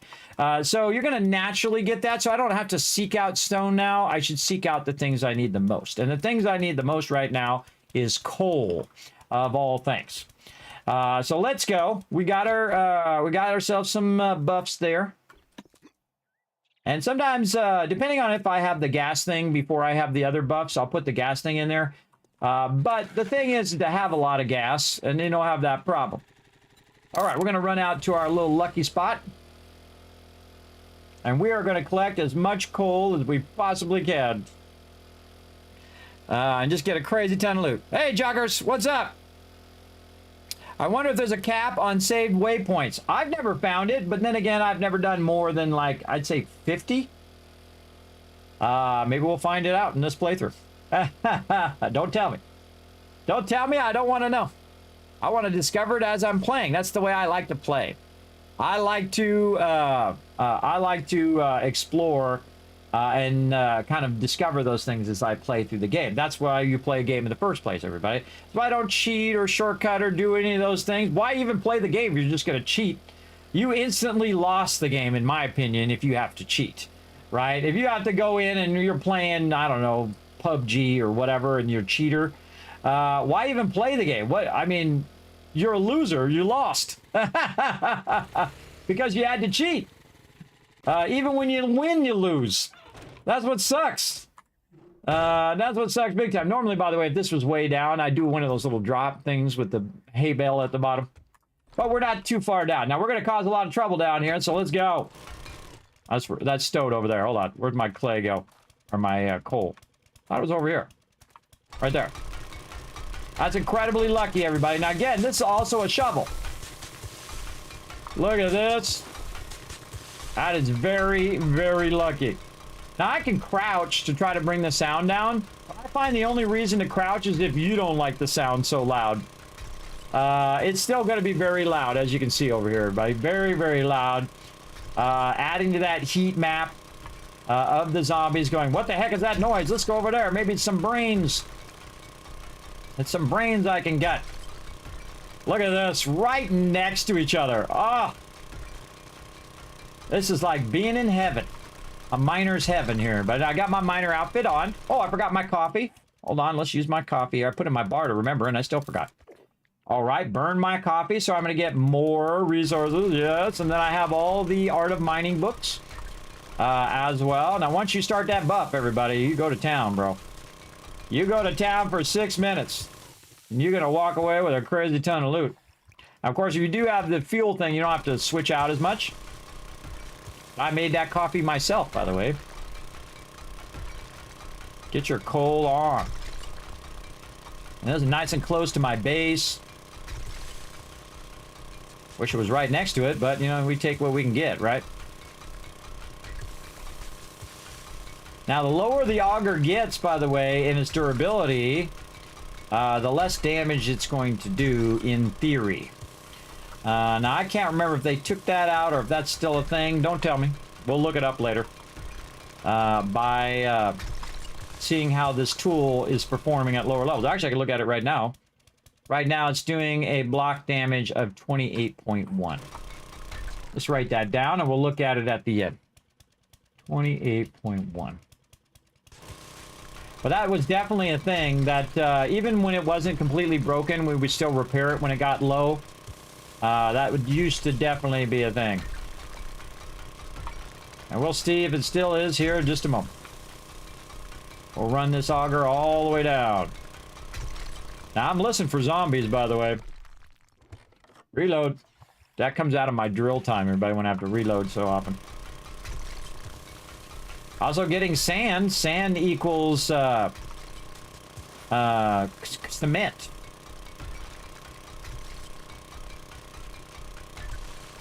And you might also notice I'm getting a ton of stone. So smart to go and get something else, and you'll get the stone anyway.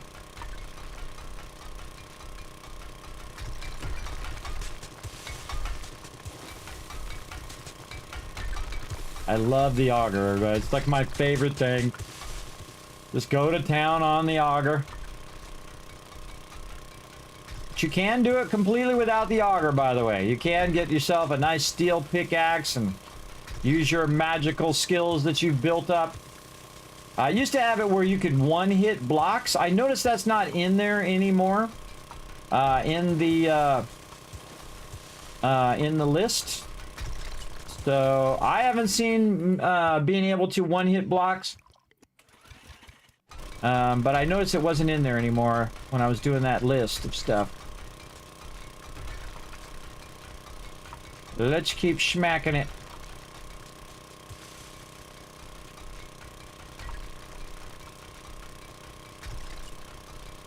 Hey, you can one-hit blocks if you have enough damage built up.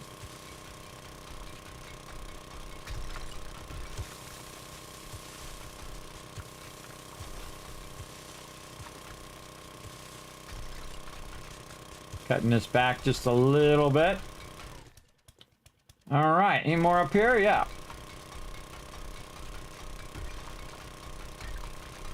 And you're like, Kismet, you're all out of it. Yeah, maybe. Get rid of the sand first.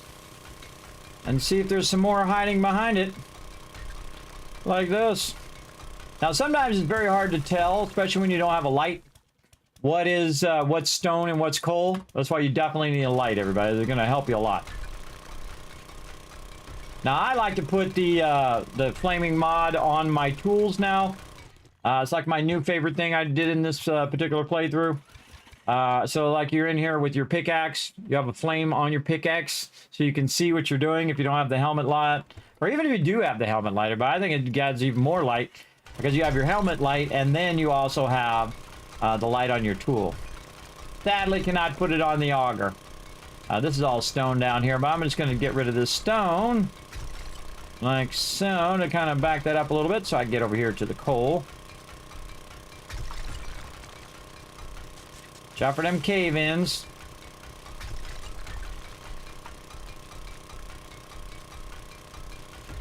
And I stopped for two reasons. One, I don't have any more repair kits. Or two, my inventory is full. I'm starting to work my way up a little bit because the coal is moving up over the top of the stone.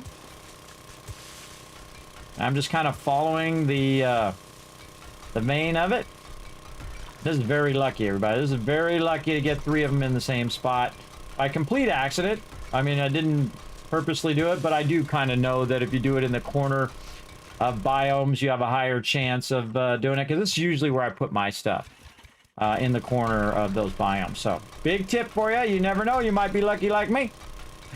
Might be lucky like me and find those triple resources in one spot. Put that back just a little bit. Ah, it went busted. All right, let's see the block damage. Oh, the block damage, 28.1 is the same. Melee damage, 5.7, same. So it doesn't really matter how low it is. It's still doing the same block damage. So let's repair it and see if the block damage goes up. 28.7, 5.7. So in theory, unless there's some magical thing I don't know about, it is the same numbers in there. But I'm going to go with the fact that I don't really care. I just want to get the resources. I got 32 seconds left of my buff. I'm going to use my buff up here. Sometimes it still looks like sand when it's really stone and stuff.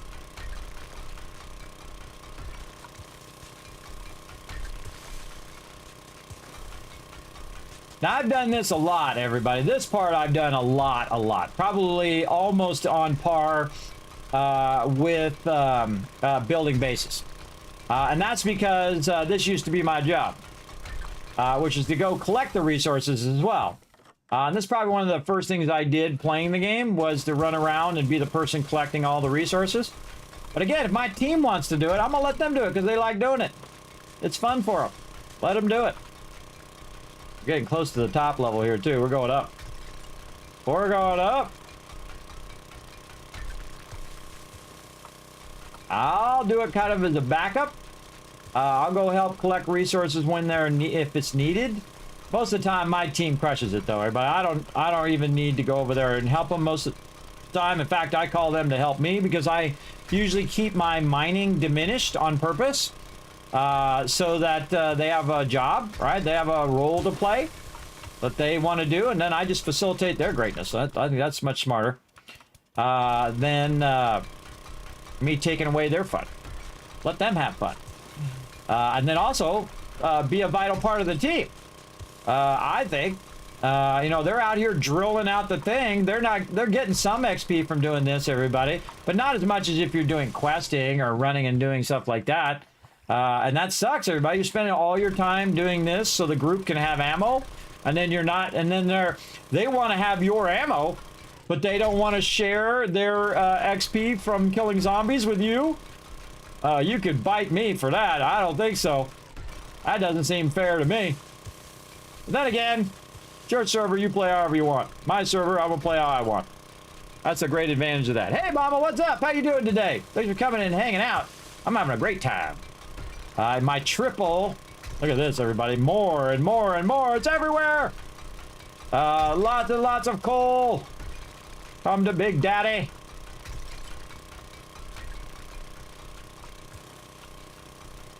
So much coal on this side, too.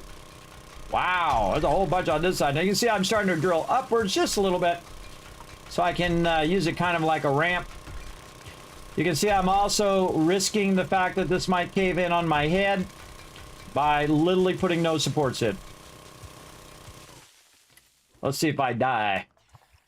Let's see how long it takes for it to cave in and I die from it.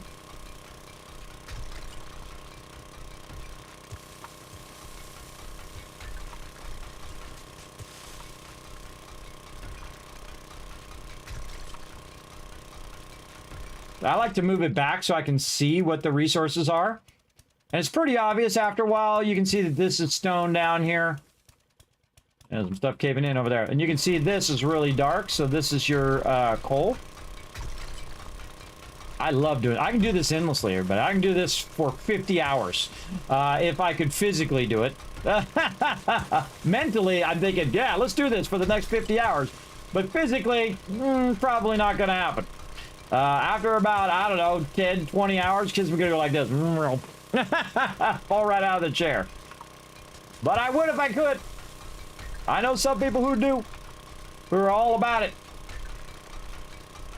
Another reason why I'll stop, everybody, is I'll run out of coal.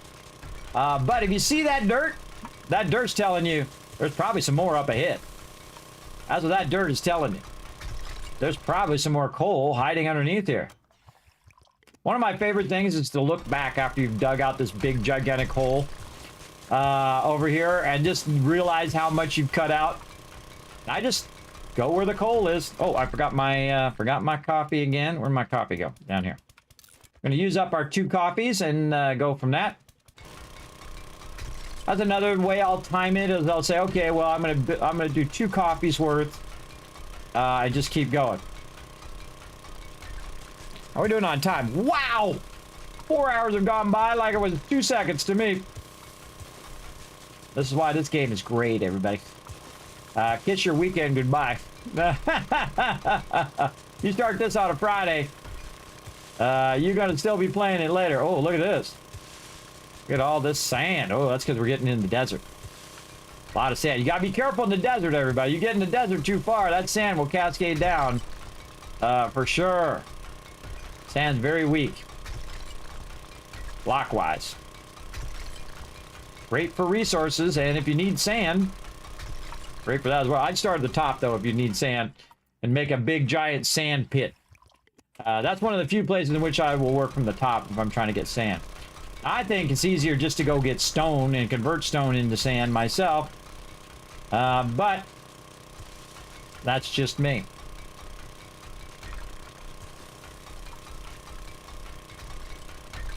Now, this is just a tiny little mine and a tiny little corner of the entire map. By the way, you can make maps even bigger than 10,000. You can make them 12, 16,000. You can make them really, really big. I haven't got the 16,000 one to work yet on our server, but I like a really big map so that people have a lot of places to explore, and then new towns to find, new zones to find. And of course, finding as many new POIs as we can, or points of interest, if you don't know what POI stands for. Very, very fun. Oh, leveled up as well. By the way, you get tons of XP for using the auger. And sure, you get a lot of XP, but it's nowhere near killing zombies or questing. It's nowhere near that. Though, it depends if you do it more, though. If you do it a lot, you could definitely outpace other peeps. Especially at the auger. But my goal is that nobody outpaces each other. Is that everybody is a vital part of the team. And that everybody is equally raising up and then getting new skill points for their contribution to the team. And that's what our server is all about. Now, if you like that kind of thing, you're welcome to come join us. But if you're more of a solo player and you're like, Kismet, I know everything. Let me just tell you everything about the game and show you how to play and all that stuff. Don't bother. You don't need to show me nothing. I don't play with peeps like that because they're just, it's an ego. No one wants to be around that kind of ego. It'd be like me going around and saying, okay, I get all the best stuff first. I get all the best armor because I'm the leader. Whatnot. I know people who are like that, everybody. I know people who are like that, who are always about themselves. And they make the worst leaders, everybody. They absolutely do. Because they don't think about their team, and thus they don't think about the cohesion of their team and how well their team is working together. If you put somebody on the team as the leader, or if you are the leader, who's an a-hole, no one wants to be around them. They don't work with them. I can't tell you how many whispers I've gotten over the years when I added a new person and they seemed nice at the beginning. And then I got a whisper saying this guy was a complete jerk to me. I grouped up with them and said, hey, come on, let's go. Let's group up. We went and grouped up, and the whole time he's only thinking of himself the whole time. And I'm like, oh, well, all right, let's see how he works out. And then I'll go talk to him about it. I'll say, look, hey, I heard that, you know, you're in here and you were keeping all the drops for yourself and you weren't, you know, working together as a team. And he's like, no, I wanted all the drops. And I'm like, all right, you're gone. Bye-bye. I don't mess around, everybody. I ain't their papa. I ain't here to teach him how to be a decent human being. If you want to be all about you, then go get in a group that's all about you. You'll be a number among many. And this is something I tell people all the time. They're like, oh, I want to go raid with the big guilds. Well, some of those guilds are awesome. And a lot of them are full of, you're just a number. You're just there to help the top people in the group. So you're way down here. You're the new guy, right? So you're number 157 down. And they're up at the top, and they just want you to run the instances. Put a 1 in the chat if you've ever experienced that kind of group, everybody. Or that kind of thing in real life as well. If you just go into a group, and the group is just all about getting them the loot, and then somehow your turn never comes around, and you never get your gear, that is always the first thing I do, everybody, is get everybody their gear. We go and we'll grind an instance 25, 50, 100 times. If you need those boots, we're going to grind it for your primary character, everybody. We always do that for everyone's primary character. Hey, Kismet, I need my boots, I need my gloves, I need whatever. Which one you need? Let's go. And then the whole team, not just me, by the way, the whole team will run it just for them. Just for them to get it. Not like they're going to even roll off on it for it, everybody. Just for them. And those are the rarest type of players you'll ever find.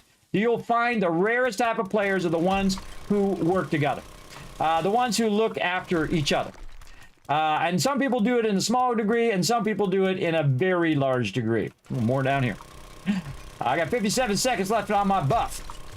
I'm going to use every second of it. Come on, reload. Quick, it's costing me my buff here. Again, that's what happens. People are just selfish, and they, you know, they master loot, and they keep all the stuff for themselves.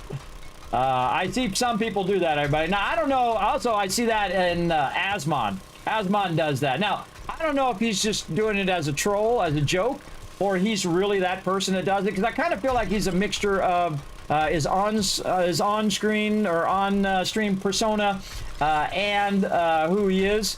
But, you know, you never really know, everybody. You never really know, because some people, you know, they act a certain way just to, you know, be among the trolls. So I don't know. I don't know if that's really him or what, but I don't like people who ninja loot, who take stuff and just treat people horribly. And I don't know if that's the real him, because I don't know. I don't know. I mean, that's just the way he does on stream to cause drama. I don't know. I don't know. But if he was ninja looting, I wouldn't be in the group. I'd be like, hey, you go do you, bro. I'm out. Because I ain't his papa. I actually seen his papa in one of those videos. Really, really awesome guy, I think. He's a take no crap kind of guy, and I like those kind of guys. I'm of that generation. Well, we invented the F around and find out. we invented that term, everybody. You don't mess around. I like peeps who don't take no crap.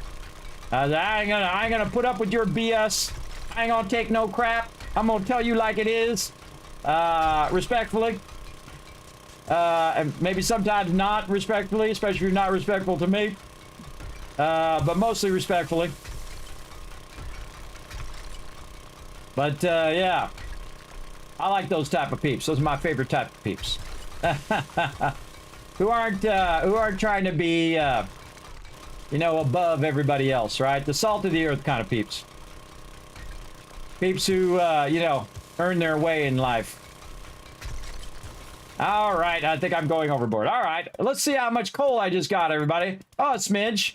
22,000. That ought to hold over for a day or two. Now, here's the thing, everybody. That's going to take a really, really long time to convert that into gunpowder, everybody. A massive amount of time. So you want to get that started. All right, where'd my bike go? Zombies drove off with my bike. They can't do that, everybody. just so you're like, oh no, Kismet, they can do that? No, they can't do that. I'm just kidding.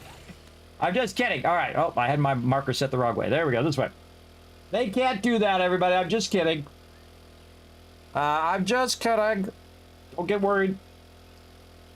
All right, off we go. Oh, that would be a big problem if I didn't bring a bunch of gas. Or if I used up all the gas in my auger. I'd be walking back. Or actually, I just walk to the nearest car, wrench the car, get the gas, walk back, get my bike, and then drive back. That's what I would do. Now, if you notice, I don't take the roads all that often. I just go straight. Because unless you dig a big hole here somewhere, which you should put little blocks around it to remind yourself or remind other people who might be there, little construction zone blocks. Because I've done it so many times, and my team has done it so many times, and people come out here and they clear cut an area, and then you can't see it because you got the bushes over the top, right? All the little trees, or there might be full-size trees blocking it, and you just right in there, just like this. Whoop. And then now you're down in the thing, and you're like, oh God, oh God. Now I got to pick up my bike, and I got to do all that to get out of there. And we got some work to do on the base, too.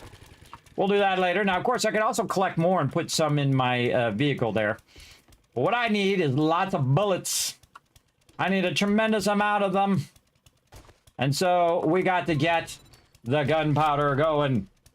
Gunpowder. Now, I can't do stacks of gunpowder yet until I get my explosives up. But I can go and do it right here. Now, by the way, if you notice, I can go here and I can make gunpowder, but it takes 2 nitrate and 2 coal. I would do it anyway in the beginning of the game if you're hurting for ammo. But later, you notice it's 1-to-1 now when you do it in the chemistry station. Now, you notice that it's not running, and that's because it needs fuel.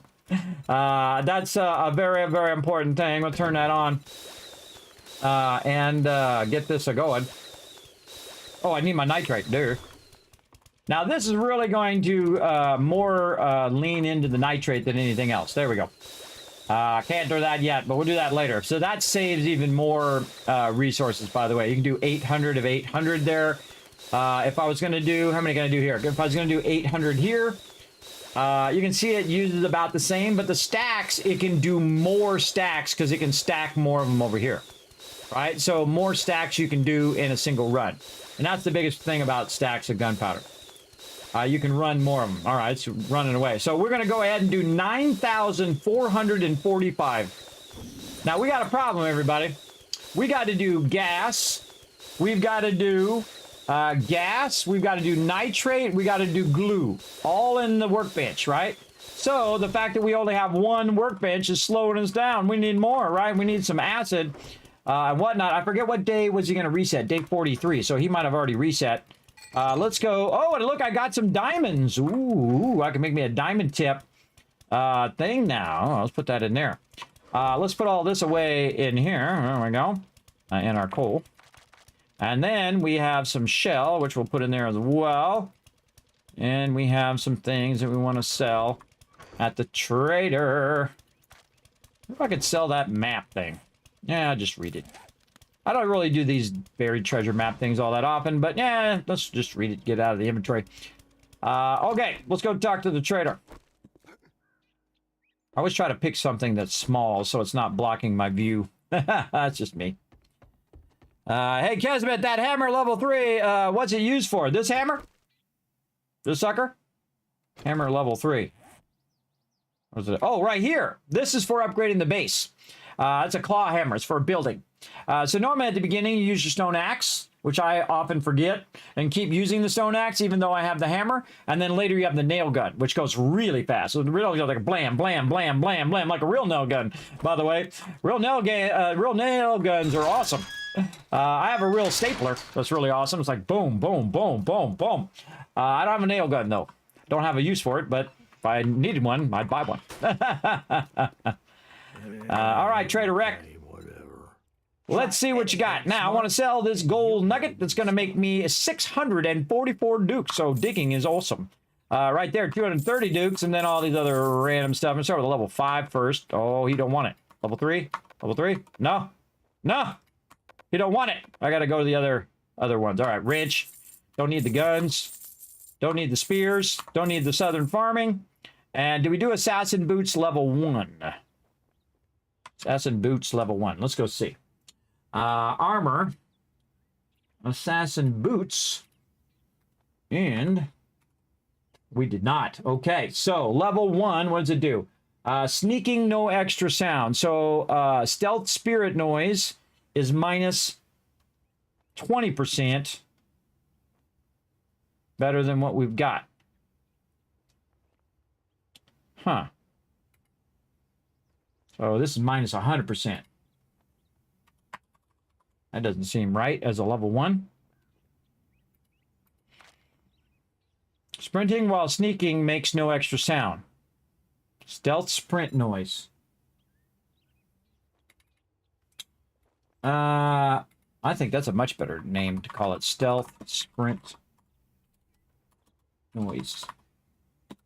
So when you're stealth sprinting, holding down shift while you're hitting control and you crouch, and when you're crouching around, that's going to allow you to have no noise while you're doing that. Well, that's pretty cool. Kind of a weird one, though, because is it going to be more than 100%? So it's going to be minus 200%? I don't understand. We'll find out. We get a level 2. In fact, we go in, look for a level 2 in here. Assassin's Boots. Nope, don't have any.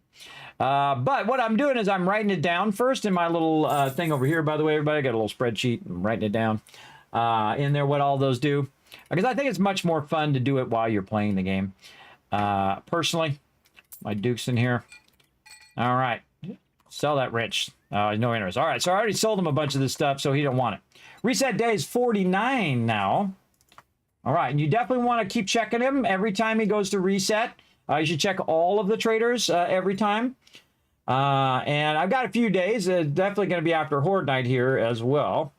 Now, I've got to make the gunpowder, but I also got to make the bullets. So that's an important thing to get done before Horde Night here. And, of course, we've been spending a lot of time doing other things, so we got to think about what we got. We got some armor parts in there. That's not bad. I always look through everything first before I make some choices. Forge ahead, I definitely want those. Nah.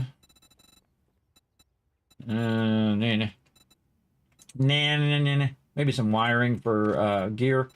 Don't need any of those. Again, I get that water filter, but don't need it. Now, but of course, the higher up in the game you go, everybody, and the more better auger you have and all that stuff, the more resources you're going to gather, the more gold and silver you might hit.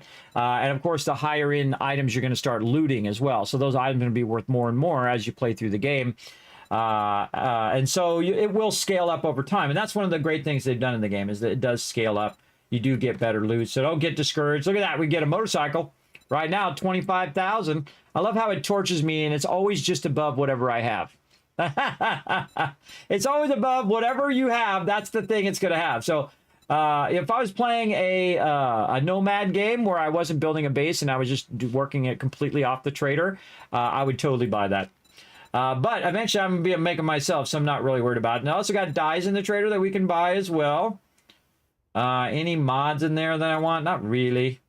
Medical stuff? No. No, I can make that stuff now. Nothing really in there that I want right now. I'm looking for a crucible. And in fact, I'm going to search for it. Crucible. Nope. Best thing in here are the books, I think. And here's what we're going to do. Buy them all. Not that one. I already have that one. Don't need that one right now. I'll come back for all of the drone schematics and all that. Don't let the door hit you on your way out. Now, another thing I could do, buy a bunch of ammo. If I wanted to. That's pretty expensive, though. Much easier to go make your own. And cheaper. I think. So, let's get up here and let's go see how our stuff is doing. And we're going to need a lot of AK for day 49 here. Right. By the way, if you don't know what day Horde Night is, a lot of times he'll reset on Horde Day. So if it's been a little while, he usually does like a couple resets. He typically resets on Horde Day. All right, look at that running out of there. All right, let's get that out of there. Let's go ahead and get our bullet tips and whatnot going here. And then run that ammo. Now we're getting a little ammo, and we got our stuff back as well. Then we're going to go ahead and put that ammo away in there for now. I usually have a stack of that ammo on me. What should I not have in here? Right there. I have a stack of that on me. That's like my ammo that I run around with. Now we're going to go over here. We're going to learn wear our nerdy outfit, and then we're going to go ahead and use all of our books in case we happen to get double of whatever this is. And Spear Hunter, that doesn't affect that, but forge ahead. Okay, looking good, looking good. Oh, how close am I to that crucible? I could really use that crucible right now. Getting there, though, getting there. 12 more books away. Oh, so far away. All right, back to work over here, making some bullet tips and stuff. Let's put that in there. Let's go ahead and put this back in here and just turn that on and let her rip. Make me some more bullet tips, especially. I find you end up, actually do bullet tips first. You end up, for some weird reason, with, it used to be exactly the opposite because it was so hard to find brass in the game. That you would end up with a massive amount of bullet tips and not so much bullet casings. But it's really about how much lead you go and collect. If you collect a massive amount of lead, you're going to have way more bullet tips than you are brass. And so you got to kind of switch back and forth. Collect your lead and then go wrench 10,000 tons of cars and get yourself tons of brass. Or you just get brass from drops as you go along as well. Okay, then more bullets. Did we already do the bullets? We did already do the bullets. We're out of gunpowder there. Put that gunpowder back in there and put all that other stuff back in there, and then this back in there, and the bullet chips back in there, and this over here in the raw meds, and then all this stuff to go to another trader, which we're not going to go to right now. Now, what do we need? We need more bullet casings, and we need more bullet tips. So we need lead, and we need brass. Now, first thing you should do is check and see if you got some. Right up here, that'd probably be my first thing to check. That might be the smartest idea ever right there. And I'll combine these together and let those melt down while those are running out. Now that's going to take 25 minutes, so I'm going to go ahead and take this out so I don't burn all this up. Right-clicking a whole bunch. And then let's just call it 30 minutes so I'm not wasting my... Now I can go collect a crazy ton of wood, everybody, so it's no big deal. Oh, wait, hold on. No, even better. I just thought of something. Oh, yeah, there we stacking. Now we stacking. So now we're going to stack 1,500 per forge over here. We're going to take this wood back, take that back. Watch this, everybody. Again, that's going to be 20 minutes. See how much faster that goes?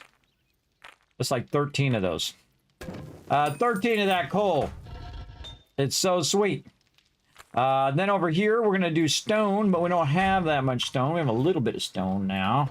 I mean, like, actually a lot of stone. Plus, we have 6,000 on me, too. Wow, okay. So we got a lot of stone. So here's what we're going to do. Boom, put half of that in there and just let it run. We're going to let that run to 30,000. Then we're also going to take all of this stone and take the bulk of it off of my character so that if I do pick up some stone, 500 is good enough. Actually, I don't even need 500. 200 is good enough. And so now we got all those stacked. And then I'm going to take this and put this back in here. And now we have a bunch of fuel for our forges on top of being able to make gunpowder. So you're going to be using it for both, I think.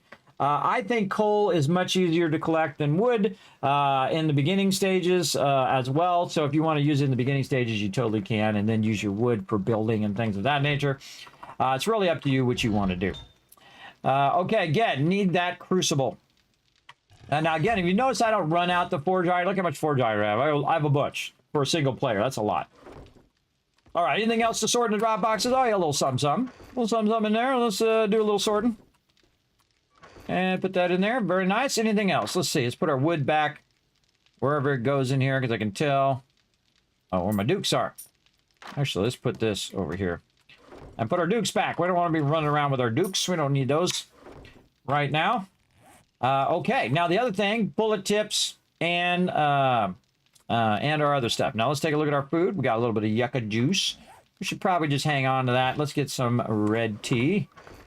We got any more? Oh, where's my red tea over here? Where's there water in the food box? Get out of there, water. You don't belong in there. You belong in this box. There you go. Where's my red tea? My red tea is my good go-to, so I didn't just waste all my other good stuff. I'd rather just keep that stuff. See, that comes from having shortages of food and water for so long, everybody. We actually fixed it in this playthrough where my team worked way better on food and water up front.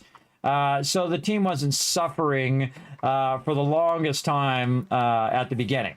And then we also got our garden going much earlier. And remember, we're only doing 20-minute days in that playthrough, and it's just awesome. Awesome. All right, so we need some lead, everybody. Let's go make a lead mine right over here. Lead mine it is. Now, in theory, if you triangulated all three of these and you made a mine right there, and then you went toward the iron and toward the lead and toward the nitrate, you could get it, right? In theory. Eventually, you would hit it underground. Absolutely. And you made it right in the center. Now, am I going to do that? Absolutely not. Because I'm going to show you a different way of making a pit here. Or a different way of making a mine. And since there's nobody else in the game other than me, and we're going to use our meat stew here, we're going to do a pit style one right over here. Now in pit style, I just take the top one off.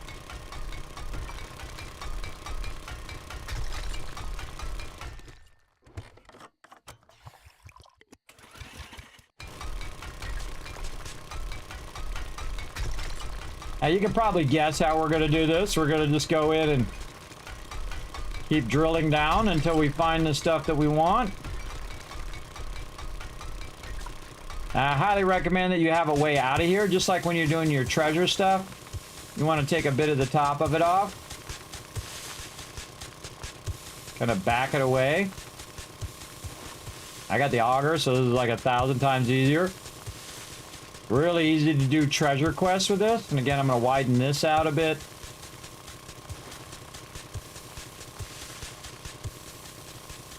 That's big, man. That makes me a little dizzy. A little dizzy. All right, and then down.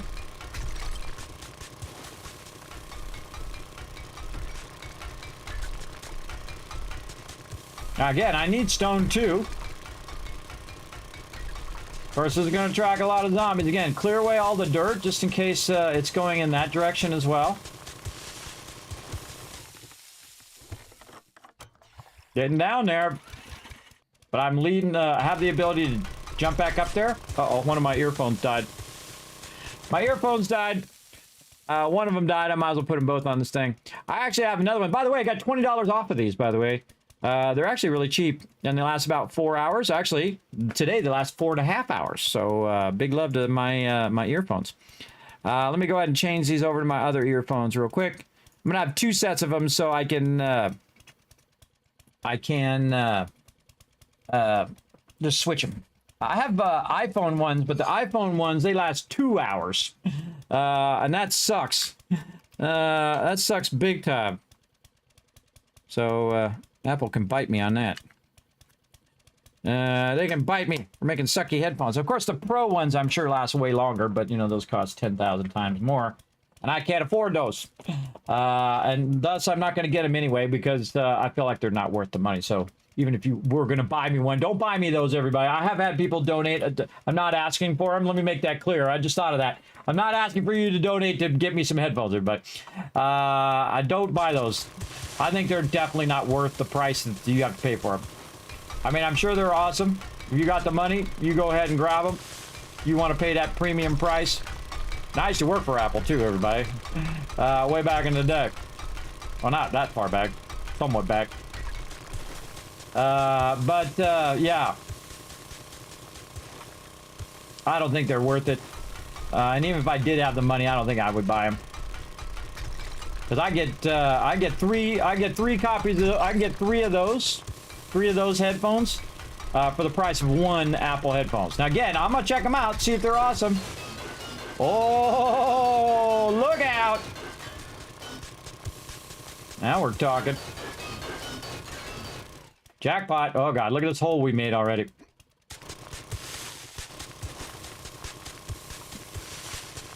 Again, some people, they'll just keep widening it and widening it. I mean, I keep it fairly small, but make sure that I can jump out.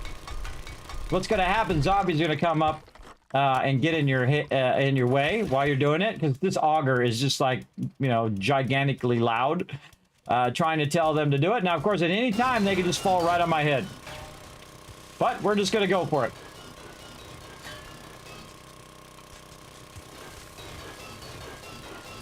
And this is, now you're at the level in which you're starting to take it out.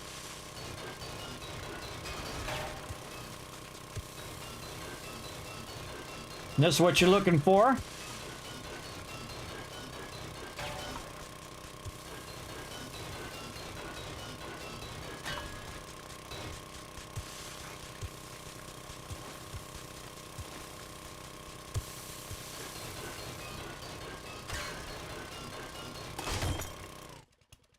Broken.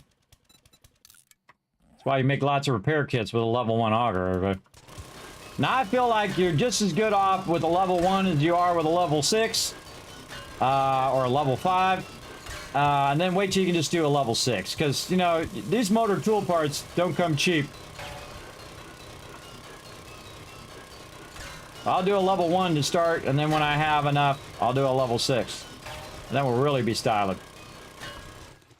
And the same thing with armor and whatnot. I might make a level 1 or a level 3 of an armor. And then go level 6. Otherwise, you're wasting all those armor parts. And you could have been saving them up.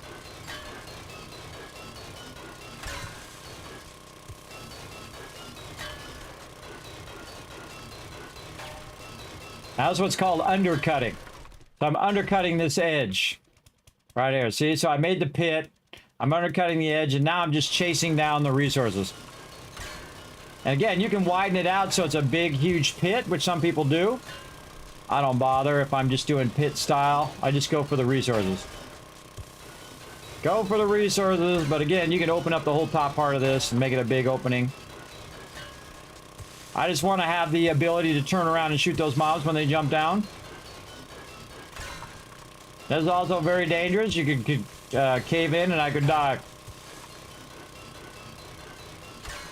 And just to show you how many blocks down I am.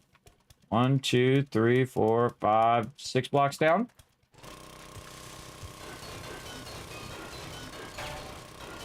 Now, by the way, this lead is also probably further down, too. It could be 20, 30, 40 blocks down as well. So you could just go down and work that down at the bottom. Instead of here at the top where it drags all the mobs on you. Over here. Just keep looking for the stuff you're looking for. This is stone.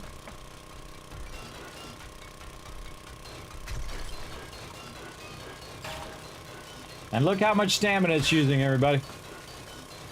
None. No stamina. In the beginning, stamina is one of those things. Now, I think out of combat, or if you're not collecting ore, obviously, there shouldn't be any stamina. I think running from place to place is dumb. that you run out of stamina running from place to place. I'm sure it's more realistic, but it's just dumb. It's not a game mechanic that I like. I don't think you should have that kind of drawback in a game. It just makes your walking be so much slower and less fun. Some mechanics, great if they're realistic, but I don't need everything to be realistic, especially if it makes it less fun. And you know, some people like it super hyper realistic, and some people are just like, just make it fun. You know, and some of the tedious stuff, just take that out, like running from place to place. I don't need a running simulator, everybody. I'm not playing Rust up in here. That's the thing. Every time I've watched Rust, everybody, that's the thing I've watched him do the most, is run. Back and forth. Back and forth. Across the whole thing. And this game's kind of like that. But at certain stages, you're doing it a lot less. Obviously, you're getting your vehicles and all of that. I didn't make any copy for this either. I should have made some copy. But it's not like you're going to run out of lead, everybody. Even on a small map. You're not going to run out, usually. Unless you're in the real late game. There's a lot of lead. There's a massive amount. For one person, too, by the way. This is just I'm just playing solo right now. Hello? Anybody there? Nobody there? Alright, fine.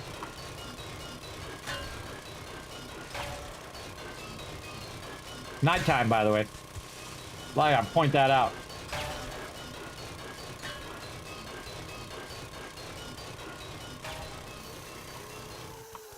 There they are.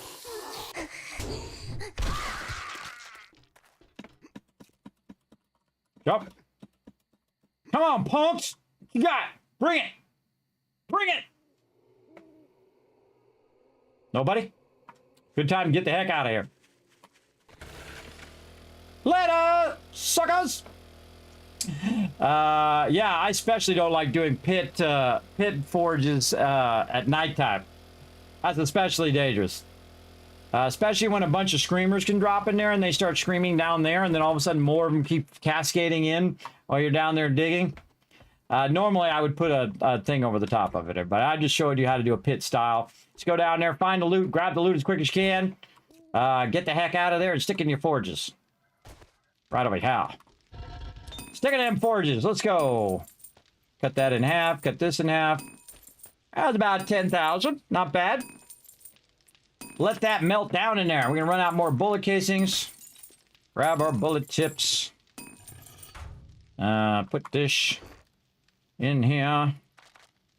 Oh, we got more diamonds there. Very nice. And then a little bit of silver, so we can sell that. How we doing over here? Oh, ho, ho. Making me that gunpowder like it's going out of style. Come on, big boy. Let's run some 7.62. 339 7.62. Now we do it. You thought I was going to run out of ammo before Horde Night, didn't you? Well, I might just still run out of ammo, but that's going to be 22 minutes. We still might not have enough ammo. But we got to run it. We got to run it until it's done. We got till day 49 right now, about to click over to day 48. So we got 2 more days to make that ammo happen. And we got a lot of lead. We got a lot of brass. We got a lot of good stuff. We just don't have enough gunpowder. That's what we need. We need that gunpowder, and definitely should just set it and forget it, everybody. Let that sucker run. Let that sucker run. Speaking of, hold up. Let's go up here. And I don't like doing stacks more than 1,500. Usually 750 is the biggest stack I will put in there, because sometimes I do get distracted and get busy doing other things. So I'm going to turn this off, and I'm going to make sure that this sucker runs until it can't run no more. That sucker's going to run. Now, I could time it to this down here, 136, but by the time that gets done, I should be having other things queued up in there. My thing, everybody, ABC. Always be crafting. Always. Every minute. Keep it going. Right here, double whammy. I'll make some more concrete while we're at it here. What's my concrete doing up here? Holy, whoa, hey-oh. Hey-oh. Where's that stone? I got stone on me. Don't do me no good in that box. All right, my little beauties. Let's make some concrete mix. That's easier, but I can do that math in my head. That's 2,000 there. And that's 2,000 more over here. This is all solo, by the way, everybody. All solo play. Right here. So incredibly OP. Again, within the first 30, 40 days, first 10 days, I already won the game. But very enjoyable to play solo because it's a huge difference between when you're playing with team. Even if you're just playing with 2 people, it's a huge difference. Because one person can be repairing while the other person is shooting, but you can't do that. You're the everything person. So you got to get your cement in. You got to get all that going and rock it. Now, the one thing I can't do is the crucible, which I really, really wish they had a crucible in there right now. I'd love to buy one. But whenever you're looking for it, you can't get it. Now, of course, I'm 12 books away. I can make my own crucible, but much easier to buy it. 5 books away, I can make my own motorcycle, but I need a bunch of steel to make the motorcycle, which I do, I think, have some steel in here. Did I use it up? I think I used it up. I sure did. Used it up. On my augers, no doubt. My chainsaw. Okay. Put my stone back in there. Put all this stuff back. My sand. Oh, wait, no, I was putting my sand in my other box. Sometimes I put it with the actual concrete itself. I'll put it over there. And then what do we got here? Nitrate back in the garden box. You're like, Kismet, what you got in the garden box? Well, that's so that you can make farm plots over here. Right here. What else we need? Clay soil. That's why I also have clay soil in there. All right, how can we make 6? All right, let's make them. Let's make them and then put these back in the box. All right. Now, what else can we do here? Nighttime. We got a lot of stuff running. We can collect more water. An obscene amount of water, as a matter of fact. Now, I find that it's better to stack water as murky water than it is to actually have it as water. Because if you see the water, it stacks to 10, where the murky water stacks to 125.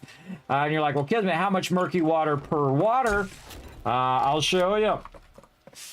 That's right. It's 1 to 1. So if I can stack it to 125, I would rather keep it in a stack of 125 than do, 50,000 stacks of water when I don't really need the water right this second, right? So it's better to stack as murky water and then convert it all at the same time, I think, later on. Much more effective, I think.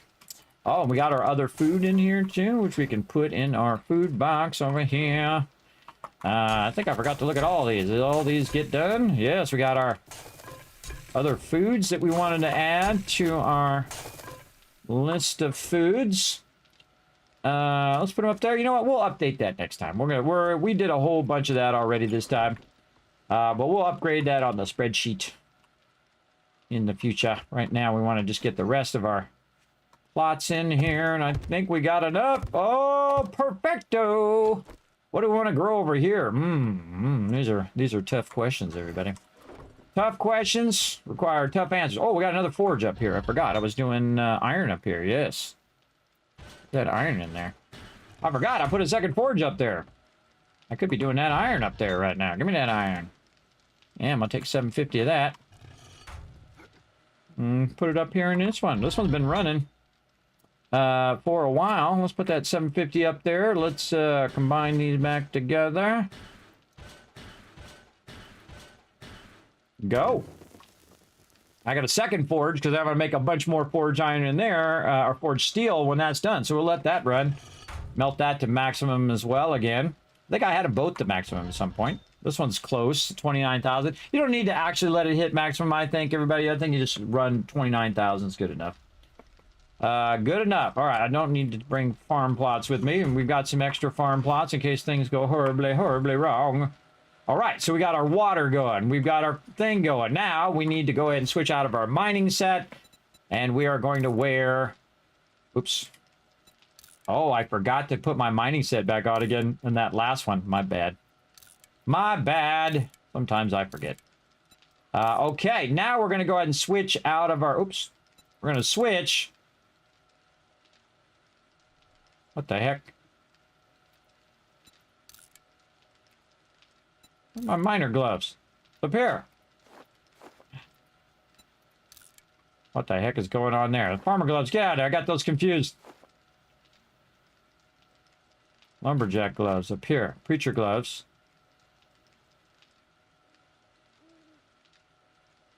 This is hurting my brain. Where? Miner gloves. Where? These are preacher gloves.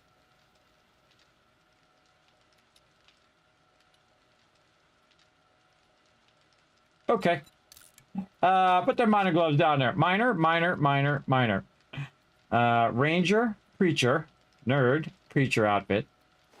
Farmer ones is the ones we want. Where? And these are lumberjack, which goes up there. Okay, brain hurts. That was making my noggin hurt. All right, now we'll go look at our thing down here, and I shall slide way over here. Farmer boots, farmer gloves, farmer outfit, farmer hat. Okay, there we go. We got all of our farmer stuff going. Let's stab some trees. Let's go. I'm gonna stab some coffee plants. You can see I got 2 rows of coffee. Reason why I use this is because it uses less stamina and it goes nice and fast. I'm all about that faster. And then put our seeds down. And we got to get our farming up a bit more, so we're using less seeds or getting more seeds over time. Let's see. We did that whole row, so we need 9 more. So we're going to go in here. We're going to say recipes, seeds. Don't need 13. I need 9. And there we go. And you notice that it uses up some of my coffee beans to make new seeds. Now, again, the higher yield you can get, of course, the less you have to use up your actual resources. So those are good. Now we're going to go ahead and do blueberries. And we should end up with a total of 9 blueberry seeds. Turn my light on. We have 2 blueberry seeds. So we're going to recipe seeds. How many can we make? 5, 6, 7. We're going to use them all up. And while it's making them, I'm going to start putting them down. I could go find a bunch of blueberries, by the way, and get a bunch of seeds if I wanted to. But we're just going to re-up all of this. And pumpkins.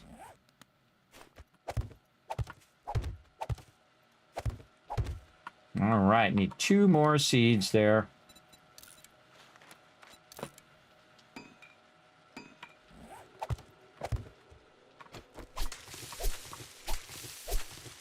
And our potatoes.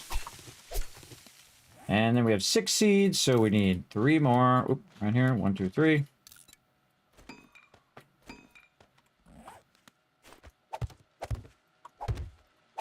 And we're just growing our own food down here. Better life underground. That's like my little vault. I'm a big fan of Fallout, obviously.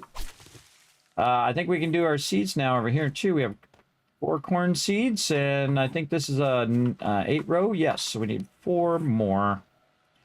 We have 4, and we need 4 recipes. Corn seeds, 1, 2, 3, 4, and there you go. Very nice when you can do all the seeds. Hops. There we go. Hop seeds is 5. I think we need 7. Go double check. Yep, 7. So again, click on the hops, recipes, seeds, 6, 7.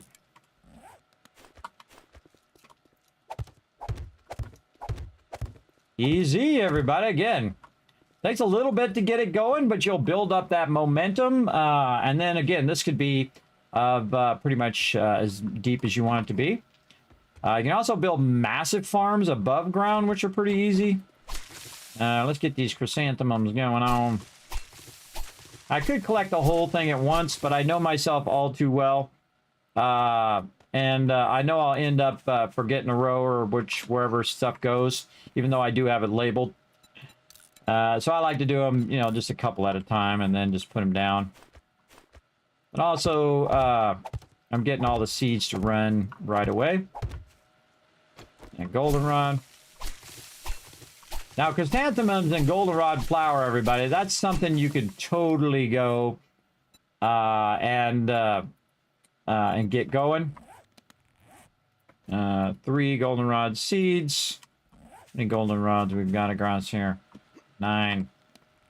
9. So we need 6 more.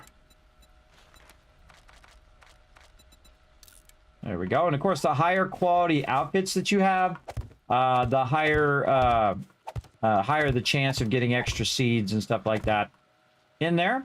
And one of the things that I learned, I guess I had forgotten it all this time, is that cotton is actually can be turned into cloth, which I totally forgot. Yeah, you can turn your cotton into cloth, so that seems reasonable, right? You got your cotton seeds, so I think what I'm going to do is we might just double up on these cotton seeds here, because I could definitely need more cloth at any given time for more duct tape. I could need a whole thing. Oh, no, I didn't mean to do that. My bad. Recipes. I meant to do seeds. There we go. My seeds in there first. All right, so we're going to take our aloe vera here, or actually, let's take our yucca. We're going to move our yucca over. Do our yucca first. Now, yuccas are great for yucca smoothies. Eventually. And then recipes, I think I need 3. 1, 2, 3. Yep, 1, 2, 3. I like to put these off to the side because they're so tall and they get in your way visually. I'll put them off to the side. All right, aloe vera for making healing stuff. And we're going to move our aloe vera over. Let's see. Actually, let's put the aloe vera in the center, and then we'll do 2 long things of cotton. I think I like that better. And you might be going, Kismet, how can you do that underground? That's because I have a light source coming in from the ceiling. What you can do, just put some bars there to keep them from coming in, and you'll be fine. How many more? I need 3 more. So I need to go in here, recipes, aloe seeds, 3 more, or leaves. Now, of course, you can scale this massively, everybody. You don't have to just do a small one that I'm doing. And we're going to go ahead and scale up our cotton. We're going to make all this cotton into seeds. And then we're going to see if we got anything up here. Let's see if we have a bunch of cotton just sitting around in here. Or cotton seeds. You can see I have a bunch of seeds in here I could have used as well. I don't see any cotton seeds, but it just could be... I don't see them. Now, I could have just grabbed these before then, but I kind of like to leave them in there for when I'm sorting stuff. Cotton right there. All right. We're going to just go in here. Instead of using it for cloth fragments right now, we're going to use it for seeds. We're going to scale up our cotton production. Right here. Yeah, let's go.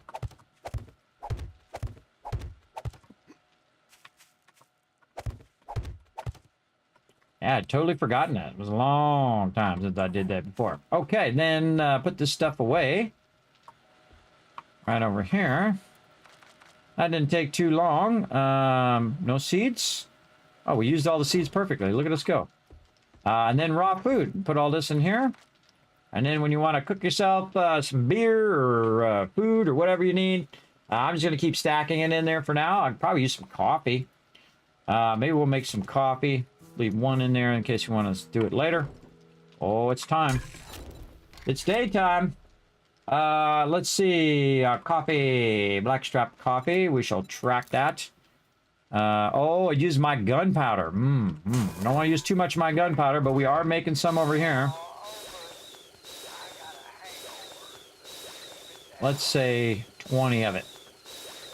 20 of it. We'll limit it to 20. And then we got to put some of that in there so it highlights. And then a lot of water. All right. How many can I make? 6. Is that because of my gunpowder? Yes. That's good enough. Don't think I really need more than that for right now. I really want my cotton in there. I kind of feel like cotton would be actually a miscellaneous crafting box at this point. Raw meds in there. My aloe vera leaf. Do I need to make some more meds? How's my meds looking? Well, wow. Okay, I got lots of meds. I could probably use some more repair first aid kits. I keep the big kits on me, everybody, at any given time. I feel like I don't need to make anything in there. Maybe some antibiotics. Do I got any of that? I actually do. All right, I have all the things that I need for now. Now, why is my red tea in there? Oh, because there's drinks and meds are combined. That's why. Okay. Now what we want to do, I want to put this away into the raw box. Right there. We got a little bit of this. And we'll just put the cotton in the garden box for now. There we go. All right, how we looking? All right, more bullets. Let's make more bullets. I want to make all the bullets. 333 more.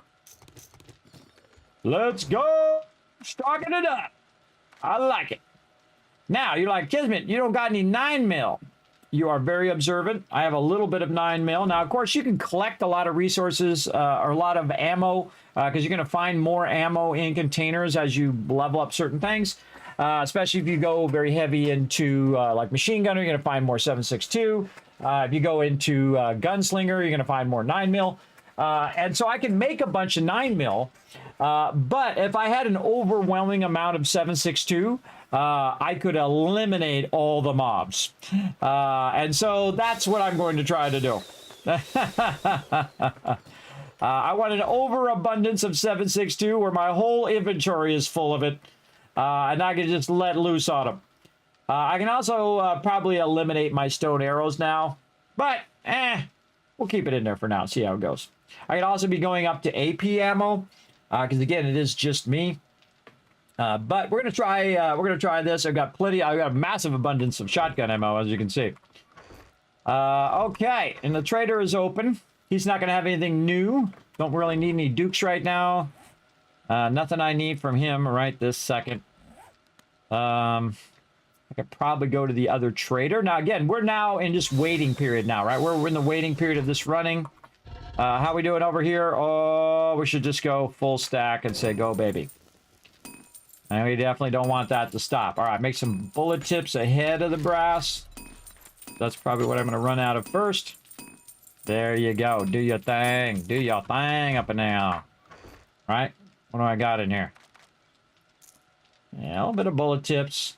But see, I have more brass than I have bullets. It's so odd because it used to be the other way around. All the time. Maybe you'd constantly be out of brass. And just in case this thing finishes by some miracle by the time I get back, let's put some gas after that. Gas cans. Let that run. Our stone forges are looking good. Melting down very nicely. I can take that wood out of there. This is this, and that goes there. All right, let that stone do its thing. Let that do its thing. Over here, that one's just waiting for a crucible. This one over here, crushing it. Already maxed clay there, too. All right, how long do we think that's going to take? It's going to take 17...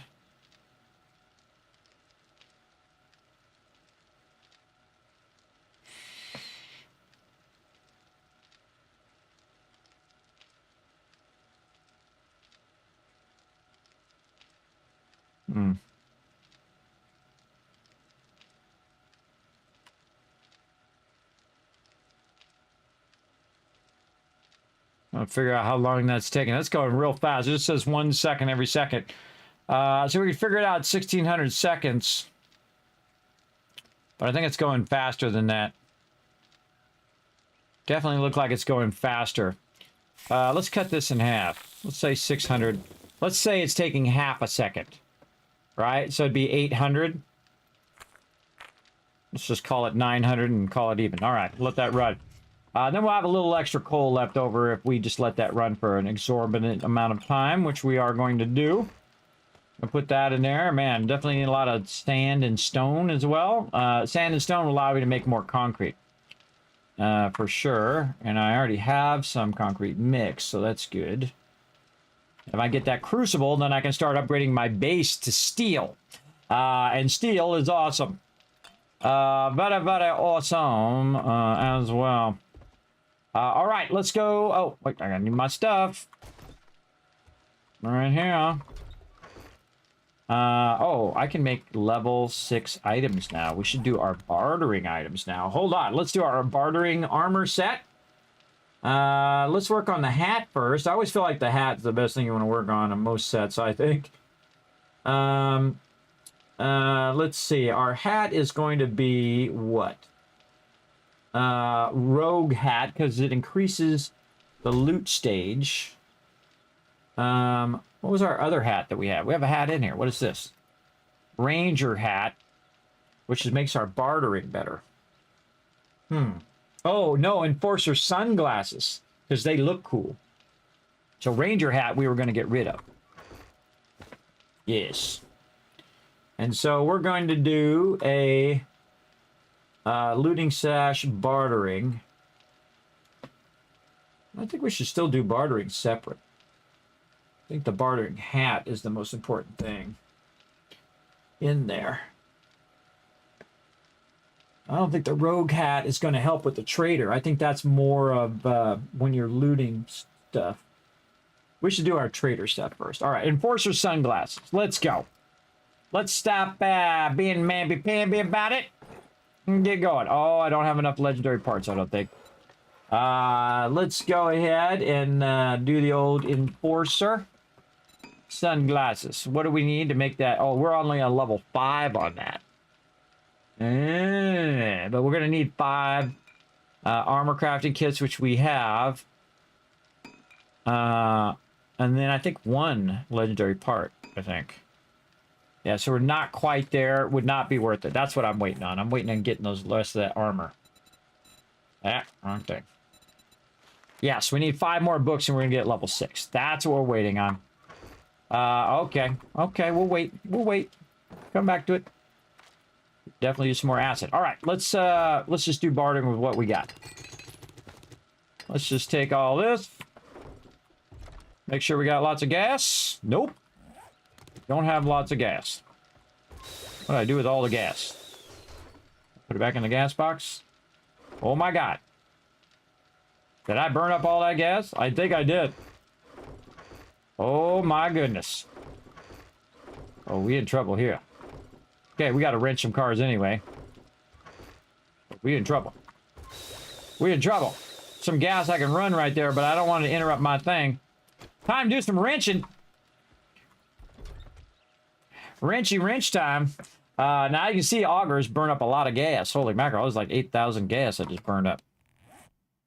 Yeah, dang. Unless I put it somewhere and I didn't realize it.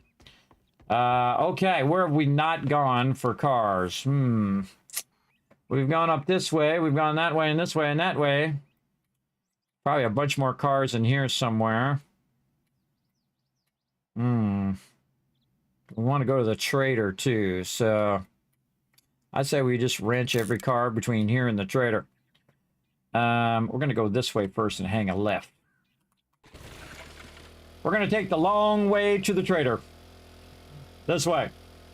And we're going to wrench every car except for this truck. And you're like, Kismet, what truck? This one truck that we're leaving here. Now, if you leave the truck, it'll reset every 7 days by default. To reset all the loot, and then you go in and you can loot it again. So I'm just leaving it there as an example. But every other car, gonna get wrenched. I'm gonna wrench it all. Oh, in fact, I can go over here and I can wrench this. Give me a tractor. Now my salvage operations up. Now I can crouch, but I really just crouch for my own benefit. And this is gonna loot all this. Oh, do I have any points? Man, I could be using my points right now. I got 3 points. I told you I'm notoriously bad about remembering to do my points.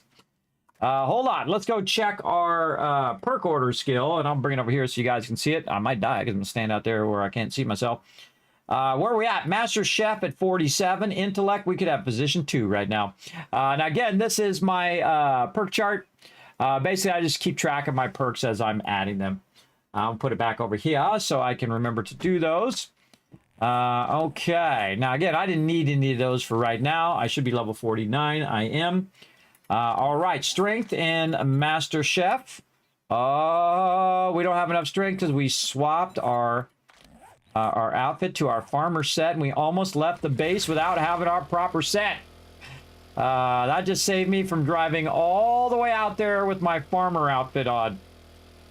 Though I would have made it anyway, but I want to go back and get my proper, I'm out doing some pew-pew with bad guys set. Let's go.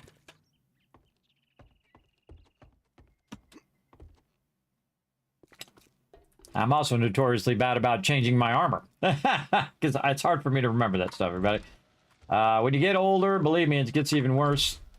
Whoa, hail. What happened here? I accidentally took that block out. Alright, back to my normal set here. My various different sets here. Now, one of the things that I have on my set gives me plus strength, which is the cigar. And then I have the XP treasure hunters mod. And then all of this stuff gives me different stuff. More damage against, or resistance against damage, more damage to undead, 30%, max stam bonus, and then this is XP gain as well. So we got all those in there. Sadly, I cannot put a helmet on it yet, or a helmet light on it yet, because I'm using those other mods instead. Okay. Now we good. Now we good. Let's go back and wrench as many cars as we can and try to sell some stuff to the trader. See if she's got a crucible, which would be awesome. We know where we're going now, so we'll just take a shortcut. And wrench it all.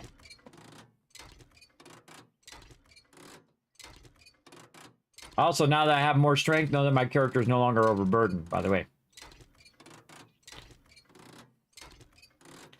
Because now my pack mule is working. I think I put one into pack mule, or have I not done that yet? I'm going to do it eventually. No, I haven't done it yet. Okay, cool. But it does give me more strength, which is what we want. Put all that away in there. I don't need to carry all that around. We're going to sell that stuff off. Oh, we got more gas, which we'll go ahead and gas up our car. Okay, got enough to get our car going. You're like, Kismet, you need to repair your car. I'll get around to it. Eventually. Eventually. What do we got over here? Another car. Is it going to give me any gas, though? What are we at? 124.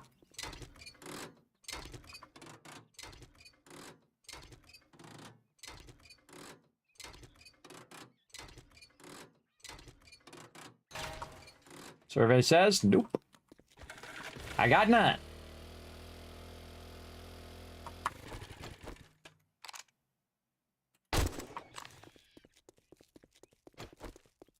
AK hunting.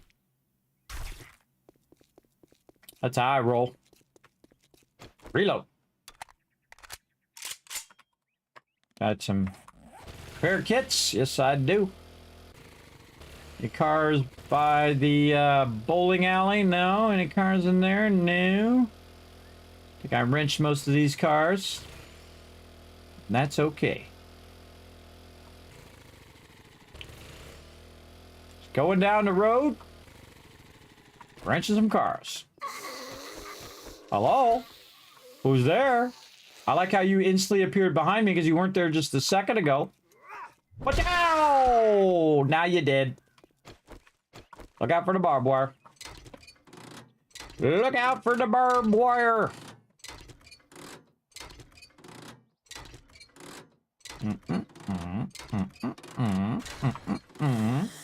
What? Who's there? Who's that? Watch out! He did. What do we got in here? Some nice sewing kits. I could use those. Bro, you can craft a whole stack. I never knew. You absolutely can. You can't make brass. Right here, look. I'm gonna say brass right here. Can I make brass? Right there. In the forge. I can make tons of brass. The only problem is I have to melt it down in the brass first. The brass into the forge so I can make the brass. So no, you can't make brass. You can scrap stuff and make brass out of it. You can collect a lot of brass. But you can't combine things to make brass. You'll get a lot of brass as you go around. They really did increase the brass drop. So I feel like, man, this underground paradise, isn't it, Hairbert? It sure is. It's the easiest and most incredibly OP way of playing this game. In fact, it is so OP, we no longer do it. I knew I was going to hit that barbed wire. We no longer do it in our multiplayer because it's too easy. But if you're new to the game and you haven't done it before, or maybe you have done it, I highly recommend just to get a nice playthrough in where you got a cool underground base. And of course, you can also bring your garden down there, especially just one person, everybody. The Kismet kill box is the ultimate, and it's just build a little thing on the top, put a bunch of spikes around it, dig straight down, make sure your supports are really good on your stuff up above, and then just go to town, everybody. You can just sit down there and be fine most of the time. Just on a horde night is when you're going to need to fight them off, for sure. I don't think I've ever just kind of stayed down there on Horde Night and just wait for Horde Night to be over and then just come out after Horde Night and then kill them after. I guess I could, in theory. They'd probably breach the internal part of my base, though. I'd have to make it where they couldn't dig down to me. Put a bunch of blocks. Make them have to fight their way down to me. I think you'd be in a poorer position, though, to if they went down to you and tried to get you. Oh, here we go. Here we go. All right, we gotta get prepared for this. Where we want to go? Up on the edge? Yeah, we'll go up on the edge. All right, Kismet gonna show you a little trick here. Whoa, geez, God, it made me jump. Hey, don't do that. Scared the heck out of me. When they just appear out of nowhere. All right, like this, like this. Like that. All right, you got yourself nice little steps, right? Now, why am I getting up here? You're going to see right here in a second. All right.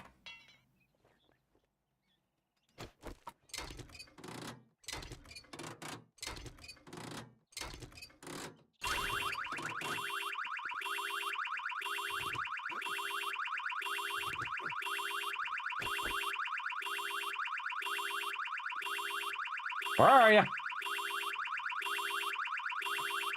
Really? Nobody? I doubt it.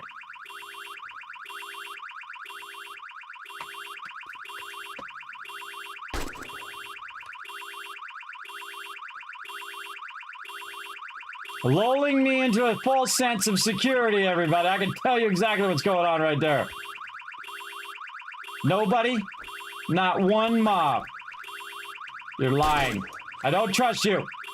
I don't trust you, game. I don't trust you at all. But I'm gonna do something crazy. I'm gonna jump down. I'll just keep this right here.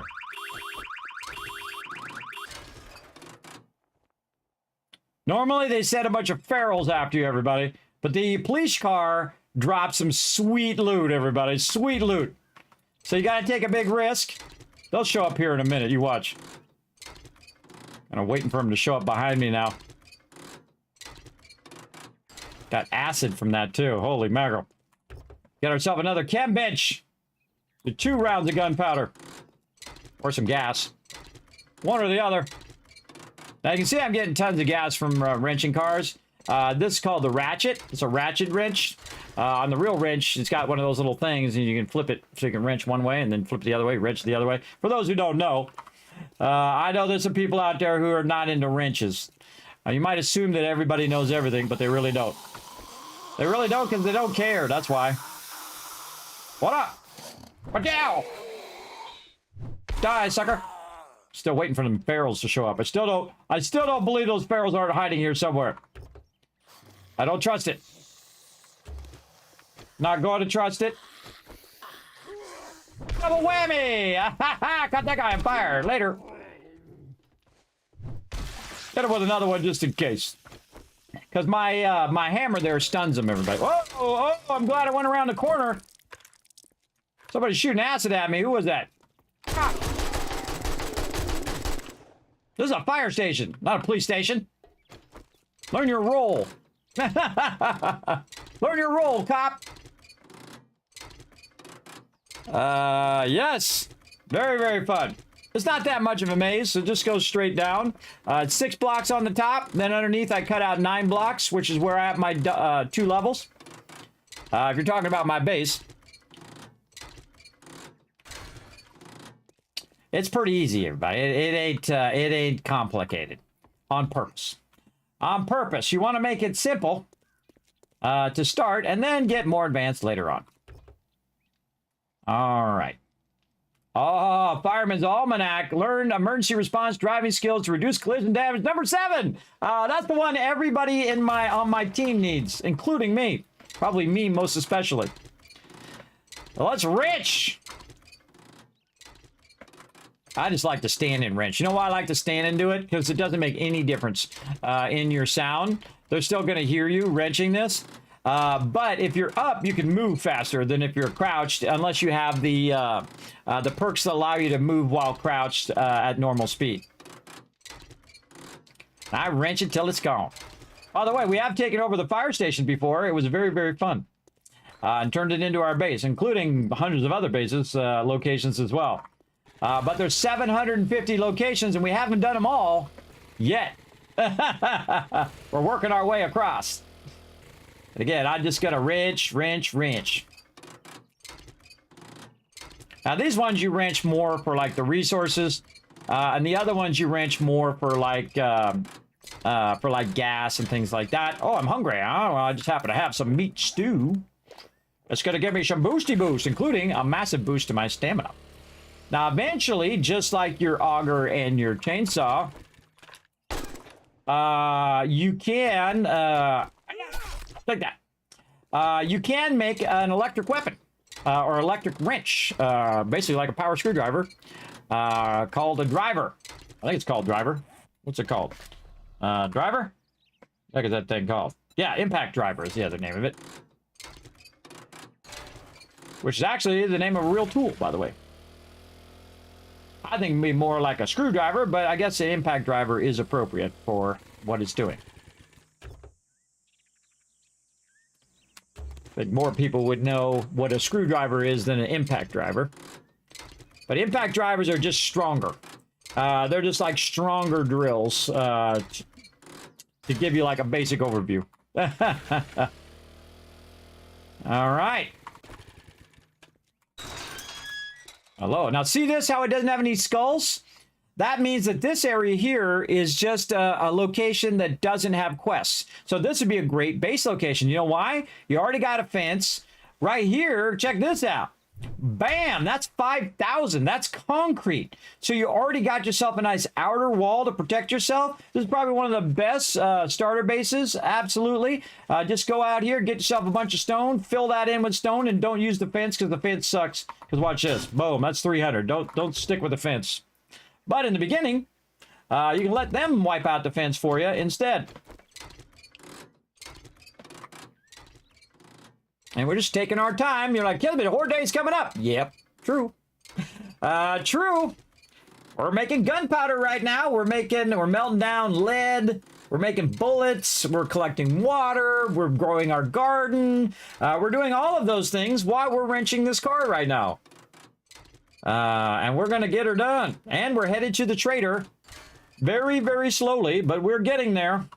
Little by little. Oh, now speaking of things to do, let's go here and drop a bunch of this stuff in there like that. There we go. Drop it all in there. You know what we should drop in there? We should drop in there. Take some of this out and put our books right in there. And our acid. We're probably not going to get too much of that. Man, one more and I get another chemistry station. Let's go. Now, I want to get myself an outfit eventually. That'll help with salvaging, but I'm going to wait till level 6. And now we're just going to look for cars that are like the full cars, as opposed to the partially damaged cars. So we can get some gas and stuff out of there. I love to torture the zombies.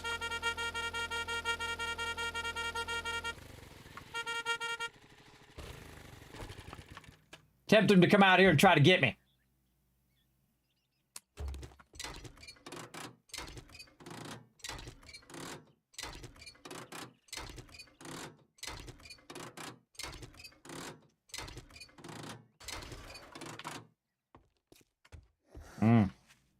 It's locked. It's never locked when you got one of these. Hello? I didn't even see you there. Oh, you jumped down. Oh, okay. Boom. Want another?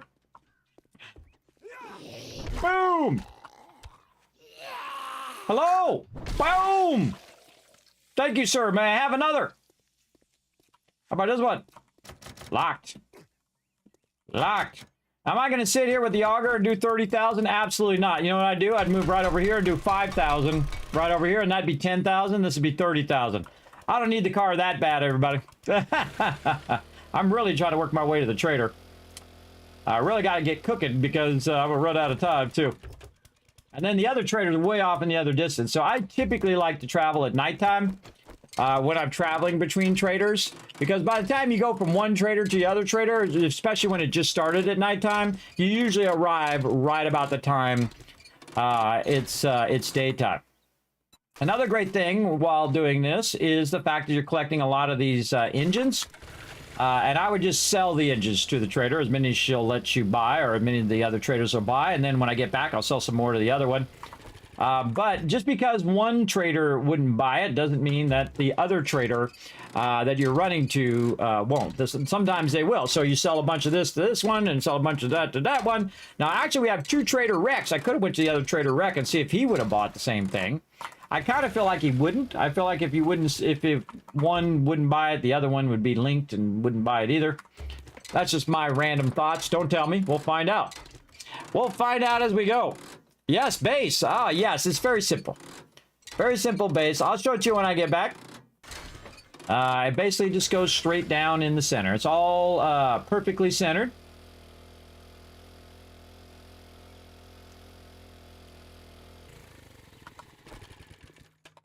I'm just doing cars for now. This allows me to get some gas on the way. It allows me also to get all these resources, and if I find anything cool in there and I don't need it, I can sell it to the vendor as well. This is like one of the most valuable things in the game, I think. Even more than looting some locations sometimes, is just wrenching cars. Another asset. Awesome. Is just wrenching cars, because this is just massive resource. Now, if you want to make money, and especially in the beginning, you can just sell these resources. You can just get a wrench, take this, sell it to the trader, sell it all. Every bit of resource to the trader. Just sell it to them, and then take that cash, and then buy the thing that you want. You see a gun in there you want, take all that stuff and sell it, buy that gun you want, and then you know what you do? Go kill a bunch of zombies, get a bunch of XP, number one. But number two, you go and you collect more. Because, as you can see, not that hard to do. And then, of course, you can use that money to get a better wrench, like maybe one like I've got, or even an impact driver, and run around and do it. By the way, you can be really low level crafting wise and still use the impact driver, and still use the auger. You don't even need to think, because we make an auger and give it to people who don't have anywhere close to having the highest level skill in that thing. We do it all the time. That's the whole point of one person doing it. So 3 people are not kind of mediocre at it, and 1 person is really, really good at it. All right, let's drop some more of this in here. We're getting filled up again. All righty. What else we got? Some dukes. Take them dukes. So a lot of this stuff does respawn eventually, like bird nests and things like that. What's up, Fred? Sorry, I got no time to talk. I got things to do. Normally, I'd be collecting these right here, too, by the way. Those are a little bit of rotted meat. I'd grab those as well if I need them for my farm, but my farm is pretty squared away for what I want right now. We might expand it more later. Again, notice I'm skipping these cars here. Those are kind of like already been stripped for parts, or they're damaged or whatever. I'm just skipping to the ones in which I can loot. Got a bit of brass out of that.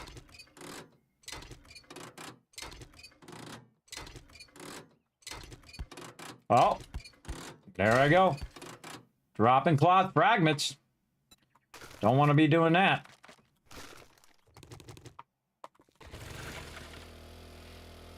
On to the next one.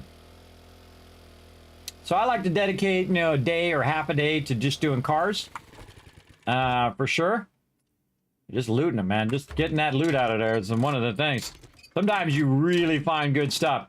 I found my level 5 AK, which I'm not even close. Oh, lead battery. I'm not even close to doing the AK on my character. What else can we take out of here? Let's let's put something in there that we're not going to get a lot. Customize fittings. Put this in here. What else do we have in here that's stacked with this stuff?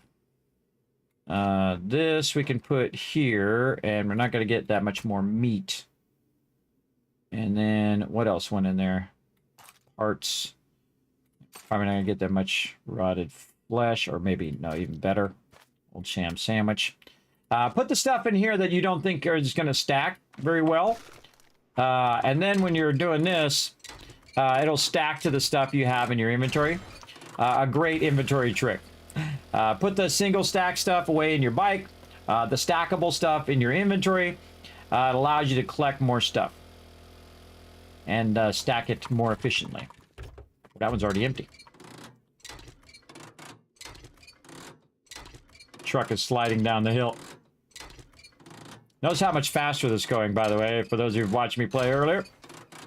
Earlier in this playthrough. By the way, these are all in sequence. They all have episode numbers, so if you do want to go back and watch how I started this whole playthrough and how I built the Kismet kill box and how I did the underground base and all that stuff, I've made special commands just for my chat.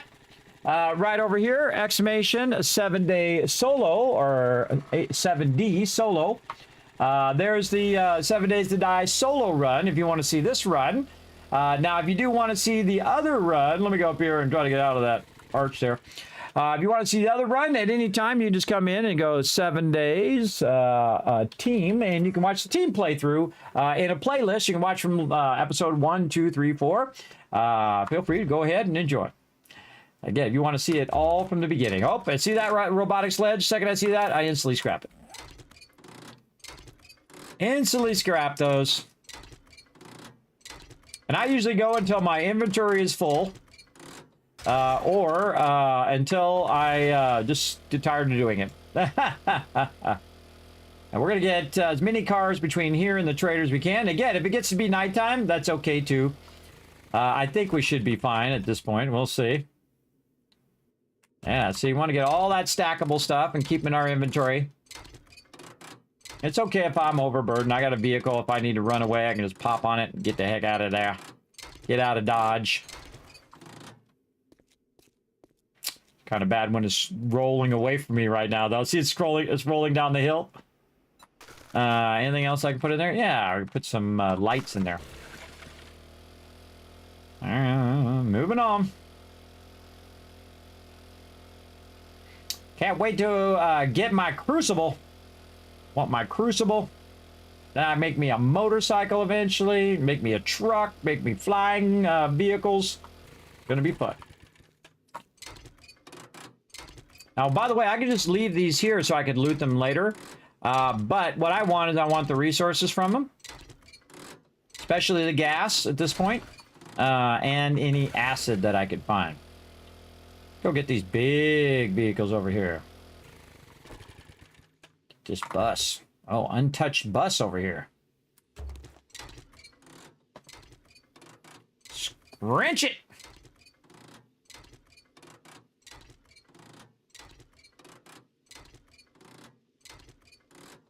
Oh, I guess I could show you guys my solo plans now that I've got it kind of built. There's really not much else I'm going to build to that solar thing except for like an underground entrance. We may or may not get that today. We'll see how much time we're in right now. 5.5 hours. And we may or may not get to that today. We'll see. Move my vehicle up in case things start going horribly, horribly wrong. What we got over here? Big truck. Sham sandwiches. I don't really care about that sham sandwich all that much. But let's see if we can stack it in there anyway. Yeah, I put my sham sandwich in there. I didn't think I was going to get any more sham sandwiches, and then I did. Frenchy Rich. Now, there's a lot of stuff in my inventory that I can just get rid of at this point. But I keep as much stuff as I can until I reach a point where I'm like, okay, throw it away. That's where I get, everybody. And again, if you have the bottle of acid, we're definitely not dropping that. No, no, no, no. And no. Get another spot? Yes. Keep that acid. Take that acid and put that in there. There we go. Again, since I didn't have my inventory, it couldn't stack, so I just dropped it on the ground. These give a lot of resources. All right. This one looks like an intact one. I really like these rest stops, everybody. I think they're pretty cool. I think they're brilliantly made. I totally, one of these playthroughs, I'm gonna make it into our base. A rest stop base. Again, I've done, you know, hundreds of them. But, you know, the 750 locations, and you can explore every single one. And so that leaves me, you know, 500 more bases I can make. Thought I heard a zombie. Uh-oh, we're dropping out. Brass radiators and engines. Okay, now we gotta make some choices. We gotta make some choices here. Get rid of that. Put that thing in there. Get rid of this. Anything in here I want to get rid of? Not really. I'd get rid of my sham sandwiches if I had to. But that's a brass radiator and an engine. Those stack. Well, the brass radiators stack, not the engines. All right, leave that behind. All right, I think we have enough. We can do one more here, maybe. Scrap that. Scrap those hammers. I don't need the coffee seed. I'm just going to drag it on the ground.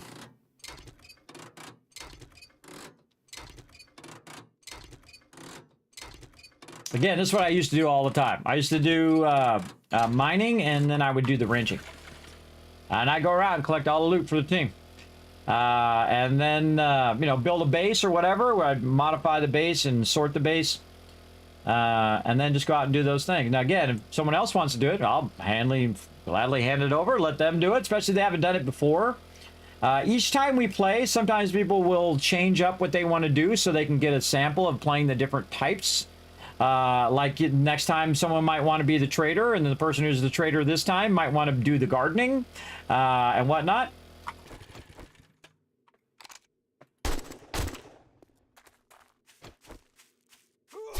Man's got to eat.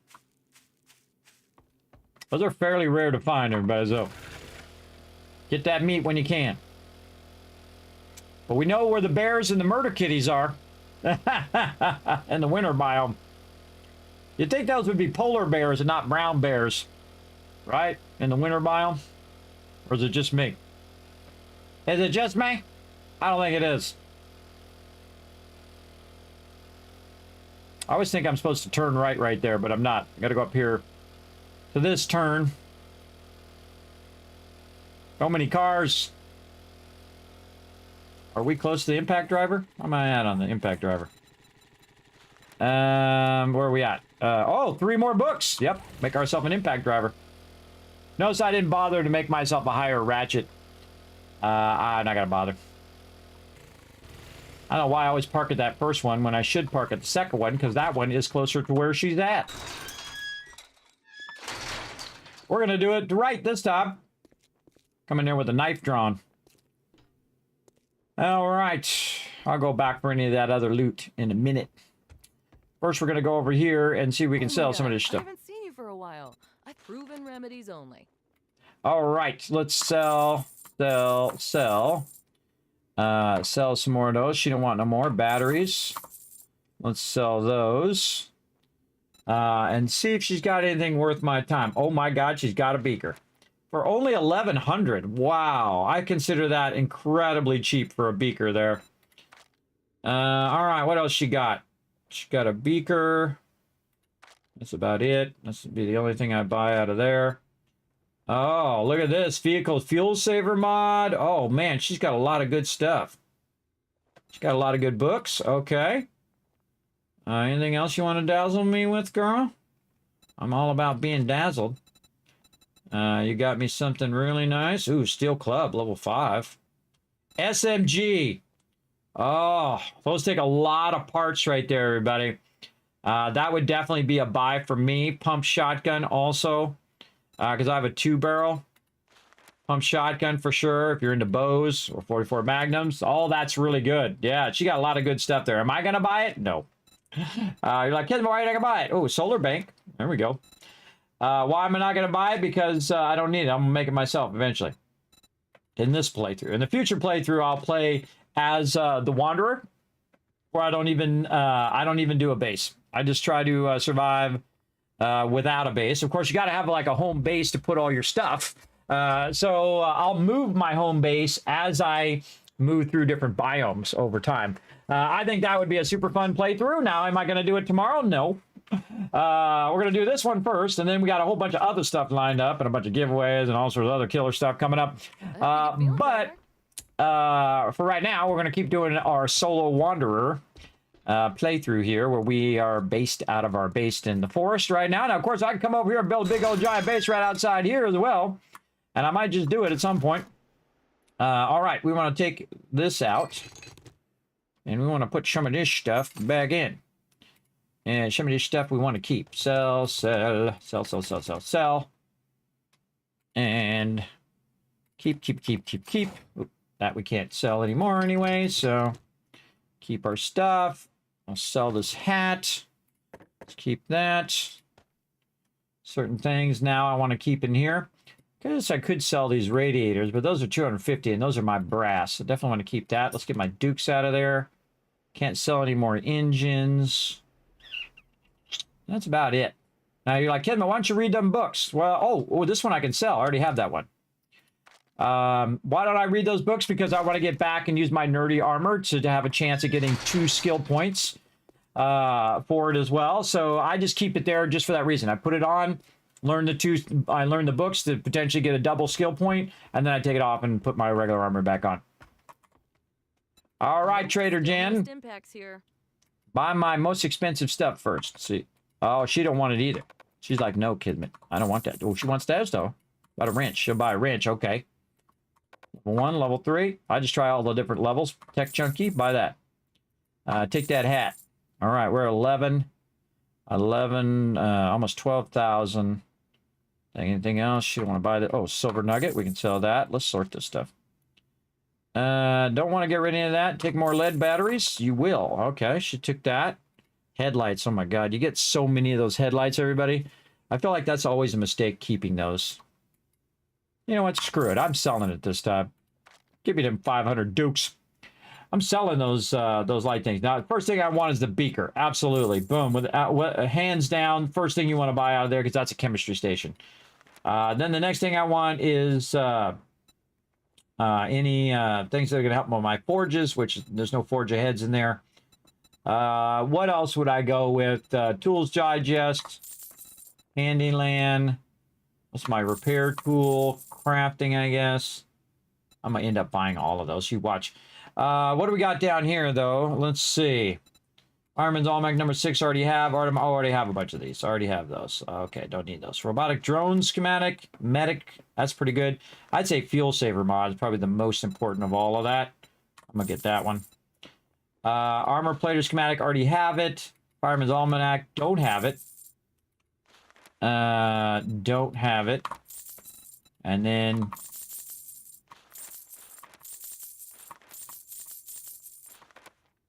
oh, and then I'm out of space. Thanks for the business. We're You're open welcome. from dawn to dusk since, you know, we don't have clocks. Exactly. You do have a clock. A clock right in there. It just doesn't work. I think she has a clock in there. See the one with the clock? I can't remember. All right, put them books away. Now, the schematics, I can just learn those right now, everybody. Those I don't have to worry about. Learn those right now. Same thing with the Fireman's Almanac. It doesn't, like, give you more of that particular skill. This one's going to do 25% less damage to enemies, but do more damage to blocks. I'm all about that. And then I can go ahead and keep all those. Anything else? Nope. Okay, and then we'll go back. Or she closes here. So I got my Dukes on me. Yes, I do. Now I just spent, I don't know, 8,000 Dukes right there. Now again, remember that it's going to keep scaling up. So if you're really hurting for Dukes in the beginning, everybody, you're going to be making an absolute ton of it later on for sure. Stimpaks. And now Radex? No, you got the wrong store. Oh! Oh, she just did the Fallout dialogue. Did you hear that, Radex? I didn't even know she did that. I think that's a new one. Is that a new one? I just knew you'd find something you like. Thank you, Trader Jen. All right, we'll see ya. Gotta go. Gotta go do my thing. That I do. Have you reset your stuff over here yet? Nope. Thought I might grab some loot on the way out. I already bought some loot. Now I grabbed some loot. All right, put all that in there. We got a beaker. Very nice. Let's go ahead and switch this in here. Now, it's much safer in your bike, by the way. Anything that you want to keep is much safer in your bike than it is in your inventory. For sure. I find, unless they destroy your bike, which sucks. Sometimes that does happen. All right, they don't want these. I'm scrapping them. Oh, no, that's not what I wanted to do. I didn't want to equip it. I wanted to scrap it. I'm not going to lug these around. Forget that. This one's worth 178. I might keep that one. All right, any low-level things, I'm just scrapping now. No room in the queue. All right, now it's almost nighttime, and we got to go way over here to Trader Bob. That's right. We went around the water last time. We went this way. This time we're going to go up around the water and just go straight across to Trader Bob. Of course, if we could fly across. We could also try to just go this way and then just go up. Yeah, let's go try the low side. Let's go right to there. Again, see, I set my little red thing and off I go.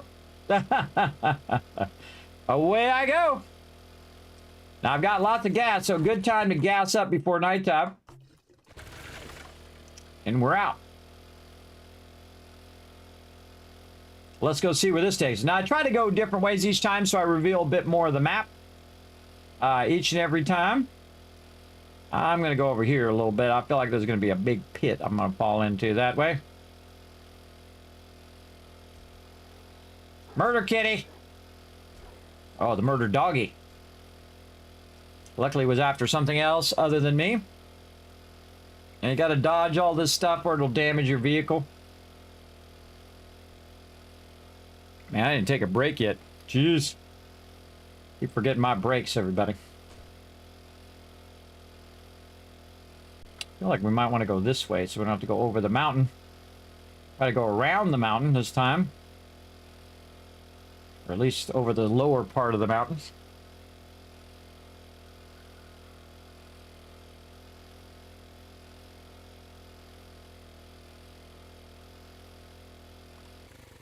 Whoa! Alright, caught some air. Oh, there's some water down there. Try to stay on the high side.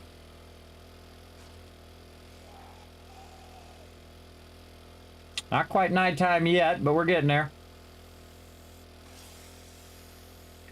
Alright, whoa! Catch some more air. Whoa! Front wheelie! Now, here's another great trick, everybody. See right here where we can see the water? I would run down here and go by the water. You don't have to be right next to it. You can still see it's exploring it. But... Knows this. Somebody's talking about me. Somebody's talking about me in chat. Just go along it so you can see where the edge is. You can actually see where that ends right there. So, very cool. Just see where the edge of that is. That's going to help you. Oh, why am I going there? Now I'm going up here. Trader Bob. Trader Bob. All right. I want to go around this way first. And then cut that way. And again, just try to explore the sides of it. You don't have to be right next to the side. You can be pretty far away. But that'll give you an idea next time you drive over here. That's only 2K away. I'm actually going to get there before nighttime is over. But that's okay. Maybe we'll rent some cars. We get closer. And we're definitely not getting there in time before nighttime. So we'll just take our sweet time. Stop by some cars here. Get some more wrenching on.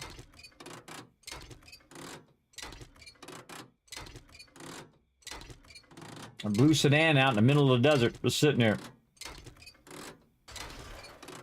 Maybe it goes to that house over there. Off we go. Oh, hello there.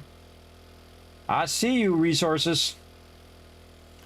And again, if you guys want to watch this from the beginning, you can check it out on YouTube. I do have 4,000 plus videos there. Not kidding. It's a lot. I can also watch old playthroughs, but I definitely watch the 1.0 version because the old playthroughs, obviously, a lot of things are going to be different now. Feel free to enjoy those playlists. I work very hard to make those for you all. See how I got all this base done. Yeah. I'm so scared. Gotta be scared in a minute here when they start running. I didn't make a light for it again. Oh, just thought of it. I tried to turn the light on. I gotta make a light. Another truck. Always have your vehicle ready for a quick escape.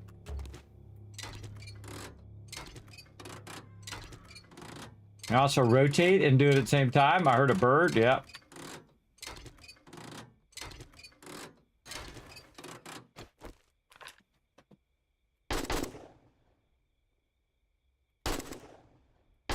I swear I'm right out of everybody. Oh, there it is. Not even gonna bother to loot him. Get after me! I'm out of here! Zombie in the road. Or in the desert. I'm out! Heard me shooting that AK. Came for me. Again, the mini bike can outrun most zombies. Unless they stun you. That's not good, so don't let them get close to you. And this is why it's good to travel by night. You can just zoom away from them zombies. And hopefully the birds. That's a broken one. We got a road coming up. That seems promising. Over here.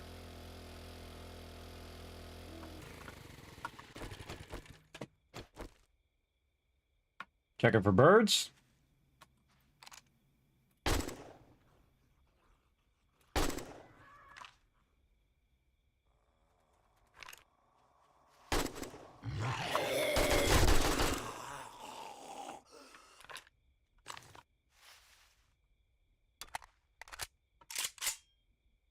Get spooky at nighttime.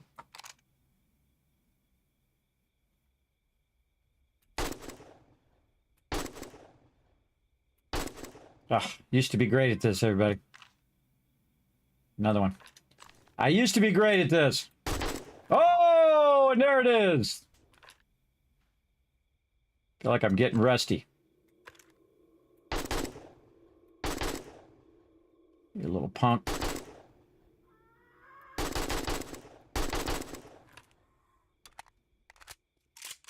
I see you over there, Fred. Sit down. You too, lady. You too. Anybody else want some of this? Anybody else want some? Come on, bring it. Give it to you. No? Didn't think so. Get that loot. Get that loot. Drink that, or eat that food.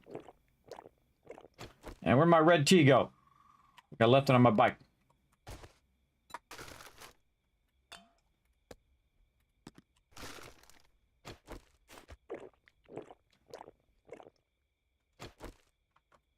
Back to wrenching. This is so mellow, by the way, everybody. Just wrenching cars.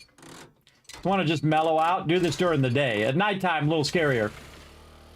But during the day, very mellow. And be out in a nice open area like this. Keep your gun fully loaded so you can just instantly switch in case anything goes horribly, horribly wrong. Oh, more acid. Oh my gosh. Hey, Debbie, I get that a lot. Here, you want to laugh? Here, this is a video from like 5 years ago. Feel free to go watch that video right there. I think it'll make you laugh. I actually mentioned that in the video. Oh, murder kitty!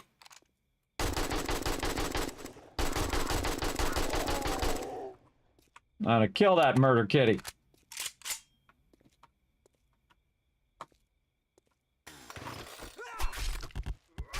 Oh no! My resources! What do we want to get rid of? Feathers. And that animal fat. Probably have it on my bike over here. Get it all. Put it on my bike. All right, more cars. Got plenty of time, everybody. It's only 700 away. Plenty of time. This one you start getting a bit more bold. And you hang out at nighttime. Some of my team do it right from day one, everybody. But this is really hardcore. They're out at nighttime on day one, out and looting and running around like it's no big deal. Me, I wait a little bit. But then also, again, I'm not doing like heavy survivability build. I'm doing more in that particular playthrough of a team build where I'm, you know, sacrificing my survivability. Come on, I'll take you all on. Let's go. Anybody else?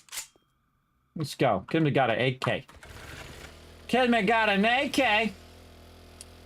So I sacrificed my survivability in my team play so I can very quickly get through advanced engineering so that my team can have all the forges and stuff. And that's called sacrifice.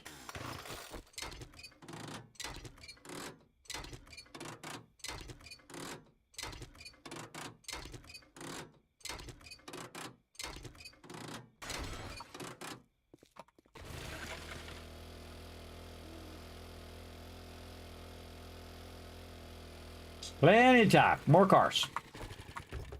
Just waiting to see if I get some cool drops. Can't wait to upgrade my gear so that I have a higher chance of getting some sweet drops. And you can see I just keep stacking it, stacking it, stacking it. And then keep looting it. You can loot a lot of stuff just with the inventory that I have, everybody. If you just make good choices with how you stack it. Engine, there's a problem there. Engines are the thing that's going to cause us to get overstacked. Single stack items are the things that are the toughest in the game. Because obviously they don't stack. Obviously.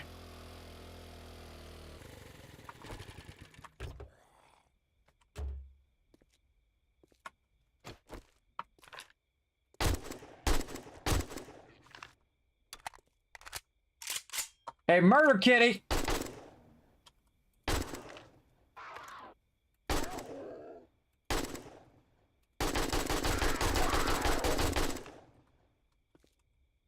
We spin around and look while you're reloading. Now, why did I wait to kill him so far? Kill him so long, and that's because I didn't want to have to go chase him down and pick up the loot. I want him to come to me. Inventory's full. It's the story of my life. It's gonna be on my tombstone. Inventory full. Come on over here. Let's go. Get out of here. Anybody else want some? No? Flaming hammer? Want some more of that flaming hammer?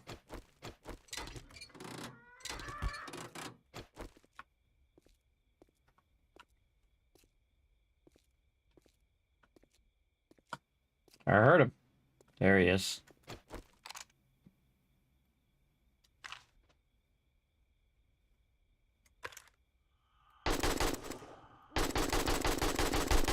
Oh, come on. There it is. There it is. Give me that loot.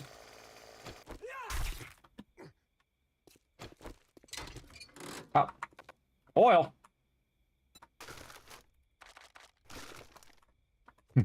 Got like 2 stacks of oil in there already. Oh, God. All right, we gotta switch some we gotta switch some stuff. Put the cloth in here. Put the parts in here. The leather in here. What else? I know the oil stack in there. Again, put the single stack stuff up here, and then if there's anything in there, you can double press. All right, what's that underneath there? I don't know. We're gonna wrench it out of here first, and then we can see. Brass radiator. More brass radiator room in there. Nope.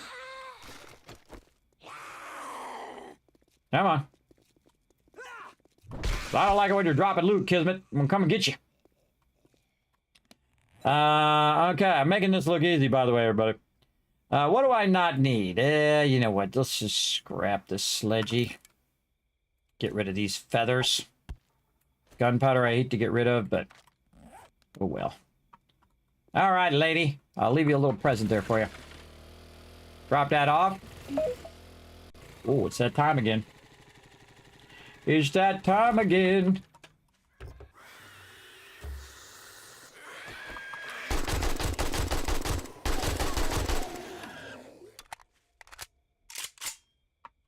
Just don't feel like smacking with my hammer. Picking a hammer. And timing. Now, when you're playing the default settings, everybody, as you can see, the nighttime goes a lot longer. Normally, I'm working in the lower part of my base at nighttime. But you might be just fine. Sup, guy? Later, sucker. Now, I don't fight any of these zombies, by the way. I just drive around in my car all night long. Speaking of driving around all night long, I'm gonna put some gas in it. We'll go ahead and work our way a little bit more toward the thing. Now, when you go into town, you know there's gonna be more mobs in town and birds and all sorts of stuff. Want to get up in your business. I really like that new outpost they have back there. The military outpost. Might want to do one of those in one of the playthroughs. So many cool POIs or points of interest to take over, everybody. It's an absolute ton of them. And we're going to try to get them through them all one day. Every single one. We'll take them all over as a base. We'll see, like, be like an achievement. Every single location we've built a base at. Oh, hello. Fire truck.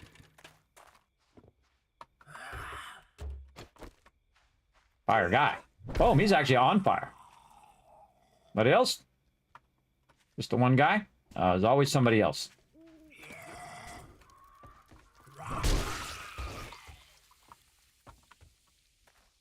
Thought I heard a bird. Be smart. Guns loaded. Yep, 54 bullets left. Let's save those. Yeah, there is a bird. Right there. Now let's see if he comes over here. The Sizzle Shack. Now, you don't need to kill every mob, everybody. They come at you. You can wipe them out. You don't have to kill every single one. Now, actually, wrenching, you can be fairly quiet with wrenching.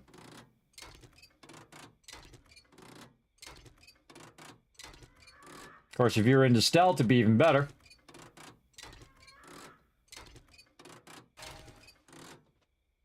Trying to psych me out. I'm out.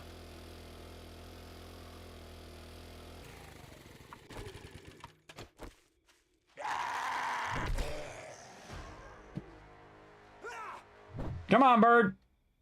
Oh, I don't... Did I put my points in? I did. I did.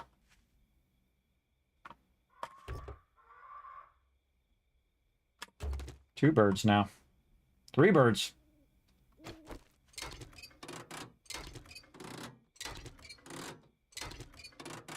Day 49. Horde day.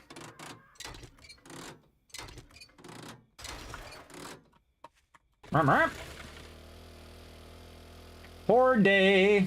I gotta get all the way out here to Bob. And then trade some stuff with Bob. And then make it all the way back. I think reset day was 49, so I hit him on reset day. I think I came out here before and bought all of his stuff. I can't remember. But if I didn't, oh well.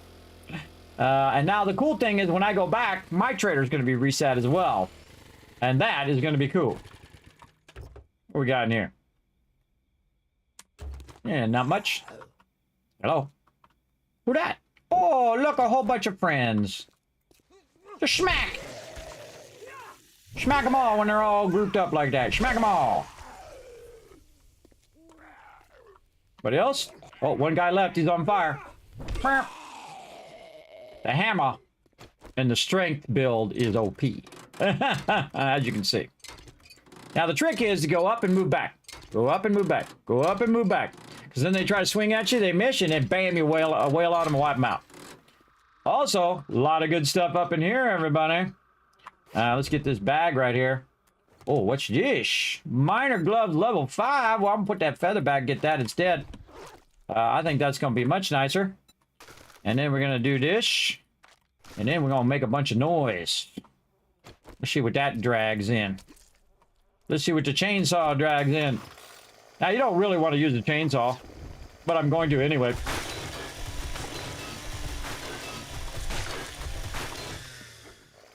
Come on.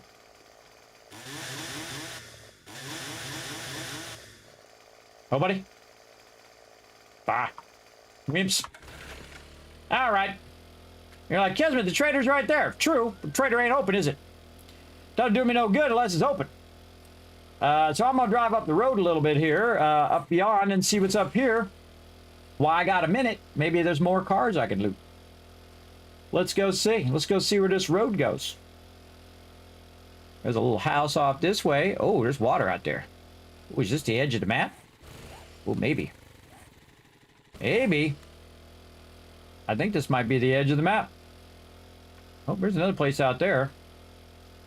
Pretty close to the edge of the map, though. There's the edge of the map there.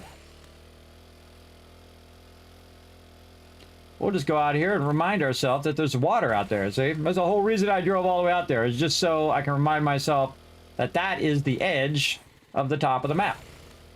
That's about as far you're going to go that way. For sure. Again, there's all these places to go check out and, you know, different buildings, and it's just so massively populated with things to do. And that's why the game is so fun. There's just so much fun things to do. And you never have enough time, I feel. And that's a great thing in a game. But you never have enough time to do it all, so you got more to do next time. Oh, there's a military base over there. I just saw it. I didn't see that before. Maybe we'll sneak over there. Let's go. While we're massively overburdened. I'm sure nothing bad's going to happen if we do that. And we loot this truck. No. Ah. Ain't got enough time. Got to get over here, talk to the trader, and get my booty back to my base and get it ready for the Hordy night. Take me a lot more ammo, too. I don't have anywhere close to enough ammo. We'll see how it works out, won't we? Come on. Open up. Open up. Open up. By the way, wrench this while we're sitting here. Notice this doesn't give you all those other parts usually. Just because it's a trailer, it gives you like springs and iron and wood. By the way, he does not open at 4 o'clock. He opens at 4:05.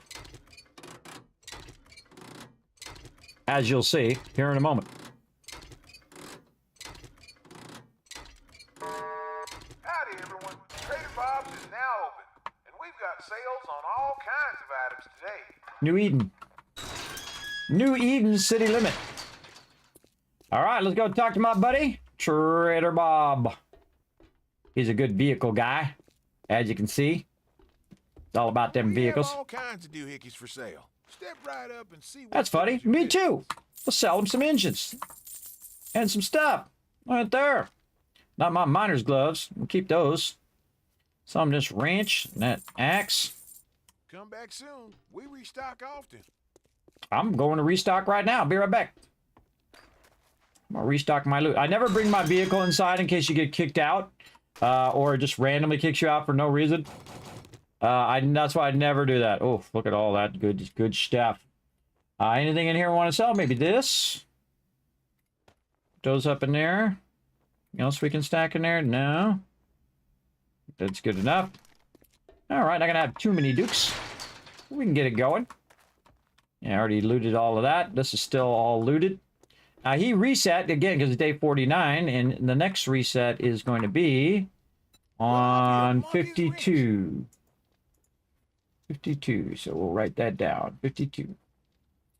Okay, what else can we sell him? Let's sell him the pickaxe. And that gets about 4,000. Sell more engines. No, he's bought as many of those engines as he's going to buy. We can sell him some of this extra stuff, too. No reason to keep 10,000 tons of that. Oh! And of course he has the crucible. Of course he does. Oh, he's got a solar cell, too. Of course he has the crucible when I don't have enough cash to get it. It's always the way it goes. But we can get out there, come back before day 52. We're all about it, everybody. We're all about it. All right, let's see if he's got anything else. So we'll put the Crucible on the list. Don't really need solar stuff yet. We'll come back to that later. Yeah, Crucible. Only for 1,100 too. That's pretty cheap. It was 14,000 before when we first started. Because, of course, it likes to torture me and show me all this cool stuff at the beginning of the game when I don't have the ability to use any of it. I could also use some books here, which I probably should keep this cash. Maybe Vehicle Adventures. Let's buy those. Don't really need this other stuff. Night Stalker, his bows do more damage. And eventually I'll need these, but right now I don't need them. I could definitely use Vehicle Adventures, though, to forward that a little bit. And we'll have to get a bunch of stuff to make a bunch of Dukes to come back. We need 11k Dukes. Wow, some level 5s in there. Nothing else good in there. So he has the Crucible. So that is our next big goal. So we're going to say Crucible. Crucible. 11k. That's our next big goal. We're going to write that down. And then we're going to say, thank you, Trader Bob. We'll see you later, brother. We outie 5,000. We out of here. By the way, there's a whole bunch of things you can go in here and open those up if you want. I'm out. Yeah, sure. I'm real scared, guy. I'm real scared. Can't you tell? All right, we got a long way to go. And it's Horde night. So let's see if we get there before the Horde comes and drops on our head. Here we go. What's the fastest way down there? Did we go through here last time? Yeah, we went straight down. This time we want to go through there. Just so we can... let's go here first. So we can kind of explore a little bit more of the map. First, now again, you don't want to linger too long. Oop, my bike just took some damage. You don't want to linger too long at the trader because this is a long way to go. You got to get there in one piece. Hopefully with enough gas that we collected. I'm not going to bother to loot any more stuff now. Now we're just on a beeline for the base. And so I've set a place where I haven't been yet. I'm just going to tool through town here. Have you done this part of town yet? Nope. Not coming up. Again, a mini-map would be awesome in this game. I'm sure there's a mod for it. Anything you can think of, most likely a mod for it, everybody. Wish there was a mod for reducing XP reduction in larger parties. That would be an awesome mod, I think. I know I would use it.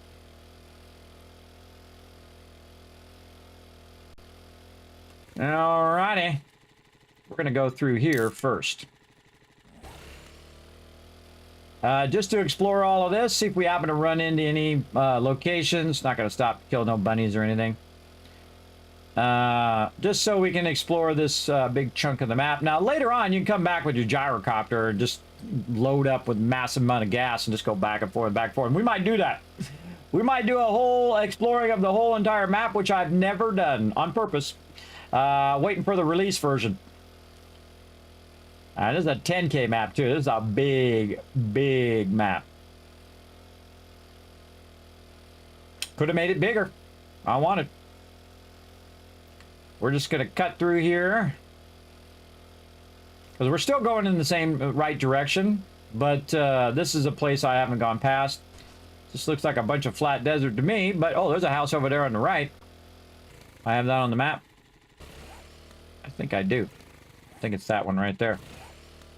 I think it might be that one. I don't know. I'm just going to cut through here for now. And then what I'll do is I'll cut through the area I haven't been, and then that should also go off to the side. And then I'll cut through the area I haven't been there either, and then back to the base. Might as well. Might as well explore some areas you haven't done yet. You never know, you might run across something. Ooh, like that branch right there in my way. My vehicle's taking lots of damage. You might run into something. Oh, like that right there. Like a little POI out here in the middle of nowhere. It looks like a mine or something. I don't think I've ever seen that one. Kind of looks familiar. Ow. I've seen hundreds of them. Hard to remember them all. Let's just keep going. Now, despite the mini bike being like one of the slowest ones in the game, it's certainly not as slow as the bicycle, and it's certainly not as slow as walking. And you can see it uses 0 stamina, which means you can just keep going and going and going. All right, there we go. Now we're going to go ahead and cut toward our base. Now, I can tell where my base is just because I can see my bedroll up there at the top. But I just go ahead and mark it anyway. Because it's a good habit to get into. Mark where you're going. And you can see now it's not too far. 1K away. I think we have a little bit of work to do on the base. Did we respike the base? I can't remember. I'm going to kind of let them knock all them spikes out anyway, I think. And just do a 1-layer spikes. I think at this point. I've been trying the double spikes, but now they do a weird thing where they get down in the spikes and they can just walk through all the spikes instead of them having to actually break the spikes like they used to be, where they had to actually break all the spikes to get through them. I don't know if I really like that change. I feel like it's unfair because me as the player, I have to go through all the spikes. Though you can jump up on, try to jump up out of the spikes and get out of there without killing every single spike. I don't know. I think it was better the other way. But such is how it goes. I'll just roll with it.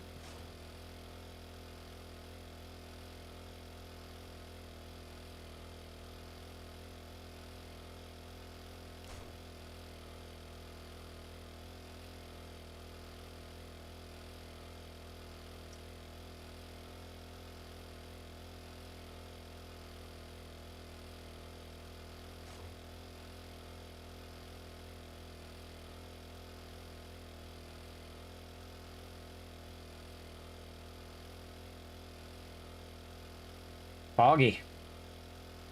Very foggy out today. Or horde day. Have you noticed it hasn't turned red yet? At a certain part of the morning, it'll warn you that it's horde day, and that will turn red. I forget what it is. I think it's 8 o'clock. I think is when it does. Look at our tree farm. Notice I just leave it there until I need it, everybody. I don't need any wood right now. I'm fine. That's what you make, one tree farm, everybody, and you cut it down one time. You got tons of wood, and then you can just leave it there, or you can take it down for horde night. Now, I'm probably gonna do some more stuff before horde night here, so maybe we'll go sell some more engines, see what he got in here. Maybe he got a crucible. That'd be cool if he got a crucible.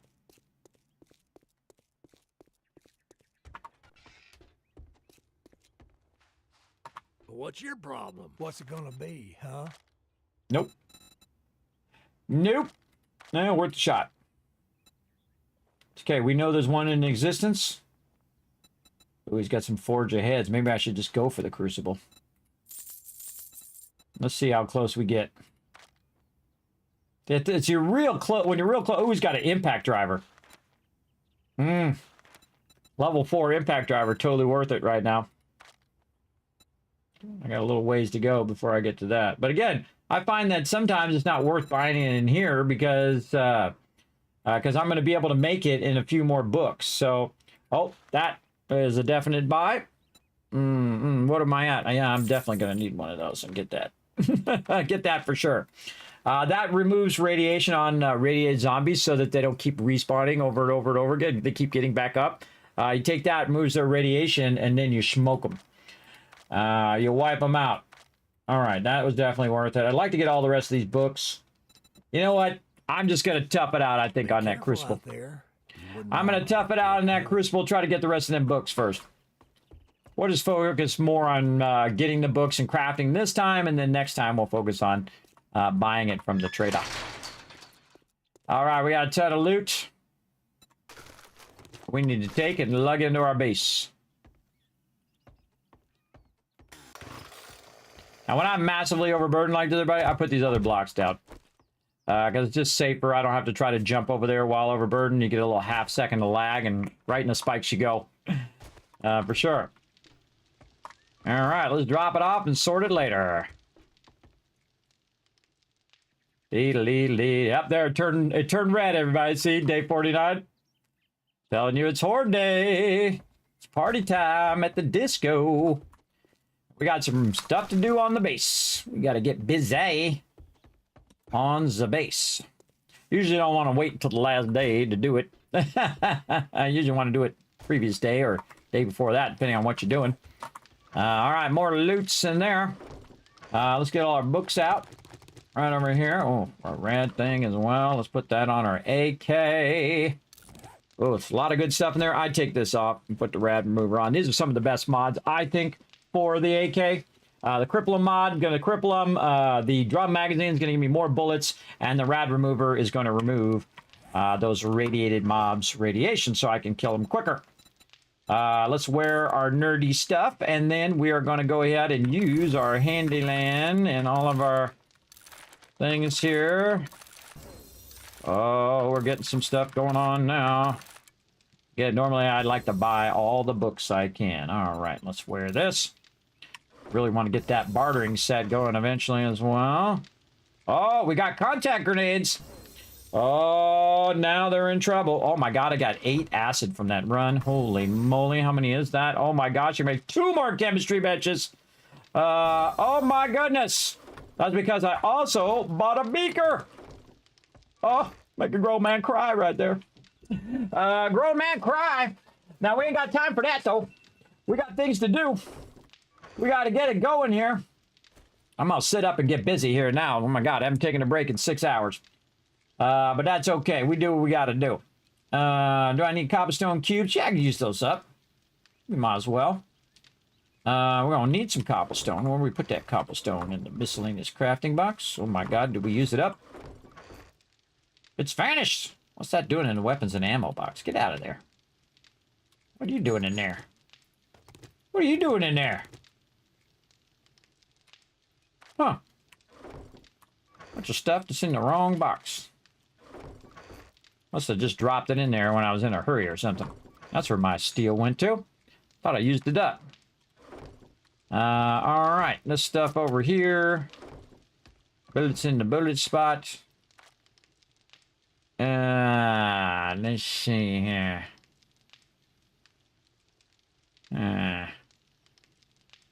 Why is it I'm missing something? So I don't have a stack of bullets right there. I got glue in there. I always have to track down something that gets in my bar by mistake. All right, we got cobblestone rocks. Do we want to use our concrete? I don't think we want to use our concrete. I think we want to just use our cobblestone rocks and the cobblestone blocks. Kismet Love Train coming in. Broodhead with a 7 months of sub love. Show that love in the chat, everybody. These are the peeps that keep this stream going.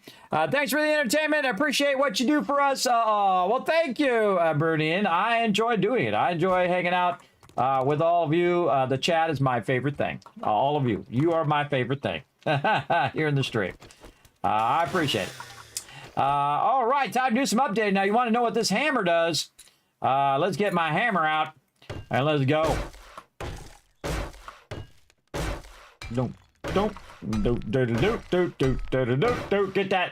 Get that building beat throwing down. Like I will make a drum beat.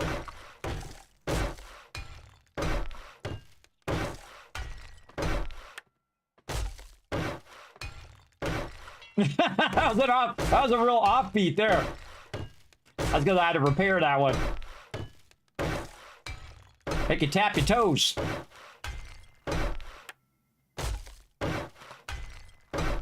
I feel like that's like the solo there. All right, we're going to upgrade this whole side here and try to make these zombies run up the side of this thing and jump on top of these spikes. We'll see if this works.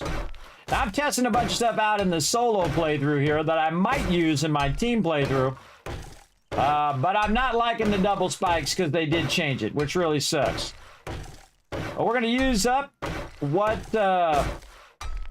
wood and cobblestone that we got. And then we're going to use the cobblestone blocks. I could use them right now, but this is giving me a bunch of XP, so I'd rather get the XP, and because it doesn't do me any good, this stuff's sitting in the base, sitting in the box in there. Does do me a lot of good right here, though. Lots of loot, lots of XP, lots of defenses going in. Now you know why I'm not a songwriter. Have a good time, though. We try to have a good time here on stream. Look at them spikes, everybody.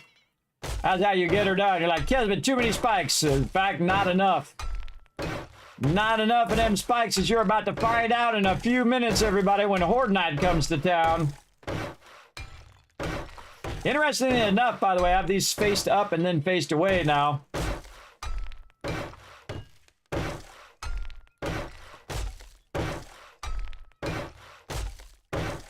Be hard for even me to jump out of there now. I'd have to take out the spikes, put out a block, and jump out.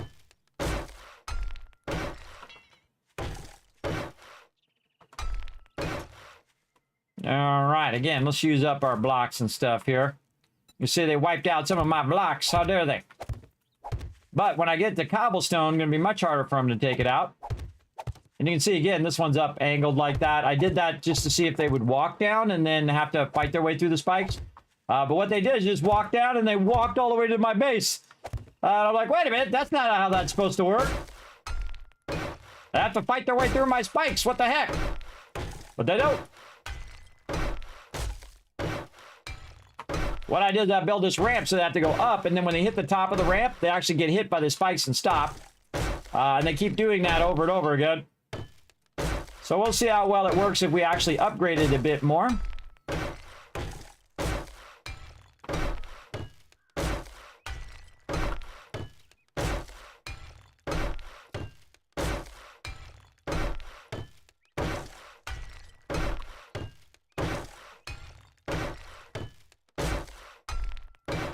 Plenty of time.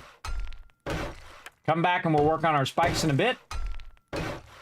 But very fun to kind of test out different permutations of your base. I like to try a bunch of different stuff. Each and every time I try something different. Sometimes I might do something similar like the kill box, but then I'll iterate on the kill box and change the way I do the outside or other things inside, the way I have it laid out, where I have my stairwells, how they connect to each other. All of that kind of fun stuff. We might not even need our blocks. We might have enough to get a lot of this done. We'll see how far we get. Blocks are much quicker and easier, by the way. If you're in a hurry, best to do the blocks. If you're not in a hurry and you got lots of resources, get that XP.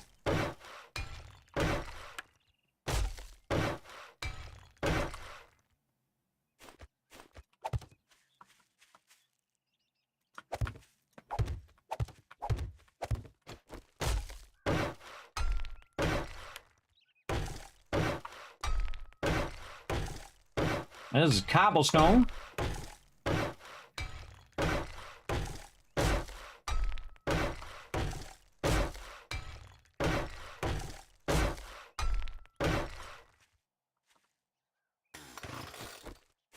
You know what I might do some upside down blade traps in there. That sounds fun. Now the corner one is a kind of like a pyramid. Did I favorite? I didn't favorite it. My bad. I should have favorited it. It's like a little pyramid piece, and I gotta remember where the heck it is, what it's called. It's a corner, I think. Corner. Corner. Alright, you gonna show me all my corners? No? Corner. Where's my corner at? Should have favorited it. That's a wedge corner, that's not right. Wedge corner, no. It's like a block corner. There it is. Ramp sheet inside corner. I believe it is. Yes, it is. This time we'll favorite it. We shall favorite it. There we go. Then when you hit this, see how it comes up here in the corner? You don't have to look for it again. There you go. And you can see that one actually is open. It doesn't matter. There's the same strength, whether you have that open or not. Now we can also, instead of using the sheet inside corner, now we know what it is, by the way. It's ramp inside corner. Actually, I'll just toggle that one off. And then we'll use ramp inside corner. So that should come up. It doesn't. Let's say ramp corner. Ramp corner there. That's not it. That is not it. Because it doesn't go all the way out to the edge. All right, let's find another one. Let's just search for ramp. I know it's in there. I'm using it on the other side. Ramp corner. Nope, that's not it. Ramp outside corner full. That's what we're looking for. I always forget the name of these ones. Yeah, there we go. Ramp outside corner full. And you can see on the inside, it's there. But it doesn't matter. You could use that sheet one if you wanted to. I'm just going to make it solid because that's just the way I am. Let's see. Ramp full. Ramp inside full. Nope. Full. Ramp. Trying to find it by searching for it. Okay, what is the name of that sucker again? I lost it already. Ramp sheet inside corner. I lost it. Yeah, go out and then go back in and then it should be highlighted. Yes, right here. Ramp outside corner full. So I already forgot what the name of it was 2 seconds later. All right, and here's another trick too, is you just switch your boxes like that and then it will keep the name of that one. And so if you need it on that side over there, you'll just have it as a block down there as well. So there you go. That's the problem with having bad medical conditions that deal with sleep. Morning, Harm, what's up? Thanks for coming in and hanging out. We're building out our base. It is Horde Night. We're going to have some fun. Again, we're not going to run too long, everybody. We want to do some fun. Oh, out of wood. All right, let's go see if we can find some more wood. And if we don't have any more, then we'll actually use our blocks. Now, if I was running out of time, everybody, I do have a bit of time. If I was running out of time, I would definitely just start using my cobblestone blocks. But I do like to save my cobblestone and some of my concrete blocks for Horde Night in case things get dodgy. Ah, God, we got a ton of wood in here. Got an absolute ton of it. Might as well use it. How much cobblestone we got left? We ain't got much cobblestone. We might end up using our blocks anyway. Oh, wait, we can get some stone. Let's go get that. We can get some stone and we can be making some cobblestone. We don't got any stone because we melted it all down in here yet. Nope. Oh, that's ready to run out too. Let's run that out. We got enough. Let's run some cobblestone. Rocks. Gonna need some clay from over here. Just steal some from the garden box and let those run. Now, the cool thing is while we're running around, that's running in my inventory, and so it's going into my inventory. And then we will use it. I'm sure I've got some more cobblestone blocks around somewhere. I'm getting thirsty. And don't want to use that. Now, by the way, see the meat stew? The meat stew actually helps your water as well. Very useful. Very useful. All right, let's get her upgraded. Trying to get that XP. I actually think I have some points to spend.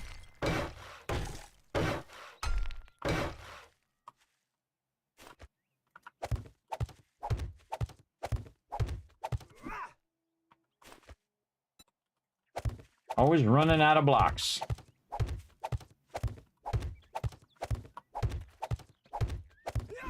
Oh, by one block. You always want to have some building blocks anyway, everybody. So let's make like 50 of them. And then we'll go back to cobblestone.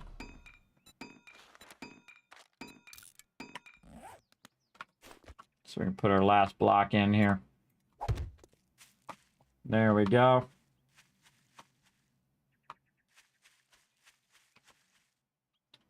Hey Siri, turn lights off. Just turn my lights on. She was listening to me.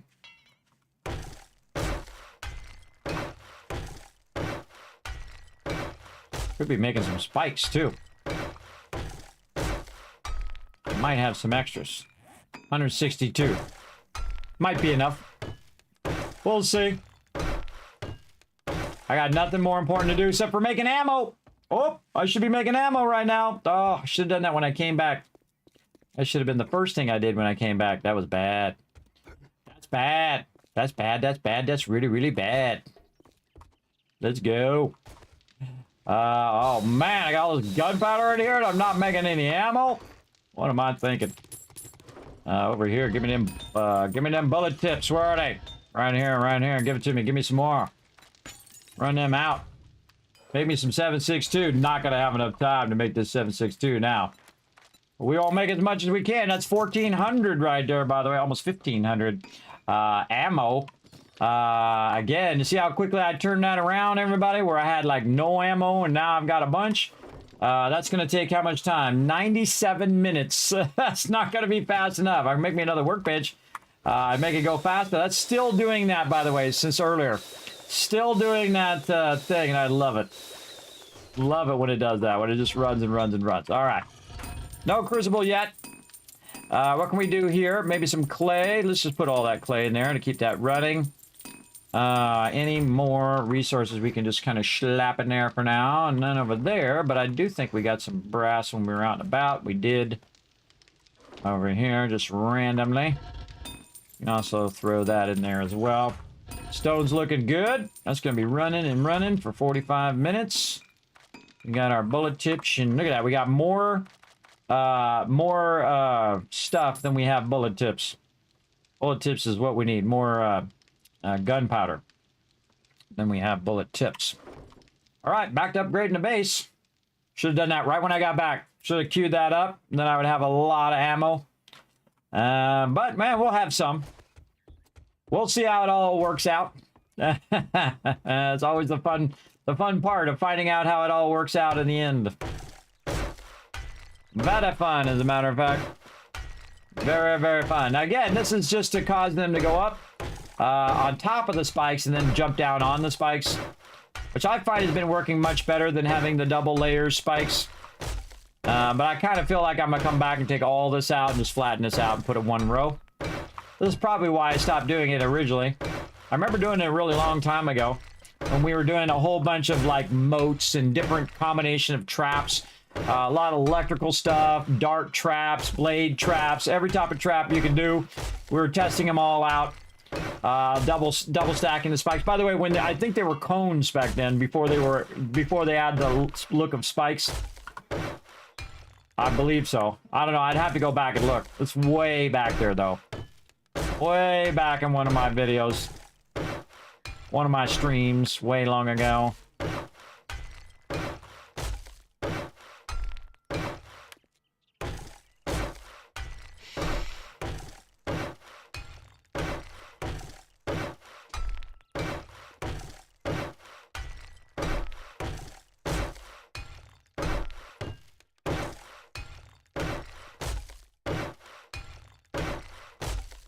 Don't think we're gonna have enough time to build an underground entrance. But we'll get to it.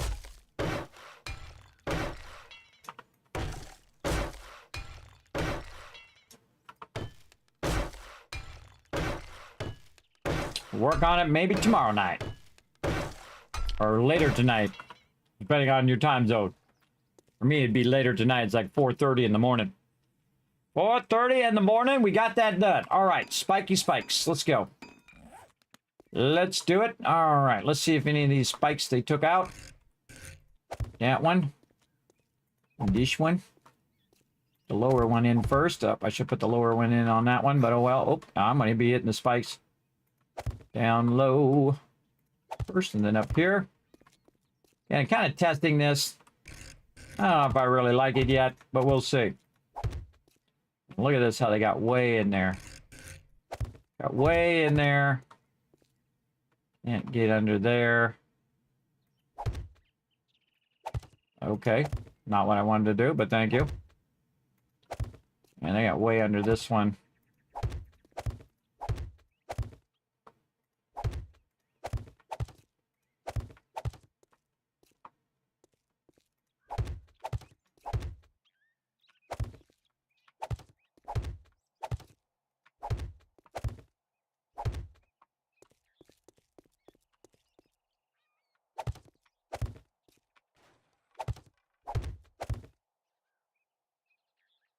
There's zombies jumping on my spikes over there.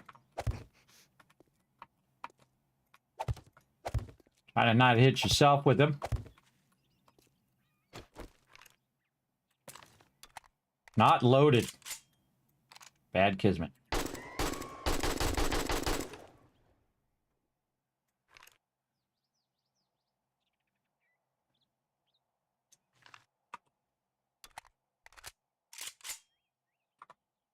All right, back to work.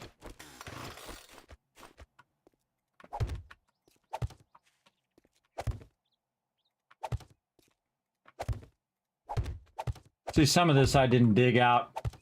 I dig out by the base, though. Way up there, and kind of put a whole floor in there. I'm kind of testing this outside. Again, since they changed it, it kind of sucks. It did work in the experimental version pretty well. But in release, not as good. I put one underneath there. Oh, almost missed a spot there. Feel like it's safer to aim this way than to aim it ahead of where I'm at. Over there. And again, if this sucks this time, I'm going to take this whole thing out. Take this whole thing out of here. Oh, hello. Why, thank you. Oh, thanks for the free loot. I got a small problem. I need to get out of here. Oh. Why keep them boxes on you? Alrighty, I got some I can put in there. Oh, way over there. I can put some in way over there. I don't think I'm going to be able to aim at it from here. Nope. Oh, well. And up here. I just tell it to you straight if it sucks, everybody. If I don't like it, I just tell it to you. I don't get too hard fast on the one thing, because, ooh, there it was for a second there. Because then it doesn't give you the opportunity to try something else. If you're just like, oh, well, this is the way to do this, and there's no other way of doing it. I'm a big fan of trying stuff out and iterating on it. Coming up with a better idea.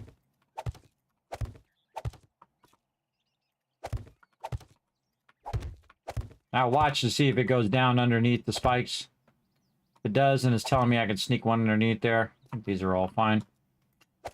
And again, we made this lip edge to keep them from just walking through the spikes, which sucks. I don't understand why they would do that.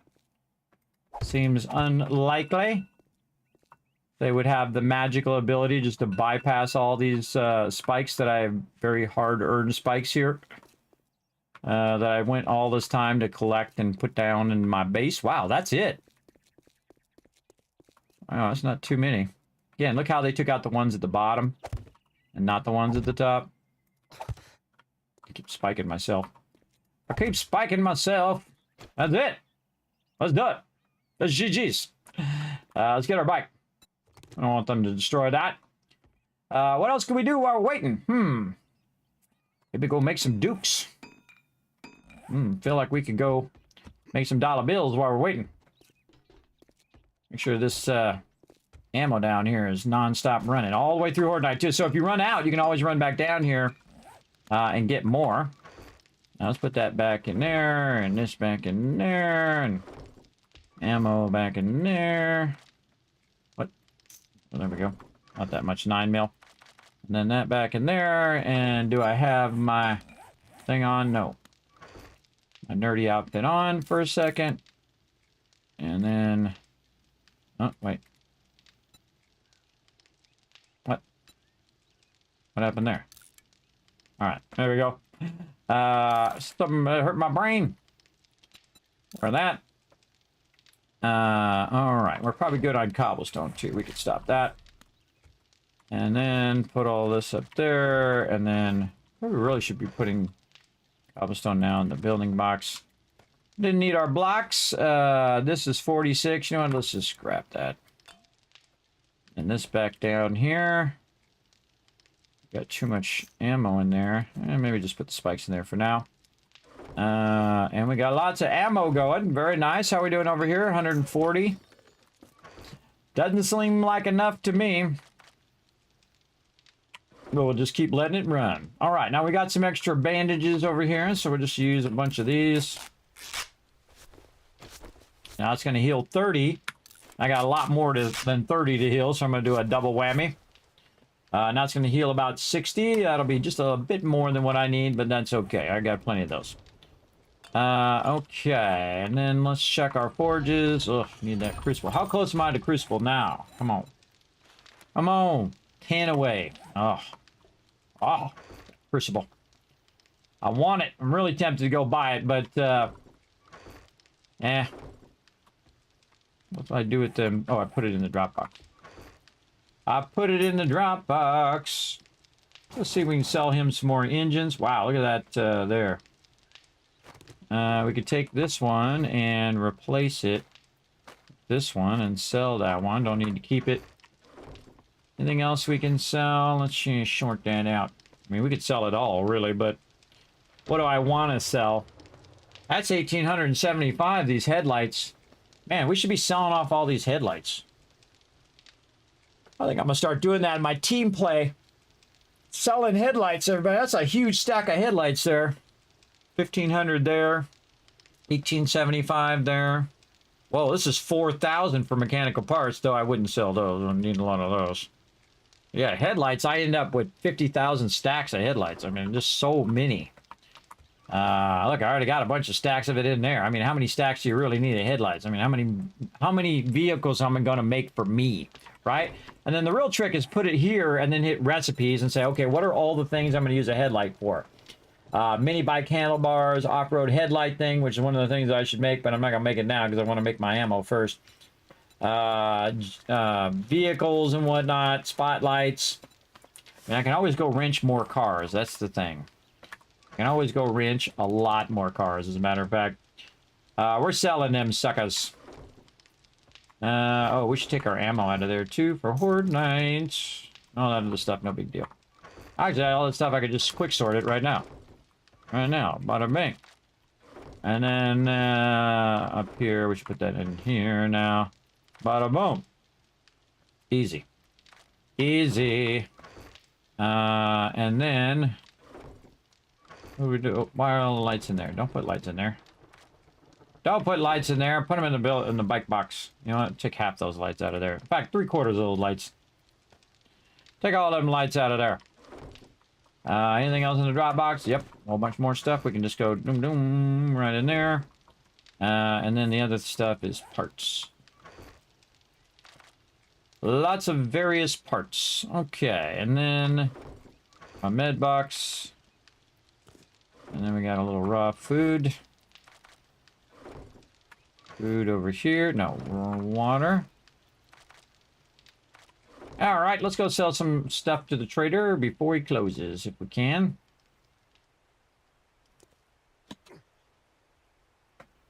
And then we're going to pray that we have enough bullets. And enough spikes.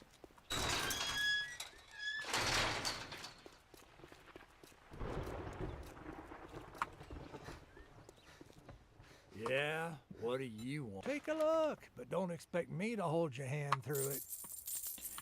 Oh, you want to hold my hand? Holy moly. Yeah, you bought a lot of that. He bought a lot of that. Holy moly. Yeah, he bought some more, too. He's down to 1,000. We got 7,000 from that.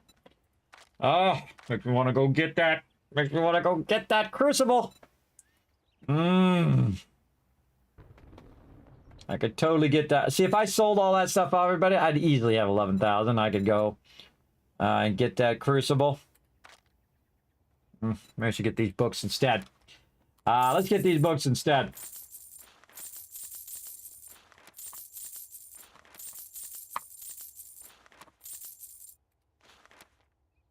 I'm all about the books. Oh, you want a guarantee, huh? Well, maybe you should try Shamway.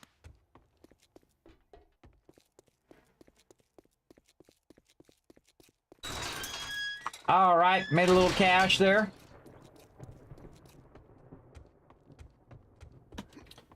Let's go read these books.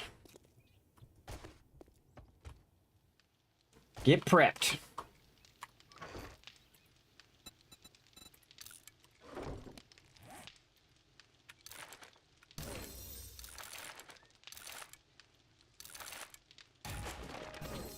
All right, more books there, and then make sure we smart enough to remember to put our stuff back on. There we go. And again, you like my nerdy preacher? That's what he is, the nerdy preacher. Of my own design. No, I'm gonna keep these in the trade box too.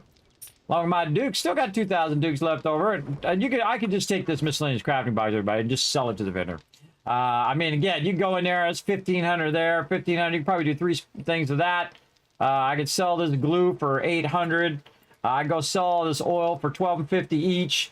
I would not sell my cloth for any price at all. I could sell all these springs and iron pipes. I can tell you that we end up with rows and rows and rows of iron pipes and rows and rows and rows of scrap polymers. Scrap polymers, 4,000. Now, can I go get more scrap polymers? Absolutely. Can I go get 1,000 more? Absolutely. And eventually, everybody, we're going to go in and we're going to figure out what stuff is most valuable to sell to the vendor. I would definitely say headlights, everybody. Headlights are something that's valuable that you don't use that much, just to be clear. I can go ahead and take these bars and melt them down, especially 500 of them, and melt them down to get iron in the forges, or I can go get 1,500 dukes. Like, what's more important, right? The same thing with springs, 2750. And as this gets higher, if this box gets full, I'm just going to come down here and do it. Oh, speaking of things I need to do, let's do a little bit of this.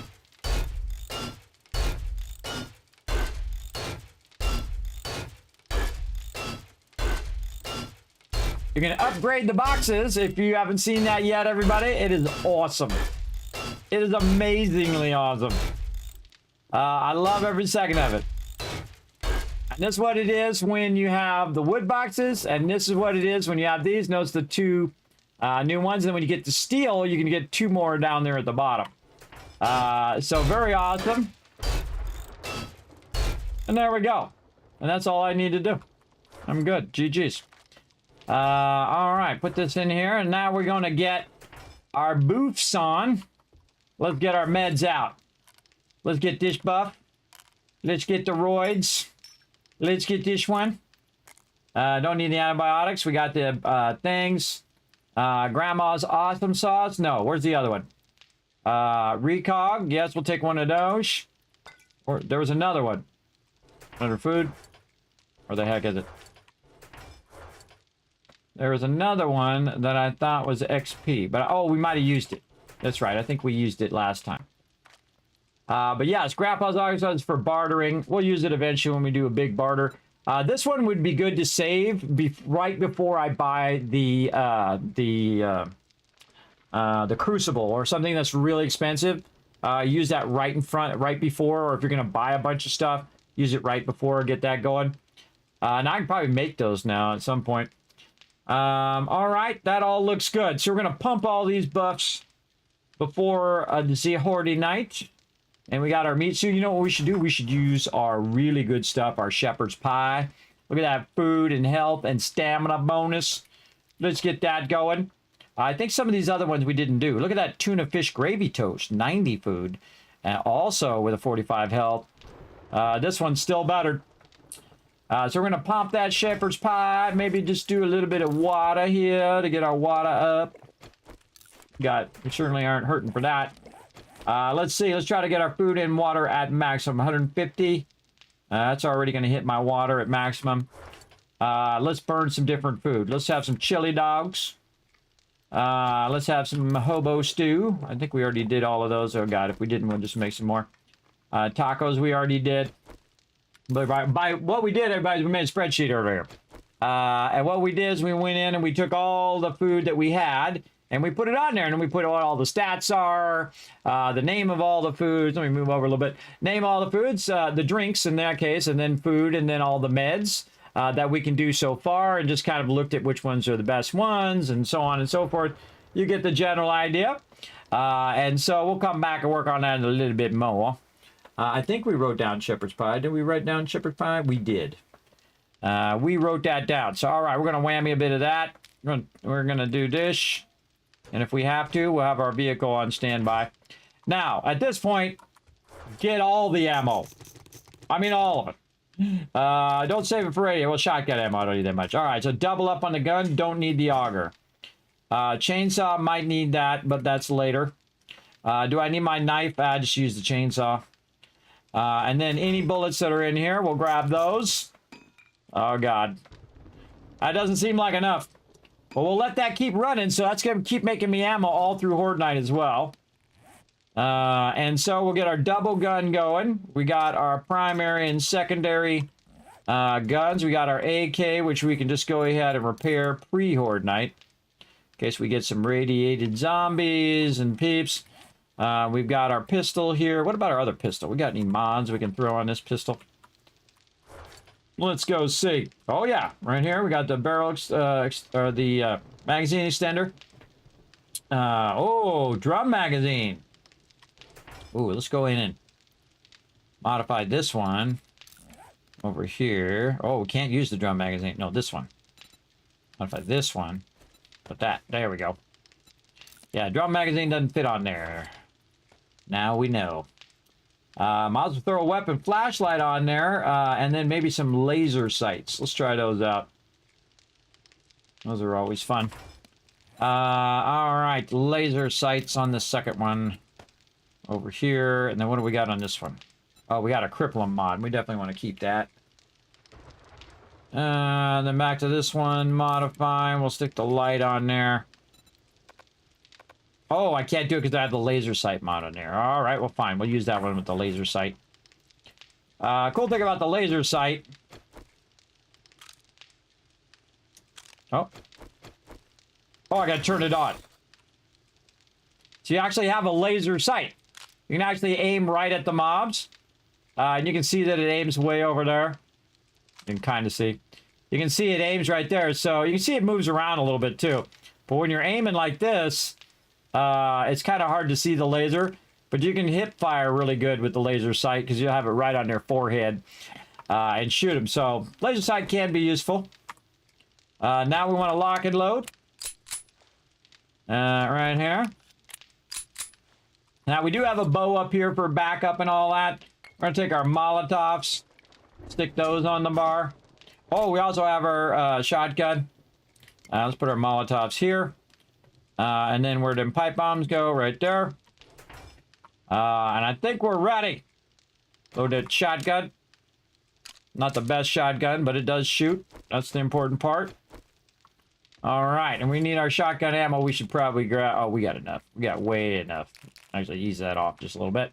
Try not to be overburdened, so it doesn't affect my stamina. And again, let's look at our food. Our 150 food, 132 water. I think our shepherd pie is going to take care of our food way above and beyond. And we're going to get a big stamina bonus over here. What kind of fun drinks do we want to try this time? Maybe some coffee. Yeah, let's burn up this coffee. Oh, doing me no good sitting in that box. Uh-oh, here we go. Trader Rick! Trader Rick just sits in there and drinks all his booze. While I'm over here doing all the hard work. Fighting off these zombies. Alright, now I gotta take out my entrance here. Oh, there's some spikes that go right there. Hold on now. Hold on now. Get in there. Gotta be careful I don't walk off the end or that this will be a very short horde night. Another one that goes right in there. Wait until the last second. Where's my boxes? Now again, I'm not even gonna bother to jump. I'm gonna get right up on it so I can grab these boxes. Right here. And up here. Spikes. Last second base adjustments. Can't reach it. Good enough. Lockdown. Open up the side ones. Ready to rock. Now let's get on the trader side. All weapons loaded. Here they come. Cops! Miss me, sucker.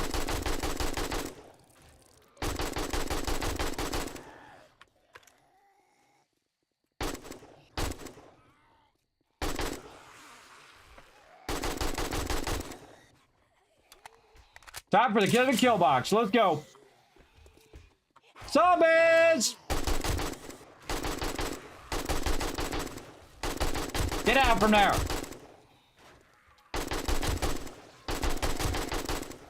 And one of the things that it does is it has a side effect that I noticed. It acts kind of like barbed wire, which blocks them from just running down in there. That's a barrel there. Yeah, just all stand in the same spot. That makes it easier for me to shoot you. Hey, you, get down from there. And you can see that they'll just work their way down into my spikes. And that sucks.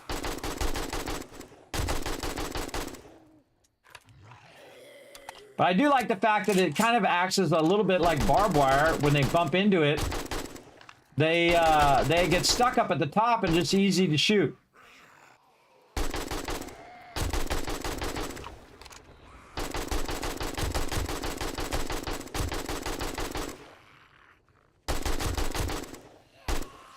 So that'd be a good time. I just thought it'd be a good time to have two weapons.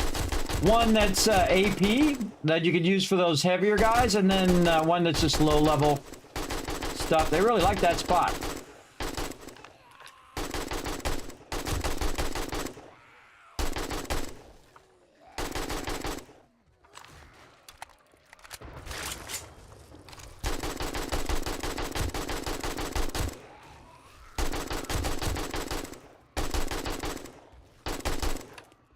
Just getting started, everybody.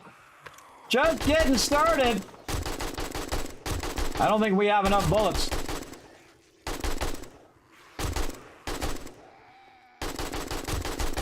Get out from there. That is working way better. Yeah, all you guys just line up. Oh, and now we got to repair. And while you're repairing, push another weapon.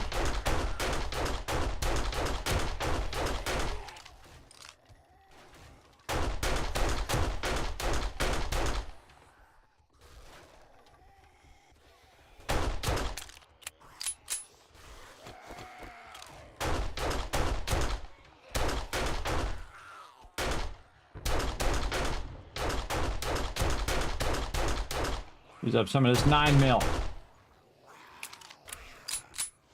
9mm load real fast, as you can see.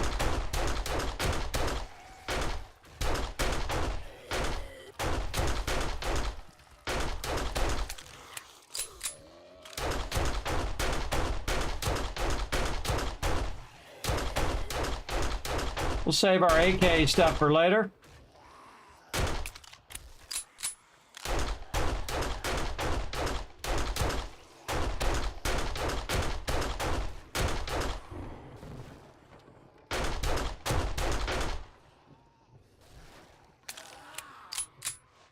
I like how they're just like slowly sinking in there like quicksand.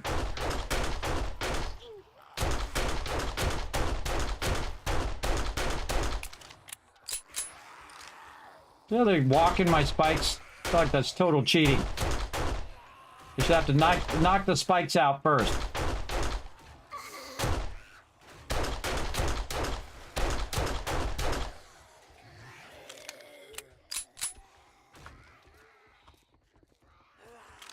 Cheater. I gotta go in there and get that bag out of there. That's the suckiest part. I gotta go in there and get that bag out of there because they're down in the spikes. So I'm not a fan of double spikes now. I'm gonna take all this out, everybody. I'm gonna take all this out and redo it. I can tell you that already.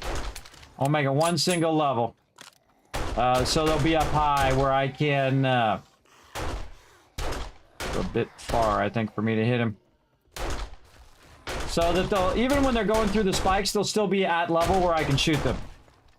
When they're down like this, when you're up above, that's fine. But the whole point of the kill box... Oh, that guy blew up. The whole point of the kill box is not to be at level with them. So either you can shoot them, like I'm doing now, or you can, if they come up too close, you can use your melee weapon on them.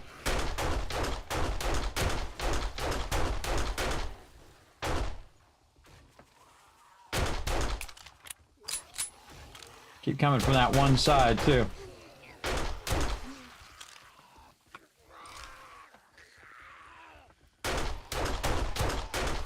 Go in there after that.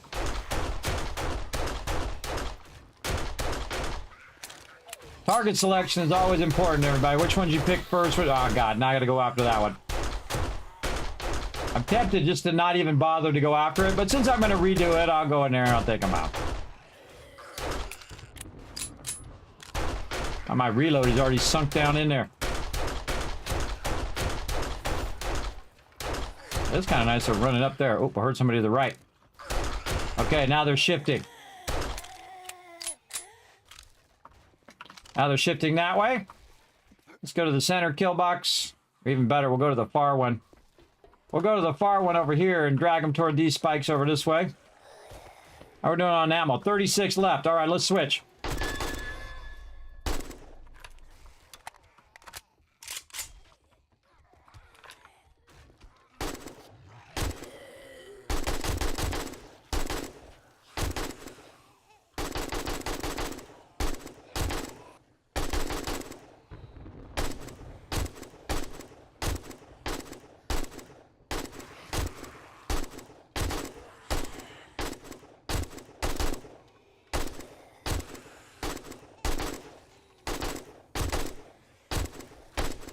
Little semi-auto fire there. I think I dodged every bullet.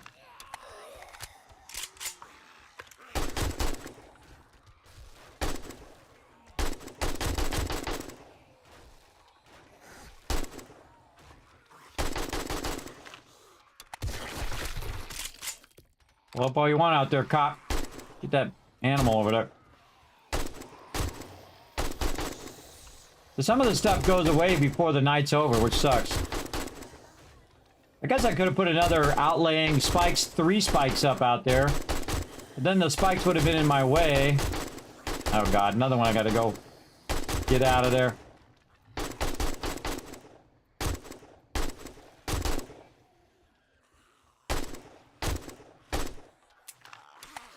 I think 600 bullets is a lot. It's really not. Oh, one shot that bird. Swear I'm right on him. Oh, I forgot to use my skill points. Whoa, look out from the left. Yeah, blow up in there. Take them spikes out for me. Come back and fix it up later. I should just let those cops go in there and blow it up. I'm not going to bother to shoot that guy. I'm going to let him blow up. It's going to actually help me out. Go ahead, cop. Go in there. I'm going to let you blow up in there. Yeah, there we go. Yeah, do me a solid. Pick all that up.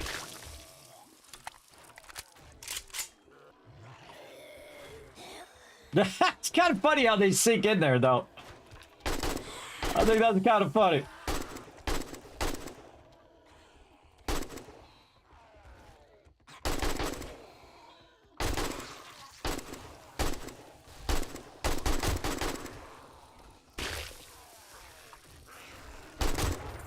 Hi in there, cop. Blow up already.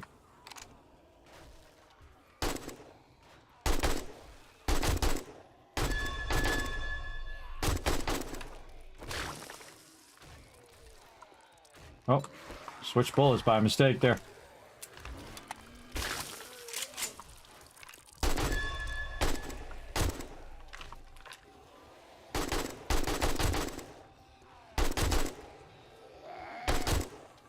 Blow up in there already. Wow, good anticipation there. Yeah, go in there and blow that up.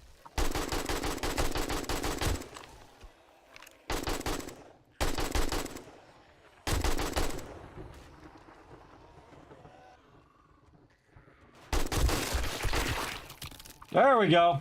Hey, thanks for help. Appreciate it. Come on, cop. Get in there and blow up.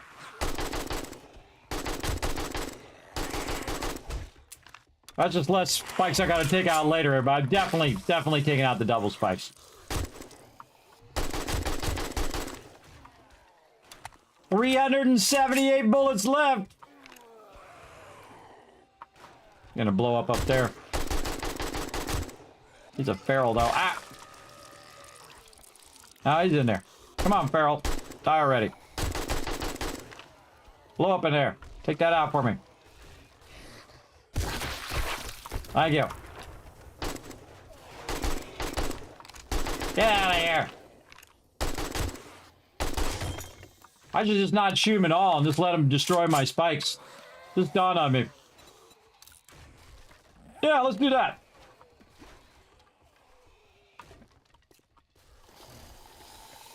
Let's just let him get all the way in. See, look, yeah, they're doing me a favor.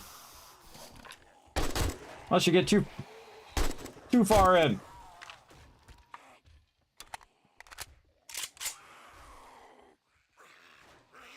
Yeah, I'll take that whole outer lip out now, too. I'll probably dig under it. Cut a thing there, cut a thing on that side, dig under it, let it fall, and then redo all of that.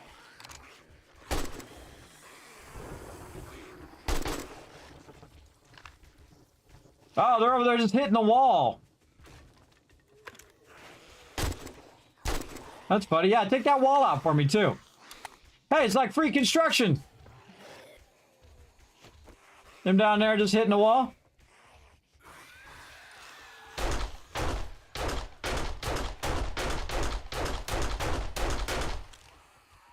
I'm screwing around with that guy. Yeah, take that wall out. Come on, everybody over here. Take that wall out. Take them spikes out. Take that wall out for me. I'll be up here. Chilling out. Get my gun out so I can shine the light down there. You can watch him smack that wall.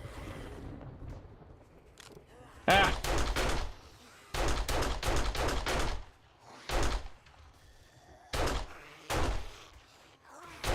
Alright, I can take it out faster. I can take it out faster.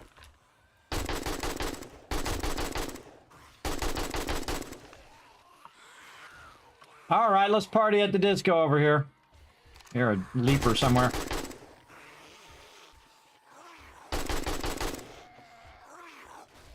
Yeah, you peeps die out there, so I have to go in there and get them bags. Oh, I see you shooting me over there. Come on, cop, get over here. Let's go, get in there and blow them up for me. Another one. Alright, get over here. Blow them up. Wow. I got, oh, I forgot to use all my stuff. Oh, man, I forgot. Well, now's a good time. I'm gonna leap up here in a second.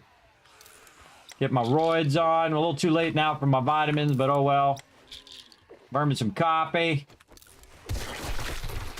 Ah, thank you. All right, more cops. Come on, more cops. Get over here. Blow these things up for me. Less renovation I gotta do.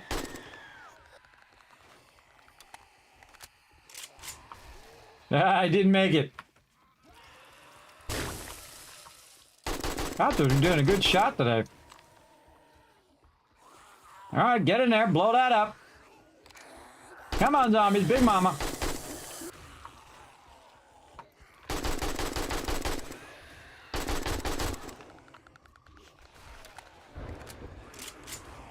There you go. Blow it up. Yeah, there we go. Thank you for that. Ooh, look at that chunky. Chunky bits.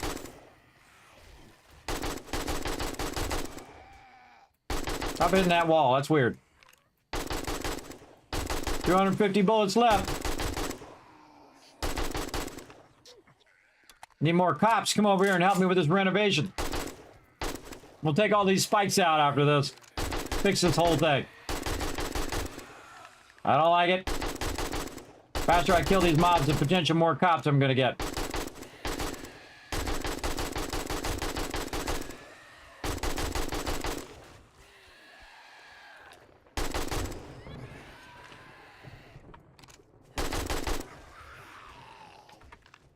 $216 bullets left.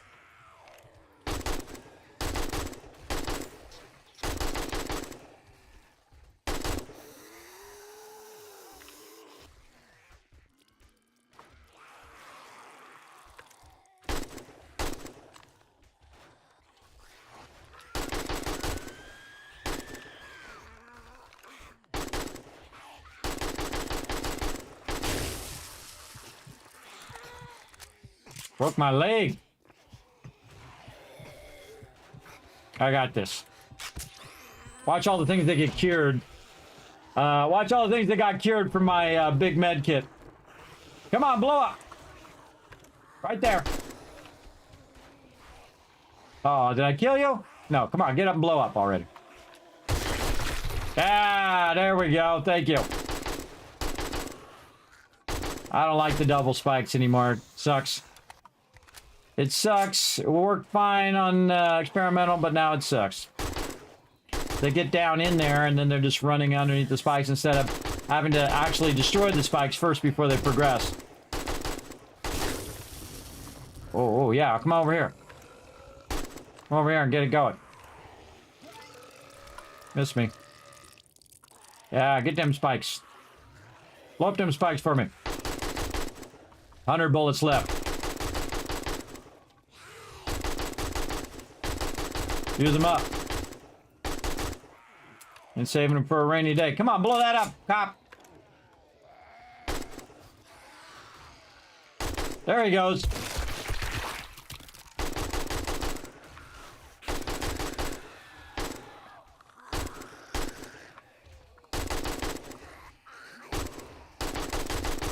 I just love how they turn around and try to hit that wall.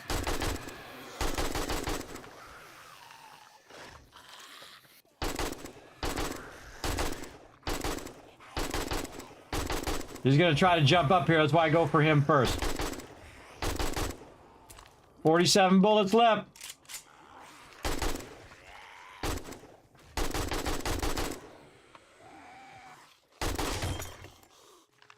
Gun broken. Oh, and that's it.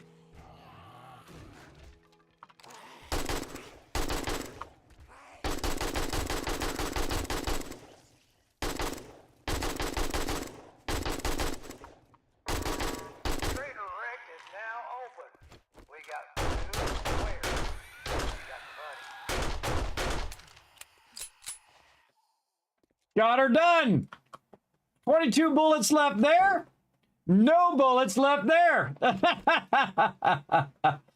Like I said, everybody, didn't think that was going to be enough bullets, but we did it. We did it. All right, let's see some GGs in the chat, everybody. That was a good one. That was a fun one. For sure. All right, let me go down here and fix all my calamities that are befall me here, because I foolishly did not take the meds that I had on me there, and I didn't eat my pie either. But we'll go ahead and do our plaster cast, and that'll zip that out of there. And then we're not going to bother with our antibiotics. I would just use a jar of honey because it's below 5%. Your antibiotics is 25% infected, by the way. And that will take care of all of that stuff over there. And then, of course, I'll just use our yucca smoothie. And now we're ready to drop off this loot. I'll manage it later. Drop all that in there. I consolidate that a little bit and go get these drops. What do I do with my bike? Should have brought my bike with me. Get my bike out of there. Bicycle. All right, we definitely going to change that. We definitely going to change it. We're not going to change it today, but we're going to change it. Actually, we just jump out the back here. We got enough blocks on us. What do we do with our blocks right here? Didn't even have to use my shotgun. Just jump out the back here, because since this already has thing. Jump down here and get some of this loot. Oh, this one I can just learn. Use that one. All right, we got a little bit of loot. Got a little bit of some. They were kind enough to remove all my spikes out of there, making that way easier. I don't use my chainsaw as much. Yeah, they actually blew through that block there. Very nice. Get our gun out just in case, because we just picked up some ammo, and then get our weapon at the ready. Yeah, they took some of that out. Now, again, the hard part is trying to get this loot now. There was a blue one in there. We're going to need to take out. Use our chainsaw. Actually, just put a chainsaw over there. Gotta jump down in there. Gotta be real careful not to actually aim it at the loot, everybody. If you aim it at the loot, you might hit the loot bag, which you don't want to do. All right. Oh, here we go. Big open area here. And can we get this one? Now, we'll be able to take these out pretty easy with our chainsaw. Oh, we got a lot more loot than I thought. Nice, nice. Okay. And in there. Any loot out here? Any loot that we can't quite see? My hammer out. Yeah. Would not recommend the sunken spikes in the updated version here. Not at all. Any of these we can just learn. Ranger's Guide we can just learn. Enforcer we can just learn. And these we can scrap. Could sell it. Alright, we definitely want to get as much loot as we can. This we're gonna scrap. This is worth 100. And we'll put the thing in there. Oh, we can't. Alright, we'll just use our loot boxes. Right there. That's why they're there. And we'll put a box in here before we jump down there this time, so we know we can get out nice and easy. And here we go. Grab dish. Alright, so far so good. Pretty good stuff. And then there's some way in there, which totally sucks. Oh, there's one right there, too.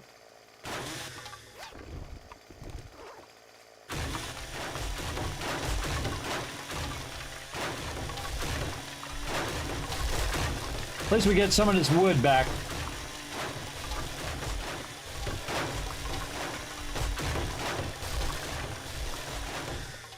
Terrible waste of perfectly good spikes.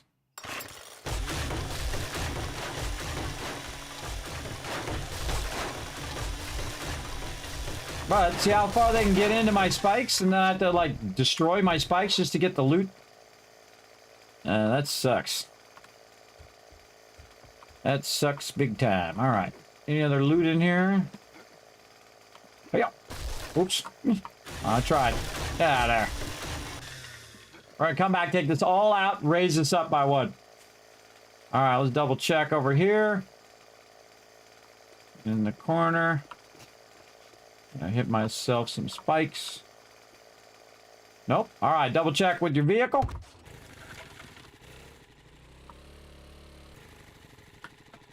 You can see any. Try not to get too close, otherwise you're going to end up in that little lip edge.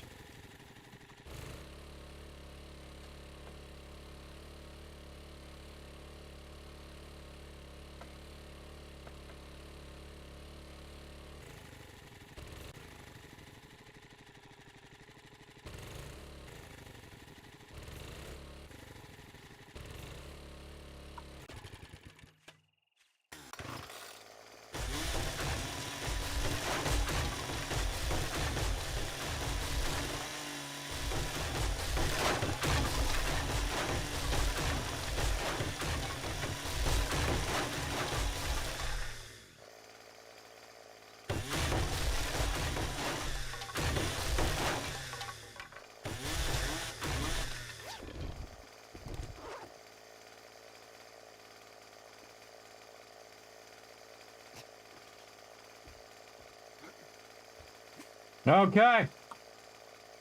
Found that one.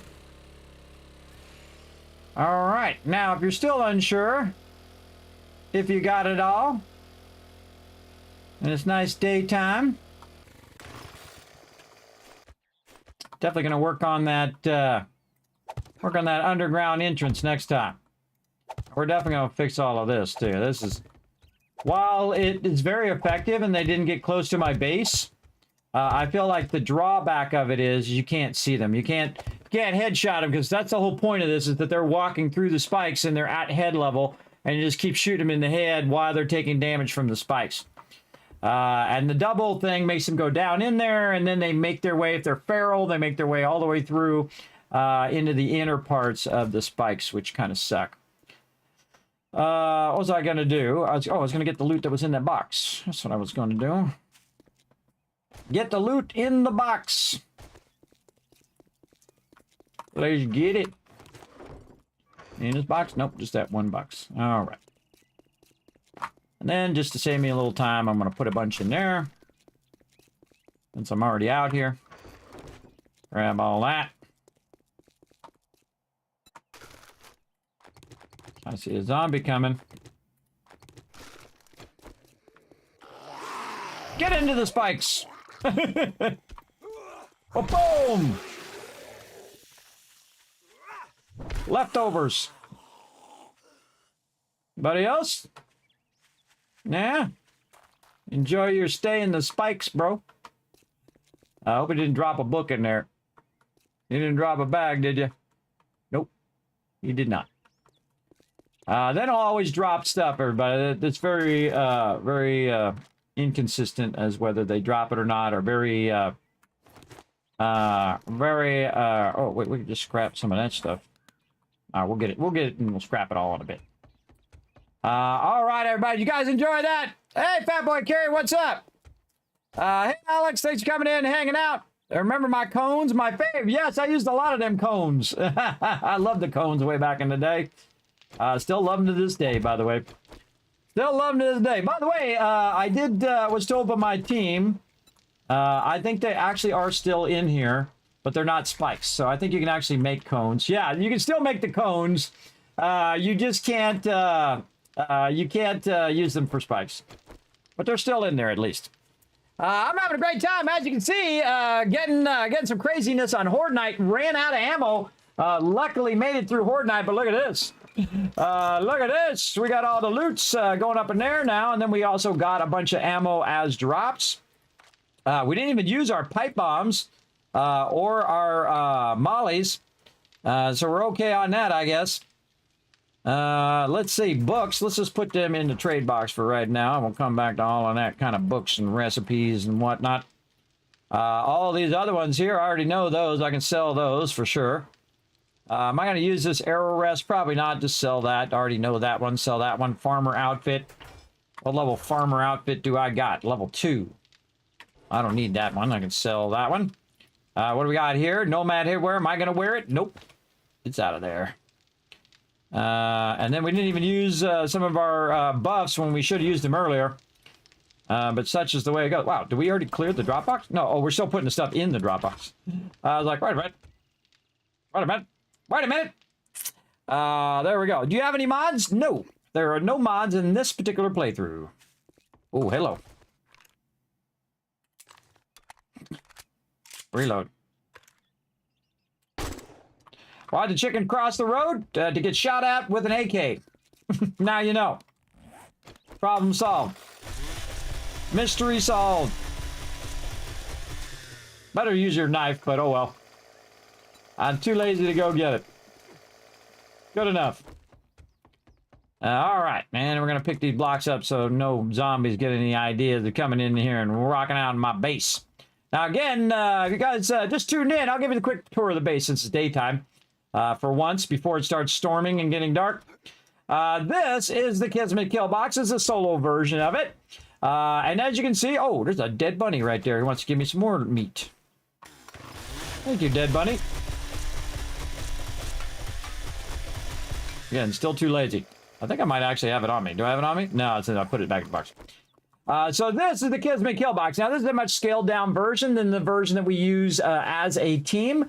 And it also does something that we don't do anymore, and I typically won't do again after this, and that is build underground bases, because underground bases are OP and awesome, especially if you've never tried one before. I highly recommend. If it is your first playthrough, now you might go, Kismet, you got too many spikes. In fact, I don't have enough. In solo play, you typically, especially at the beginning, you don't have a lot of bullets, so you can't just kill all the mobs, like I just did. Kill a lot of them with just a weapon, but the spikes act as bullets. These are your bullets, and you can collect them very early on and use them to defend yourself. Now, I've tried a bunch of different iterations of spikes, whether they're up, or I've tried moats, I've tried different things with the blade traps and all sorts of stuff.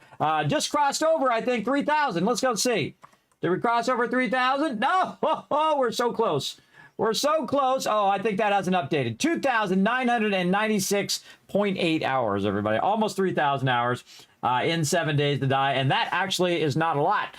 There's some people who have 5, 10, 20,000 hours in this game because it is awesome. It is an incredibly fun game that you can play however you want. Very much a mixture of Fallout and Minecraft. So if you like those two things, which I do, especially the Fallout one, and want to build your own base, or you don't have to build a base at all.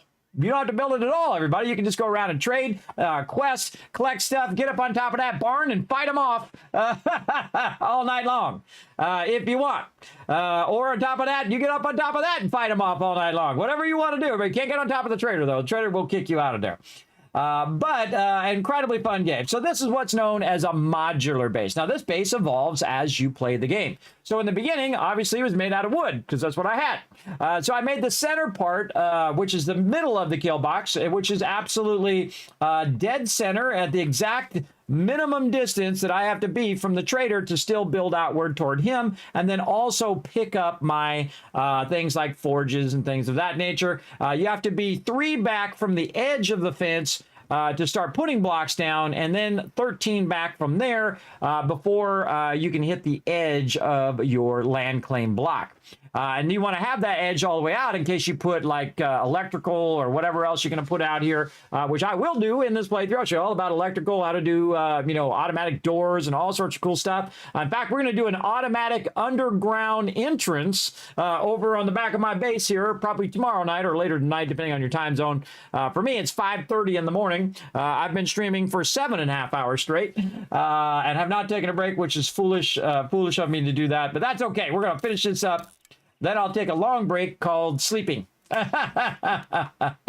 we'll do that here in a sec. So this is the kill box, and what we do is, of course, we build it in sections. So you build this section, and then when you get your wood collecting that up a bit more, then you build another section, then you spike it all the way around with 1 row, and then you spike with 2 rows and 3 rows, and so on and so forth. Or you can double layer it like I'm doing here. I dug it down, and I was testing it out, see if I like it. Then I put a lip on the edge to see if they would come up and they'd hit those spikes, which they did. But after they take out the row along the edge, they then jump down and they're down in the spikes. And it's hard for me to shoot them down there.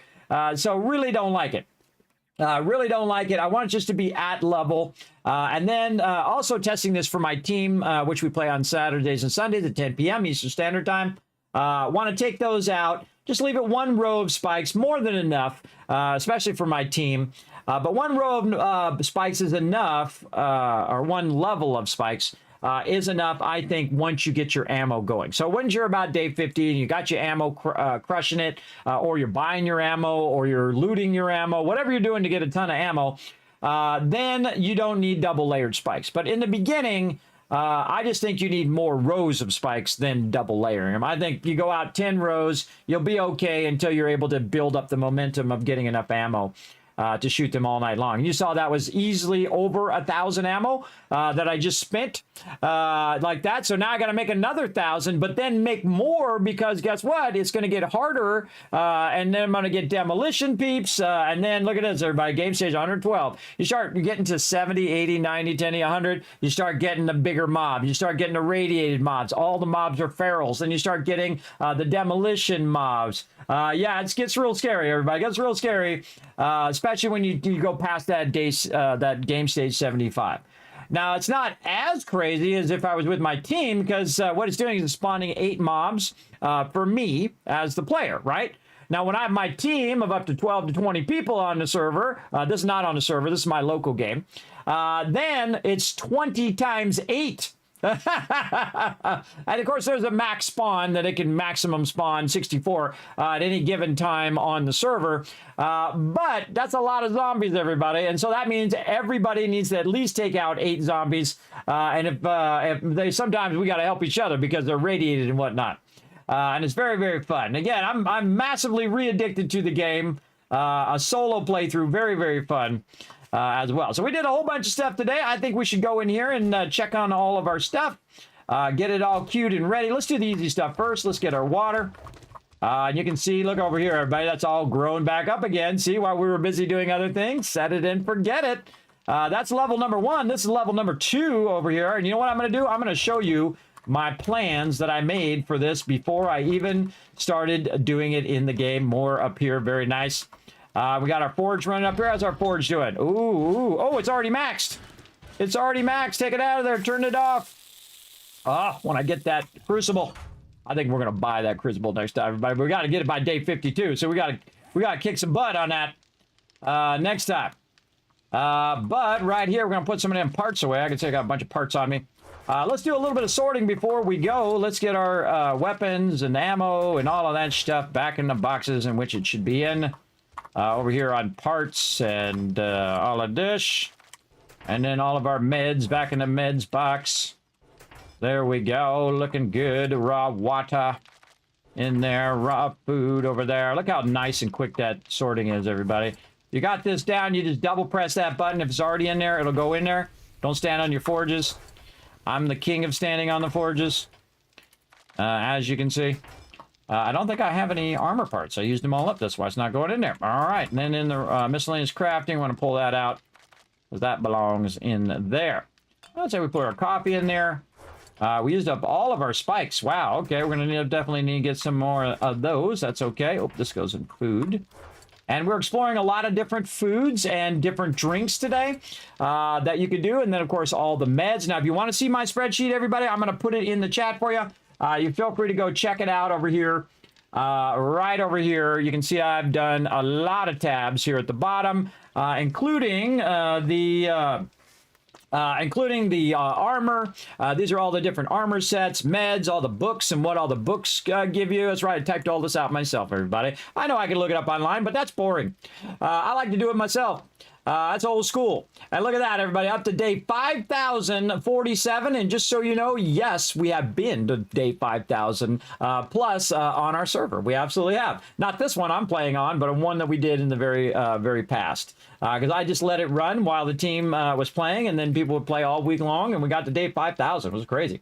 It's nuts at day 5,000. Now, of course, that was way back in the alpha, everybody. Oh, I forgot to mark these off, and I probably have a bunch of perks I should be doing right now. Where's my perks I need to do? Let's see. What do we got? We got 5 points. Oh, Kismet, you've been slacking. 51. We're right here right now. All right. Did we do? I don't think I ever even went back and did all these other ones, Master Chef and whatnot. I got totally off track. Nope. Certainly did not do it. There it is. All right. We got all of our chef stuff maximum, so we can cook 80% faster and use 40% less ingredients. Very nice. I'm going to go ahead and mark that off. I got to go out just a little bit. There we go. So we can get this right there. Now, intellect, physician, and then we want to get the intellect mod for our character. So we want to make a level 6. I'm not sure I can make that level 6 yet, though. Let's check our armor. Nope, we're still 5 away from that level 6 helmet to put that intelligence mod in. We might skip it and come back to it. That's what we're going to do. All right, we're going to skip this one and this one, and we're going to move that down. Again, I do it like how it happens, and then we'll run those down again. We're going to go intellect, and then physician, and we'll go perception, and then salvage operations first. Oops, the salvage operations. And then Lucky Looter. There we go. And again, rerun all of that. That just automatically renumbers that for me. All you need is 2 numbers in sequence, and then you drag it down. This is Google Spreadsheets, by the way. You can go and save this out and do whatever you want with it. Give me credit if you are going to use it. You can modify mine, but you can save it out and use it for yourself. Make your own perk list and then do it once, and then when you play through again, say, you know what, I'm going to try something different. I'm going to try all of these perks, right? That's what it's all about. That's what it's for. Intellect. All right, so we want to put 1 into intellect. Boom. That's going to give us our second physician, which is going to allow us to gain 200% more XP using bandages. Medical healing items do 50% more health over time, and treated critical injuries heal 25% faster. And then you also, most importantly, craft stuff faster in the chemistry station. That's what we want, because we want to go right over here to our chemistry station, which is, oh, it's done. Oh, awesome. It's done. Hold on. We want to take a moment, go right here, and then go over here and get these bullet tips out of here. We want to run more bullet casings out of there. We want to make an obscene amount of ammo running in here. All right, how about 519 ought to get her going. Now, we didn't have enough time to get all the ammo in there, but we definitely going to be ready for the next one. Let's go, baby. Let's go. All right, we definitely need more gunpowder, though. So gunpowder, we can go ahead and... I just love to queue stuff up before I go offline, everybody. It's like one of my favorite things to do. Coal and nitrate. Let's go ahead and get our nitrate. We can always go get more, everybody. Let's just get it all out of there. Let's get our coal over here. And then we're going to queue up our gunpowder here again. Make sure this is the 1-to-1, right? So that when you queue it up, that this number here is this one. The other one is in the in your inventory. So or in the workbench, I think it is. No, I think it's in your inventory because it would have a little bench thing if it was workbench. So we're going to queue that up, and there we go again. It's going to make 2,000 more. I love to hear that noise, everybody. It's like my favorite noise.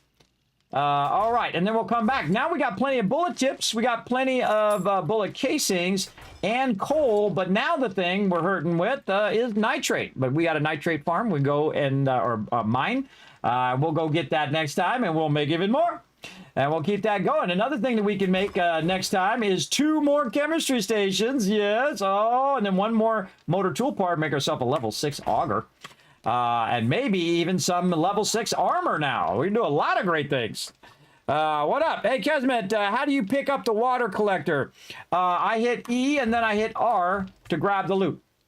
E and then R. Now, if you want to pick it up, you got to have your land claim block, number 1, down nearby it. That's not being blocked by the trader. You hold down E and you'll see the little hand, and that's how you can actually pick it up and move it elsewhere. But you got to make sure you have your land claim block down. Otherwise, you won't see that option at all. And again, holding down E like Edward to hold that down. You can actually see it says E to open.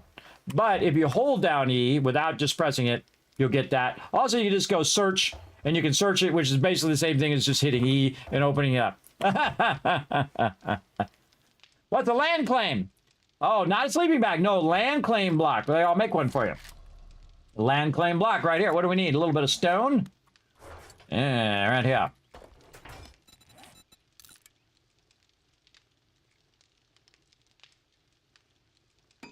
Bingo, right there. This is a land claim block. Now, my land claim block is perfectly centered, and you can see it looks like a little brick wall. It is perfectly centered right down here. Now, I can take it out there, but I have it underneath here. Now, if you put the land claim block down, though, you can only put it so close to the trader. Notice how it turns red, but if I move further away from the trader, now it's green. I can put 2 land claim blocks down. I can put 50 or 100. You can put them all over the place if you want. Put them all over the place, but you can't be too close to the trader. You have to be at least, it's 3 blocks out before you can start put blocks down, and then it's 13 blocks from that, so it's like 16 blocks away from the wall of the trader before you can put your land claim, because it is, there's a dead zone there, and you can see that this is perfectly in the center of my base. And that means that everywhere I'm building, I can go there and I can pick up any kind of forges or turrets or things of that nature. So I would definitely put it in the center of wherever you're going to build. So you have the maximum length. It's 20 and 20. It's actually 41 across. So it's 20 on one side, 20 on the other. And then the center block is the 1. So that's why it's 41 and in both directions. Now, it used to be where it was infinite to the sky and infinite to the bedrock, but not sure it still does that yet. And we're going to try it in this playthrough. Don't tell me. Remember, tell me nothing, everybody. Tell me nothing. There you go. You're not ready for it to be over? Well, it's not over. It's just postponed until later. Until later tonight. We'll come back. We'll do it all some more. All right. So what else we wanted to do before we went? We did our water. We're not going to do our food for right now. Oh, we got our stuff. Oh, look what we got in there. That's some fun for next time, too. Oh.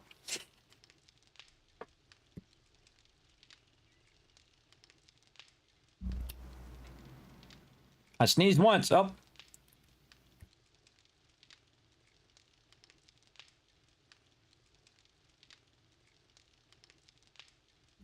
People talking about me. No, it is. Makes your nose itch. Makes you sneeze when people are talking about you. All right. Let's see. We got that all cleared out. Look at all these mods and stuff we could be using in our armor.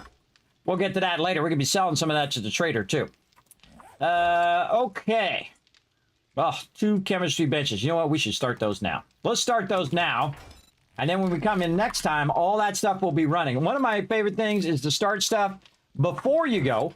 Then when you come back, it's already running. GG's, you're already good to go. So we're going to take this out. Oh, we got to make some cooking pots, though. We're going to need to make 6 cooking pots, but just so happens that I have a giant amount of iron and clay into this one right here, already pre-done. How convenient. That's going to take 42 seconds. So again, I try to preload my iron and clay when I'm getting close to steel.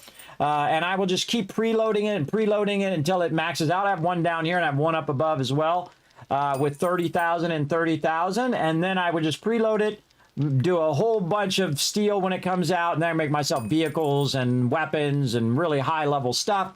Because steel is like the highest level of resources that you're typically going to use in most things, like the 4x4 or the motorcycle or the flying machine, the gyrocopter. All right, we can get this one out of here. One more. We can get this one going over here behind these bullets. Chems, actually, we should probably do it in front of these bullets. Even better idea. Let's do that in front of them bullets. And then we'll let that run for 13 minutes. Then... Come on.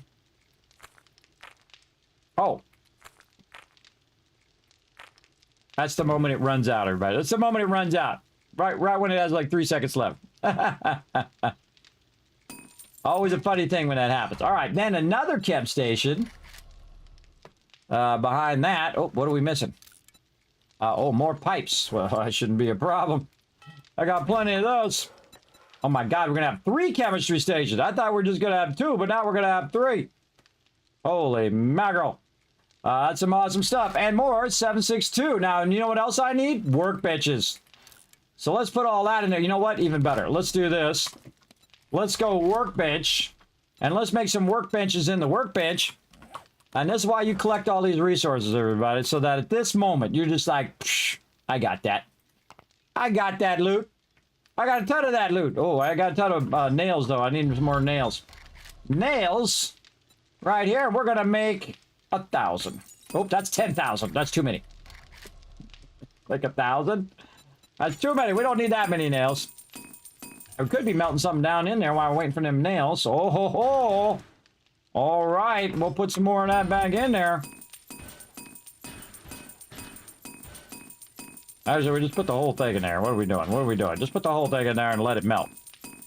Even better, take half of this and put that there and put that there. And there you go. Now it's even. Little trick for you. All right, there we go. We got one workbench going. So we're going to put one workbench in the workbench to run right there. It's going to be 13 minutes, and 12 minutes, and 5 minutes. And then what we want to do is make a workbench in our inventory. And we're going to need a bit more nails for that. Almost there. Oh, ran out of loot again.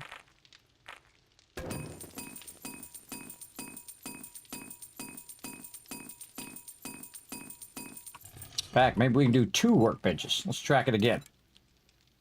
2 more workbenches. You know what? 4 more workbenches. Look at the day. Yeah, 4 more. Let's go. Let's go. Let's stop screwing around. Where are we playing this baby game here? Now it's time to scale up. Time to scale up our base, everybody. We're going to have 3 chemistry stations. Why not match it with even more workbenches? This way we can queue up all of our ammo across all of our workbenches. We're going to put those up above. Now I need a whole bunch of stuff there. So now I'm going to start one of my inventory. That's going to be 5 minutes. Now, the faster I do those workbenches, the more of this stuff I can make go faster too, including the chemistry benches and whatnot. So if I can get a workbench done before 10 minutes, I can then take it in 5 minutes and put it down and then make the other chemistry station in there. And then if I put that down, I can then make another bench and then take that bench and put the workbenches in the workbench to make the workbench. And so on and so forth. You get the idea. All right, another workbench. Oh, out of there. All right, now I'm crafted 2 workbenches in my inventory. All I need is those nails. Just gonna crank those out all day long. Just happen to have any nails hiding in the boxes somewhere I didn't see. No. All right, now we're really gonna get smart. You ready? We're gonna get smarter than smart. We're gonna do nails over here too. We're gonna double up. Let's go. You know what? Let's do 500 nails in that one. And then we're gonna go back to this one. We're gonna see where it's at. We're gonna stop it. We're gonna tell it to do 500 more in that one. Go. Now we're doing workbenches. We're doing double forges because we were smart enough to make 2 forges and melt all the iron down in there. So when we needed it, now we got 3 workbenches going on top of the workbench inside here. Plus, we also have 2 chemistry stations going in there as well. So now we're really just like massively scaling what we're doing. So there's 44 in that one. That means that there's probably 44 in this one, and that means, guess what? You know it. You know it. You know it. 4 workbenches. So there you go. Now, here's the cool thing. If I wait for the first workbench for the next 3 minutes, I can then put workbenches, 3 or 4 more workbenches in the workbench. Now, am I going to wait? No. We're going to queue all that up for next time. Now, one more thing we want to queue up at the end here, and I'm probably going to rework all this, by the way, when we get all these benches. But also, don't forget about our 7.62 ammo. Let's get that going as well. So now we have 4 things going in there, 4 things going in my inventory. We got a bunch of nails running over here, which we're going to turn off, and we're going to make that 3 minutes. Turn that on. And then we're going to go up here. We're going to do the same thing up here. How much longer that's got? Let's put this down here so we're not wasting all that. Let's say 6 minutes. Turn it on. Let it run. To do all of those nails, and then we'll have plenty of nails backlogged as well. All right, that's it, everybody. Time for the Kismet Love Trade. Let's roll out of here.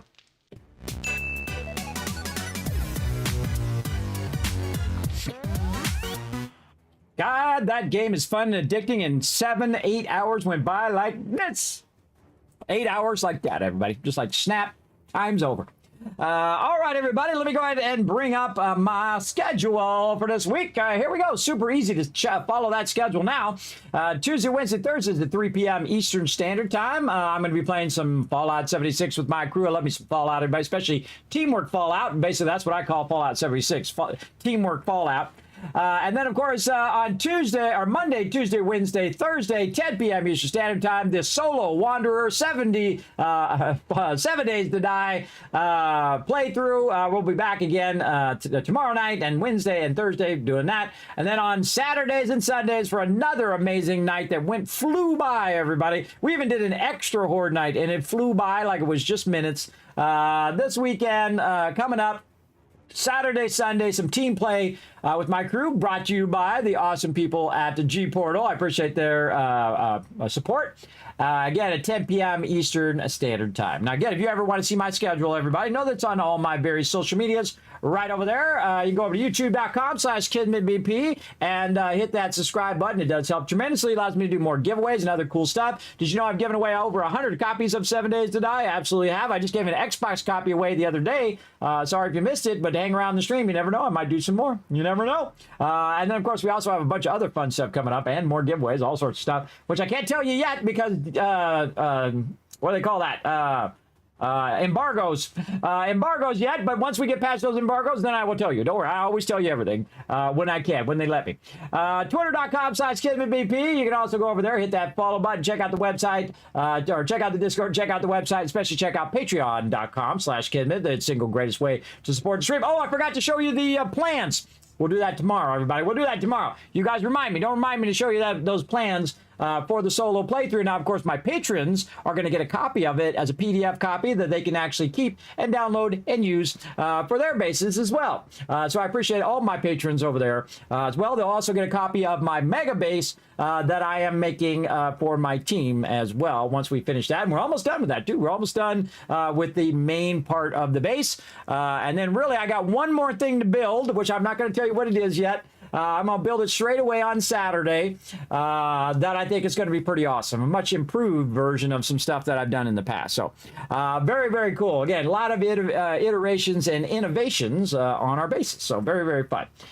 So that's it for me, everybody. Let me go ahead and shower you with KizCast for being so smart. Just hang out to all the way to the end of the stream. That's always a smart idea. There you go. Bunch of KizCast for future giveaways. And again, that's it for me. Thanks to all these awesome people going up there. And of course, thanks to all my Patreon supporters over there. I appreciate each and every one of you being here in the stream. And I will see you guys at, let's see, it's about 9 hours from now, whatever time it is for you. It'll be 3 p.m. Eastern Standard Time for some Fallout 76. And then back 10 p.m. Eastern Standard Time again for some 7 Days to Die Solo Wanderer. All right, we'll see you all then. Bye, everybody.